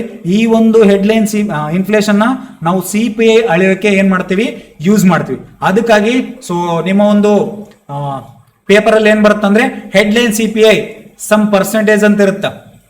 So today headline CPI will increased by this percent, decreased by this percent ಅಂತೇಳಿ ಸೊ ನಿಮ್ಮ ಒಂದು ಸೊ ಯಾವುದರಲ್ಲಿ ಕೊಡ್ತಾನಪ್ಪ ಅಂದ್ರೆ ಪೇಪರ್ ಅಲ್ಲಿ ಕೊಟ್ಟಿರ್ತಾನೆ. ಸೊ ಈ ಕಡಿಮೆ ಸ್ಥಿರ ಘಟಕಗಳನ್ನ ಹೊರತುಪಡಿಸಿ, ಎಸ್, ಸೊ ಪ್ರಮುಖವಾಗಿ ಹಣದುಬ್ಬರಕ್ಕಿಂತ ಭಿನ್ನವಾಗಿ ಮುಖ್ಯ ಹಣದುಬ್ಬರವು ಒಟ್ಟಾರೆ ಜೀವನ ವೆಚ್ಚ, ಗ್ರಾಹಕರು ನೇರವಾಗಿ ಅನುಭವಿಸುವ ಬೆಲೆ ಬದಲಾವಣೆ ಮೇಲೆ ಪರಿಣಾಮವನ್ನು ಪ್ರತಿಬಿಂಬಿಸುತ್ತದೆ. ಇಷ್ಟೆಲ್ಲ ಅವಶ್ಯಕತೆ ಇಲ್ಲ, ನಾನು ಹೇಳಿನಲ್ಲ, ಅಷ್ಟೇ ನೆನ್ಪಿಟ್ಕೋರಿ. ಸೊ ಈ ಬ್ಯಾಸ್ಕೆಟ್ ಒಳಗಡೆ ಏನಾಗತ್ತಂದ್ರೆ ನಿಜವಾಗಿ ಹಣದುಬ್ಬರಕ್ಕಿಂತ ಭಿನ್ನವಾಗಿರುತ್ತೆ. ಹೌದು, ಸೊ ಸ್ವಲ್ಪ ಹಣದುಬ್ಬರ ಏನಾಗುತ್ತೆ ಅಂದ್ರೆ ಫ್ಲಕ್ಚುವೇಟ್ ಕಡಿಮೆ ಇರುತ್ತೆ ಈ ಒಂದು ಬ್ಯಾಸ್ಕೆಟ್ ಅಲ್ಲಿ, ಆ ಒಂದು ಆಹಾರ ಮತ್ತು ಇಂಧನ ತೆಗೆದುಹಾಕಿದ ಮೇಲೆ, ಹೌದಾ? ಸೊ ಮುಖ್ಯ ಹಣದುಬ್ಬರ ಒಟ್ಟಾರೆ ಜೀವನ ವೆಚ್ಚ ಮತ್ತು ಗ್ರಾಹಕರು ನೇರವಾಗಿ ಅನುಭವಿಸುವ ಬೆಲೆ ಬದಲಾವಣೆ ಪರಿಣಾಮವನ್ನು ಪ್ರತಿಬಿಂಬಿಸುತ್ತದೆ. ಹೆಂಗ ಬದಲಾವಣೆ ಆಗುತ್ತೆ ಅಂತೇಳಿ ನಮಗೆ ಗೊತ್ತಾಗುತ್ತೆ, ಎಕ್ಸಾಕ್ಟ್ ಫಿಗರ್ಸ್ ಗೊತ್ತಾಗುತ್ತೆ. ಸೊ ಅದಕ್ಕಾಗಿ ನಾವೇನ್ ಮಾಡ್ತೀವಿ? ಹೆಡ್ಲೈನ್ CPI ಅನ್ನ, ಹೆಡ್ಲೈನ್ ಇನ್ಫ್ಲೇಷನ್ ಅನ್ನ ನಾವು ಕ್ಯಾಲ್ಕುಲೇಟ್ ಮಾಡ್ತಾ ಹೋಗ್ತೀವಿ. Yes, next very very important, ಎಕ್ಸಾಮಿಗೆ ಬಹಳಷ್ಟು ಸರಿ ಕ್ವಶನ್ ಆಗಿರೋದು, ಬಹಳಷ್ಟು ಕ್ವಶನ್ ರೈಸ್ ಆಗಿರೋದು ಯಾವುದಪ್ಪ ಅಂದ್ರೆ ಸೊ ಜಡತ್ವ ಹಣದುಬ್ಬರ. ಯಾವ ಹಣದುಬ್ಬರ? ಜಡತ್ವ ಹಣದುಬ್ಬರ ಅಥವಾ ಸ್ಟ್ಯಾಗ್ಫ್ಲೇಷನ್ ಅಂತ ಕರಿತೀವಿ. ಯಾವ ಫ್ಲೇಷನ್? ಸ್ಟ್ಯಾಗ್ಫ್ಲೇಷನ್. ಏನ್ರಿ ಸರ್ ಇದು ಸ್ಟ್ಯಾಗ್ಫ್ಲೇಷನ್? ಇಲ್ಲ ಐತ್ ನೋಡ್ರಿ, ಸ್ಟ್ಯಾಗ್ಫ್ಲೇಷನ್ ಏನಿಲ್ಲ, GDP ಕೆಳಗಿರುತ್ತಾ, GDP ಪೂರ ಏನಾಗಿರುತ್ತಾ? ಕೆಳಗೆ ಬಿದ್ದಿರುತ್ತಾ. ಅನ್ಎಂಪ್ಲಾಯ್ಮೆಂಟ್ ರೇಟ್ ಜಾಸ್ತಿ ಇರುತ್ತಾ, ಡಿಮ್ಯಾಂಡ್ ಕಡಿಮೆ ಇರುತ್ತೆ. ಸೊ ಇನ್ಫ್ಲೇಷನ್ ಹೆವಿ ಇರುತ್ತೆ. ಈ ಒಂದು ಸನ್ನಿವೇಶಕ್ಕೆ ನಾವೇನಂತ ಕರಿತೀವಪ್ಪ ಅಂದ್ರೆ ಸ್ಟ್ಯಾಗ್ಫ್ಲೇಷನ್ ಅಂತ ಕರಿತೀವಿ. ಸರ್ ಸ್ಟ್ಯಾಗ್ಫ್ಲೇಷನ್ ಅರ್ಥ ಅಂದ್ರೇನು? ನಾಳೆ ನಿಮಗೆ ಎಕ್ಸಾಮ್ ಅಲ್ಲಿ ಟ್ವಿಸ್ಟ್ ಮಾಡಿ ಕೇಳಿದ್ರೆ ಒಂದು ಸ್ಟ್ಯಾಗ್ನೇಷನ್, ಆ ಪಾಯಿಂಟ್ ಇದೇನೈತಲ್ಲ ಇದಿಷ್ಟು ಸ್ವಲ್ಪ ಬಿಡ್ರಿ, ನಾನು ಎಕ್ಸ್ಪ್ಲೇನ್ ಮಾಡಿದ್ ಕೇಳ್ರಿ. ನಾನು ಎಕ್ಸ್ಪ್ಲೇನ್ ಮಾಡಿದ್ ನಿಮಗೆ ಈಸಿಯಾಗಿ ಅಂಡರ್ಸ್ಟ್ಯಾಂಡಿಂಗ್ ಆಗುತ್ತೆ, ಹೌದಾ? Stagnation plus inflation. ಸ್ಟ್ಯಾಗ್ಫ್ಲೇಷನ್ ಅಂದ್ರೆ ಏನು? ನಾಳೆ ಹಿಂಗೇನು ಕ್ವಶನ್ ಕೇಳ್ಬೋದು. Stagflation plus inflation, stagflation plus deflation, ಹೌದಾ? ಈ ರೀತಿ ಕೇಳ್ತಾನೆ. ಸೊ ಸ್ಟ್ಯಾಗ್ನೇಷನ್ ಪ್ಲಸ್ ಇನ್ಫ್ಲೇಷನ್ ಅಂತ ಕರಿತೀವಿ. ಏನಂತ ಕರಿತೀವಿ? Stagnation plus inflation equals to stagflation, ಜಡತ್ವ ಹಣದುಬ್ಬರ ಅಂತ ಕರಿ. ಹಾಗಾದ್ರೆ ಸರ್ ಸ್ಟ್ಯಾಗ್ನೇಷನ್ ಅಂದ್ರೆ ಏನು? ಸೊ ಸ್ಟ್ಯಾಗ್ನೇಷನ್ ಅಂದ್ರೆ ಝೀರೋ ಗ್ರೋತ್ ಅಂತ. ಯಾವ ಗ್ರೋತು? Zero growth. ಸರ್ ಹೆಂಗ? ಸ್ವಲ್ಪ ಬಿಡಿಸಿ ಹೇಳ್ರಿ. ಇಲ್ಲೈತ್ ನೋಡ್ರಿ ಸ್ಟ್ಯಾಗ್ನೇಷನ್. ಯಾವ ನೇಷನ್? ಸ್ಟ್ಯಾಗ್ನೇಷನ್. ಸೊ ಅರ್ಥಶಾಸ್ತ್ರದಲ್ಲಿ ಸ್ಟ್ಯಾಗ್ನೇಷನ್ ಅಂದ್ರೆ ನಿಧಾನಗತಿಯ ಅಥವಾ ಆರ್ಥಿಕ ಬೆಳವಣಿಗೆ ಇಲ್ಲದೆ ದೀರ್ಘಕಾಲದವರೆಗೆ ಅವಧಿಗೆ ಏನಂತ ಕರಿತೀವಪ್ಪ ಅಂದ್ರೆ ಸ್ಟ್ಯಾಗ್ನೇಷನ್ ಅಂತ ಕರಿತೀವಿ. ಇದು ಸಾಮಾನ್ಯವಾಗಿ 2% ಅಥವಾ 3% ಗಿಂತ ಕಡಿಮೆ GDP ಬೆಳವಣಿಗೆ ದರಗಳಿಂದ ನಿರೂಪಿಸಲ್ಪಡುತ್ತದೆ ಮತ್ತು ಆಗಾಗ್ಗೆ ಹೆಚ್ಚಿನ ನಿರುದ್ಯೋಗದಿಂದ ಇರುತ್ತದೆ. ಸ್ಟಾಗ್ನೇಷನ್ ಅಂದ್ರೆ ಝೀರೋ ಗ್ರೋತ್. ಯಾವ ಗ್ರೋತ್? Zero growth. ಮತ್ತೆ ಅನ್ಎಂಪ್ಲಾಯ್ಮೆಂಟ್ ರೇಟ್ ಏನಾಗಿರುತ್ತಾ? ಹೆಚ್ಚಳವಾಗಿರುತ್ತಾ? ಏನಾಗಿರುತ್ತಾ? ಅನ್ಎಂಪ್ಲಾಯ್ಮೆಂಟ್ ರೇಟ್ ಏನಾಗಿರುತ್ತಾ? ಹೆಚ್ಚಳ ಆಗಿರುತ್ತಾ? ಸೊ ಇದನ್ನ ಏನಂತ ಕರಿತೀವಪ್ಪ ಅಂದ್ರೆ ನಾವು ಸ್ಟಾಗ್ನೇಷನ್ ಅಂತ ಕರಿತೀವಿ. ಏನಂತ ಕರಿತೀವಿ? ಸ್ಟಾಗ್ನೇಷನ್. ಈ ಒಂದು ಸ್ಥಿತಿಯು, ಯಾವೊಂದು ಸ್ಥಿತಿ? ಈ ಒಂದು ಸ್ಥಿತಿಯು ಆರ್ಥಿಕ ಚಕ್ರಗಳು, ಆಘಾತಗಳು ಅಥವಾ ರಚನಾತ್ಮಕ ಸಮಸ್ಯೆಗಳಿಂದ ಉಂಟಾಗಬಹುದು. ಸೊ ಆರ್ಥಿಕ ಸೈಕಲ್, ಎಕನಾಮಿಕ್ ಸೈಕಲ್ ಅಂತ ಕರಿತೀವಲ್ಲ, ಆ ಒಂದು ಎಕನಾಮಿಕ್ ಸೈಕಲ್ ಇಂದ ಉಂಟಾಗತ್ತಾ. ಮತ್ತು ಕೈಗಾರಿಕಾ ಉತ್ಪಾದನೆಯಲ್ಲಿ ಇಳಿಕೆ ಆಗೋದ್ರಿಂದ, ಯಾವುದರಿಂದ? ಕೈಗಾರಿಕಾ ಉತ್ಪಾದನೆಯಲ್ಲಿ ಇಳಿಕೆ ಆಗೋದ್ರಿಂದ, ವೇತನಗಳಲ್ಲಿ ಸ್ಥಗಿತ ಆಗೋದ್ರಿಂದ ಮತ್ತು ಗ್ರಾಹಕರ ವೆಚ್ಚದಲ್ಲಿ ಇಳಿಕೆ ಆಗೋದ್ರಿಂದನೂ ಸ್ಟಾಗ್ನೇಷನ್ ಉಂಟಾಗತ್ತಾ. ಯಾವಾಗ ಗ್ರಾಹಕರು ವೆಚ್ಚ ಮಾಡೋದು ಕಡಿಮೆ ಮಾಡ್ತಾರೆ, ಸೊ ಬೇಡಿಕೆ ಕಡಿಮೆ ಆಗತ್ತಾ. ಬೇಡಿಕೆ ಕಡಿಮೆ ಆದ್ರೆ ಉತ್ಪಾದನೆ ಕಡಿಮೆ ಆಗತ್ತಾ. ಉತ್ಪಾದನೆ ಕಡಿಮೆ ಆದ್ರೆ ಝೀರೋ ಗ್ರೋತ್. ಯಾವ ಗ್ರೋತ್? ಝೀರೋ ಗ್ರೋತ್ ಅಂತ ಕರಿತೀವಿ. ಎಸ್ಟ್. ಸೊ ಕೈಗಾರಿಕಾ ಉತ್ಪಾದನೆಯಲ್ಲಿ ಇಳಿಕೆ ಆಗತ್ತ ತಾನೆ? ಆಗತ್ತಾ. ವೇತನೆಯಲ್ಲಿ ಸ್ಥಗಿತ ಆಗತ್ತ ತಾನೆ? ಯಾವುದು? ಎಸ್. ಯಾವಾಗ ಉತ್ಪಾದನೆ ಕಡಿಮೆ ಆಗುತ್ತಾ, ಒಂದು ವೇತನ ಕಡಿಮೆ ಆಗೋದಲ್ಲ, ಆಲ್ಮೋಸ್ಟ್ ಆಲ್ ನಿಮ್ಮನ್ನ ತೆಗೆದು ಕಿತ್ತೊಗಿತಾರೆ. ಸೊ ಅನ್ಎಂಪ್ಲಾಯ್ಮೆಂಟ್ ಅನ್ನು ಏನಾಗತ್ತಾ? ಜಾಸ್ತಿ ಆಗತ್ತಾ. ಯಾವಾಗ ನಿಮ್ಮನ್ನ ಕಿತ್ತೊಗಿತಾರಲ್ಲ, ಎಸ್, ಯಾವಾಗ ನಿಮ್ಮನ್ನ ಕಿತ್ತೊಗಿತಾರಲ್ಲ ಅವಾಗ ಅನ್ಎಂಪ್ಲಾಯ್ಮೆಂಟ್ ರೇಟು ಜಾಸ್ತಿ ಆಗತ್ತೆ. ಅಂದ್ರೆ stagnation means 0% growth plus unemployment highest rate. Yes, ಇಲ್ಲೈತ್ ನೋಡ್ರಿ ಸ್ಟಾಗ್ನೇಷನ್ ಅಂದ್ರೆ. So when the production of goods and services in the on economy slow downs and over start to decline. ಈ ರೀತಿಯಾಗಿ ಡಿಕ್ಲೈನ್ ಆಗ್ತಾ ಹೋಗುತ್ತಾ. ಏನಾಗ್ತಾ ಹೋಗುತ್ತಾ? ಡಿಕ್ಲೈನ್ ಆಗ್ತಾ ಹೋಗುತ್ತಾ. ಇದನ್ನ ಏನಂತ ಕರಿತೀವಿ? ಸ್ಟಾಗ್ನೇಷನ್ ಅಂತ ಕರಿತೀವಿ. ಸ್ಟಾಗ್ನೇಷನ್ ಅಂದ್ರೆ ಏನು? ಸೊ ಗ್ರೋತ್ ಕಡಿಮೆ ಇರುತ್ತೆ, 0% ಗ್ರೋತ್ ಪ್ಲಸ್ ಅನ್ಎಂಪ್ಲಾಯ್ಮೆಂಟ್ ರೇಟ್ ಏನಾಗಿರುತ್ತೆ? ಜಾಸ್ತಿ ಆಗಿರುತ್ತೆ. ಸೊ ಸ್ಟಾಗ್ನೇಷನ್ ಎಂದರೆ ಝೀರೋ ಆರ್ಥಿಕ ಬೆಳವಣಿಗೆ ಮತ್ತು ಹಣದುಬ್ಬರ. ಹಣದುಬ್ಬರ ಅಂದ್ರೆ ನಿಮಗೆ ಗೊತ್ತೈತಿ, ಹೌದಾ? ಏನ್ರಿ ಸರ್ ಹಣದುಬ್ಬರ ಅಂದ್ರೆ? ಹಣದುಬ್ಬರ ಅಂದ್ರೆ ಸರಕು ಮತ್ತು ಸೇವೆಗಳ ಬೆಲೆ ಏನಾಗೋದು? ಹೆಚ್ಚಳ ಆಗೋದು. ವಸ್ತುವಿನ ಕೊಳ್ಳುವ ಸಾಮರ್ಥ್ಯ ಏನಾಗೋದು? ಕಡಿಮೆ ಆಗೋದು. ಸೊ ಇವೆರಡೂ ಸನ್ನಿವೇಶವನ್ನು ನಾವೇನಂತ ಕರಿತೀವಪ್ಪ ಅಂದ್ರೆ ಸ್ಟಾಗ್ನೇಷನ್, ಜಡತ್ವ. ಹೌದಾ? ಏಕಕಾಲದಲ್ಲಿ ಸಂಭವಿಸಿದಾಗ, ಸೊ ನಿಶ್ಚಲತೆ ಅಂದ್ರೆ ಏನಿಲ್ಲ, ಇದೆ. ಯಾವುದು? ಸ್ಟಾಗ್ಫ್ಲೇಷನ್ ಅಂತ ಕರಿತೀವಿ. ಕನ್ನಡದಲ್ಲಿ ಅದು ಪ್ರಿಂಟಿಂಗ್ ಮಿಸ್ಟೇಕ್ ಐತೆ, ಬರ್ಕೋರಷ್ಟೇ. ಸೊ ಸ್ಟಾಗ್ಫ್ಲೇಷನ್ ಅಂತ ಕರಿತೀವಿ. ಇದು ಬೆಳವಣಿಗೆ ಇಲ್ಲದ ಆರ್ಥಿಕ ಅವಧಿ. ತುಲನಾತ್ಮಕವಾಗಿ ಹೆಚ್ಚು ನಿರುದ್ಯೋಗ, ಸರಕುಗಳ ಬೆಲೆಗಳಲ್ಲಿ ಏರಿಕೆ, GDPಯಲ್ಲಿ ಕುಸಿತ. 3 ಆಗ್ತಾವ ನೋಡ್ರಪ್ಪ. ಯಾವ್ಯಾವೋ? ಒಂದು, ಬೆಳವಣಿಗೆ ಇಲ್ಲ, there is no growth, GDP ಏನಾಗೈತಿ? ಕಡಿಮೆ ಆಗತ್ತೆ ತಾನೆ? Yes. Second one, unemployment rate ಜಾಸ್ತಿ ಆಗೈತಿ, ನಿರುದ್ಯೋಗ ಜಾಸ್ತಿ ಆಗೈತಿ. ಆಗತ್ತೆ ಇಲ್ಲೋ? ಆಗೈತಿ. ಸರಕು ಮತ್ತು ಸೇವೆಗಳ ಬೆಲೆಗಳು ಜಾಸ್ತಿ ಆಗಿದಾವಿಲ್ಲೋ? ಸರಕು ಮತ್ತು ಸೇವೆಗಳ ಬೆಲೆಗಳು ಜಾಸ್ತಿ ಆಗಿದಾವೆ. ಯಾಕೆ? ಇನ್ಫ್ಲೇಷನ್ ಆಗೈತಿ, ಹೌದಾ? ಸೊ ಸಾಮಾನ್ಯವಾಗಿ ನಿರುದ್ಯೋಗ ಬಂದಾಗ ಖರ್ಚು ಮತ್ತು ಸರಕುಗಳ ಬೆಲೆಗಳಲ್ಲಿ ಕುಸಿತ ಆಗತ್ತಾ? ಹಾಗೆ ಆಗತ್ತಾ? ಕಂಡು ಬರುತ್ತೆ. ಆದರೆ ಸೊ ಸ್ಟಾಗ್ಫ್ಲೇಷನ್ ಸಂದರ್ಭದಲ್ಲಿ ಸರಕುಗಳ ಬೆಲೆ ಹೆಚ್ಚಾಗತ್ತ.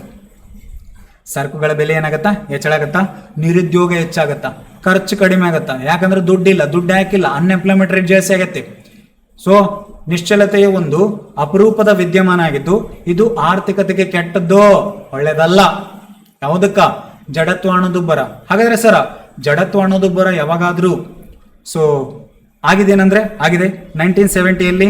ಸೊ ಜಾಗತಿಕ ತೈಲ ಬೆಲೆಯಲ್ಲಿ ಅಸಾಧಾರಣ ಏರಿಕೆಯಿಂದ, ಅಂದ್ರೆ ತೈಲ ಬೆಲೆ ಏರಿಕೆ ಆಗೋದ್ರಿಂದ ನಮಗೇನು ಉಂಟಾಗೈತಪ್ಪ ಅಂದ್ರೆ ಅಮೆರಿಕದ ಆರ್ಥಿಕತೆ ಹಣದುಬ್ಬರಕ್ಕೆ ಒಳಗಾಯ್ತು. ಸೊ ಸ್ಟಾಗ್ಫ್ಲೇಷನ್ ಅಲ್ಲಿಂದ ಉಂಟಾಯ್ತು. ಸರ ಸ್ಟಾಗ್ಫ್ಲೇಷನ್ ನಾರ್ಮಲ್ಲಿ ಸೊ ನಮ್ಮ ಒಂದು ಹಿಂದುಳಿದ ರಾಷ್ಟ್ರಗಳಲ್ಲಿ, ಹಿಂದುಳಿದ ರಾಷ್ಟ್ರ ಮತ್ತೆ ಮುಂದುವರೆದ ರಾಷ್ಟ್ರ, ಯಾವ ರಾಷ್ಟ್ರ?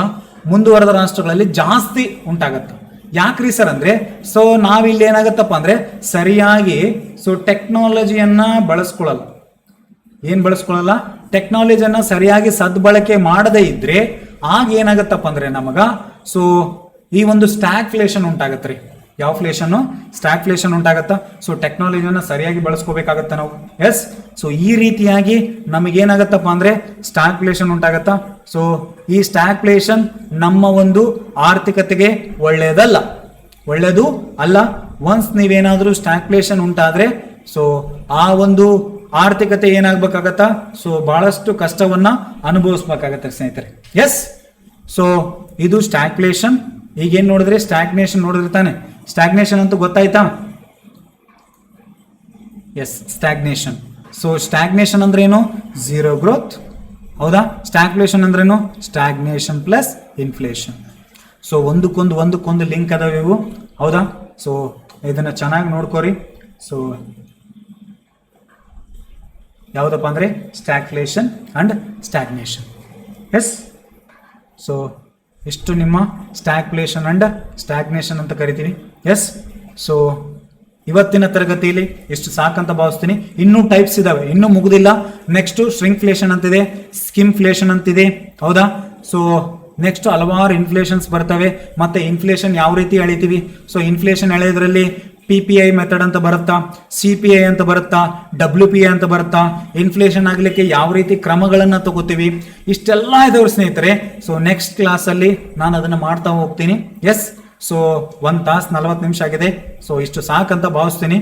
ಎಸ್, ನೆಕ್ಸ್ಟ್ ಬಿಡ್ತೀನಿ, ಇನ್ನೊಂದು ವಿಡಿಯೋದಲ್ಲಿ ಪೂರ ಟಾಪ್ ಏನ್ ಮಾಡ್ಬಿಡ್ತಾನಪ್ಪ ಅಂದ್ರೆ ಮುಗಿಸ್ಬಿಡ್ತೀನಿ ನಿಮಗೆ. ಎಸ್, ಸೊ 1 ತಾಸು 40 ನಿಮಿಷ ಆಗಿದೆ ನೋಡ್ರಿ. ಸೊ ಡೆಪ್ತ್ನೆಸ್ ಎಷ್ಟಿದೆ ಅರ್ಥ ಆಯ್ತಾ? ಕಾನ್ಸೆಪ್ಟ್ ಕ್ಲಾರಿಟಿ ಎಷ್ಟಿದೆ, ಕಂಟೆಂಟ್ ಯಾವ ರೀತಿ ಇದೆ, ಇದನ್ನ ನೋಡ್ಕೊಂಡು ಏನ್ ಮಾಡ್ರಪ್ಪ ಅಂದ್ರೆ ಸೊ ನಮ್ಮಂತಹ ಲೆಕ್ಚರ್ಗಳಿಗೆ ಸಪೋರ್ಟ್ ಮಾಡ್ರಿ. ಸೊ ನೀವು ವಿಡಿಯೋ ಪೂರ್ತಿಯಾಗಿ ನೋಡ್ಬಿಟ್ಟು ನಿಮಗೆ ಏನಾಗತ್ತಪ್ಪ ಅಂದ್ರೆ ಯುಟಿಲೈಸ್ ಆಗುತ್ತೆ. ಹೌದಾ? ಸೊ ಒಣ ಉದ್ರಿ ಮಾಡೋರಿಗೆಲ್ಲ ನೀವು ನೋಡ್ಕೊಂಡು ಯೂಸ್ ಇಲ್ಲ, ಅದು ನನಗೂ ಯೂಸ್ ಇಲ್ಲ, ನಿಮಗೂ ಯೂಸ್ ಇಲ್ಲ ಪಿ. ಹೌದಾ? ಎಸ್, ಸೊ ಈ ವಿಡಿಯೋ ಇಷ್ಟ ಆದ್ರೆ ನಿಮ್ಮ ಒಂದು ಸ್ನೇಹಿತರೊಂದಿಗೆ ಹಂಚ್ಕೊಳ್ರಿ ಅಂತ ಹೇಳ್ತಾ, ಎಸ್, ಸೊ ಇಷ್ಟು ಹೇಳ್ತಾ ಈ ಒಂದು ತರಗತಿಯನ್ನು ಮುಗಿಸ್ತಾ ಇದ್ದೀನಿ. ಸೊ ನೆಕ್ಸ್ಟ್ ತರಗತಿಯಲ್ಲಿ ಮತ್ತೆ ಜಾಯಿನ್ ಆಗೋಣಂತೆ. Yes, thank you.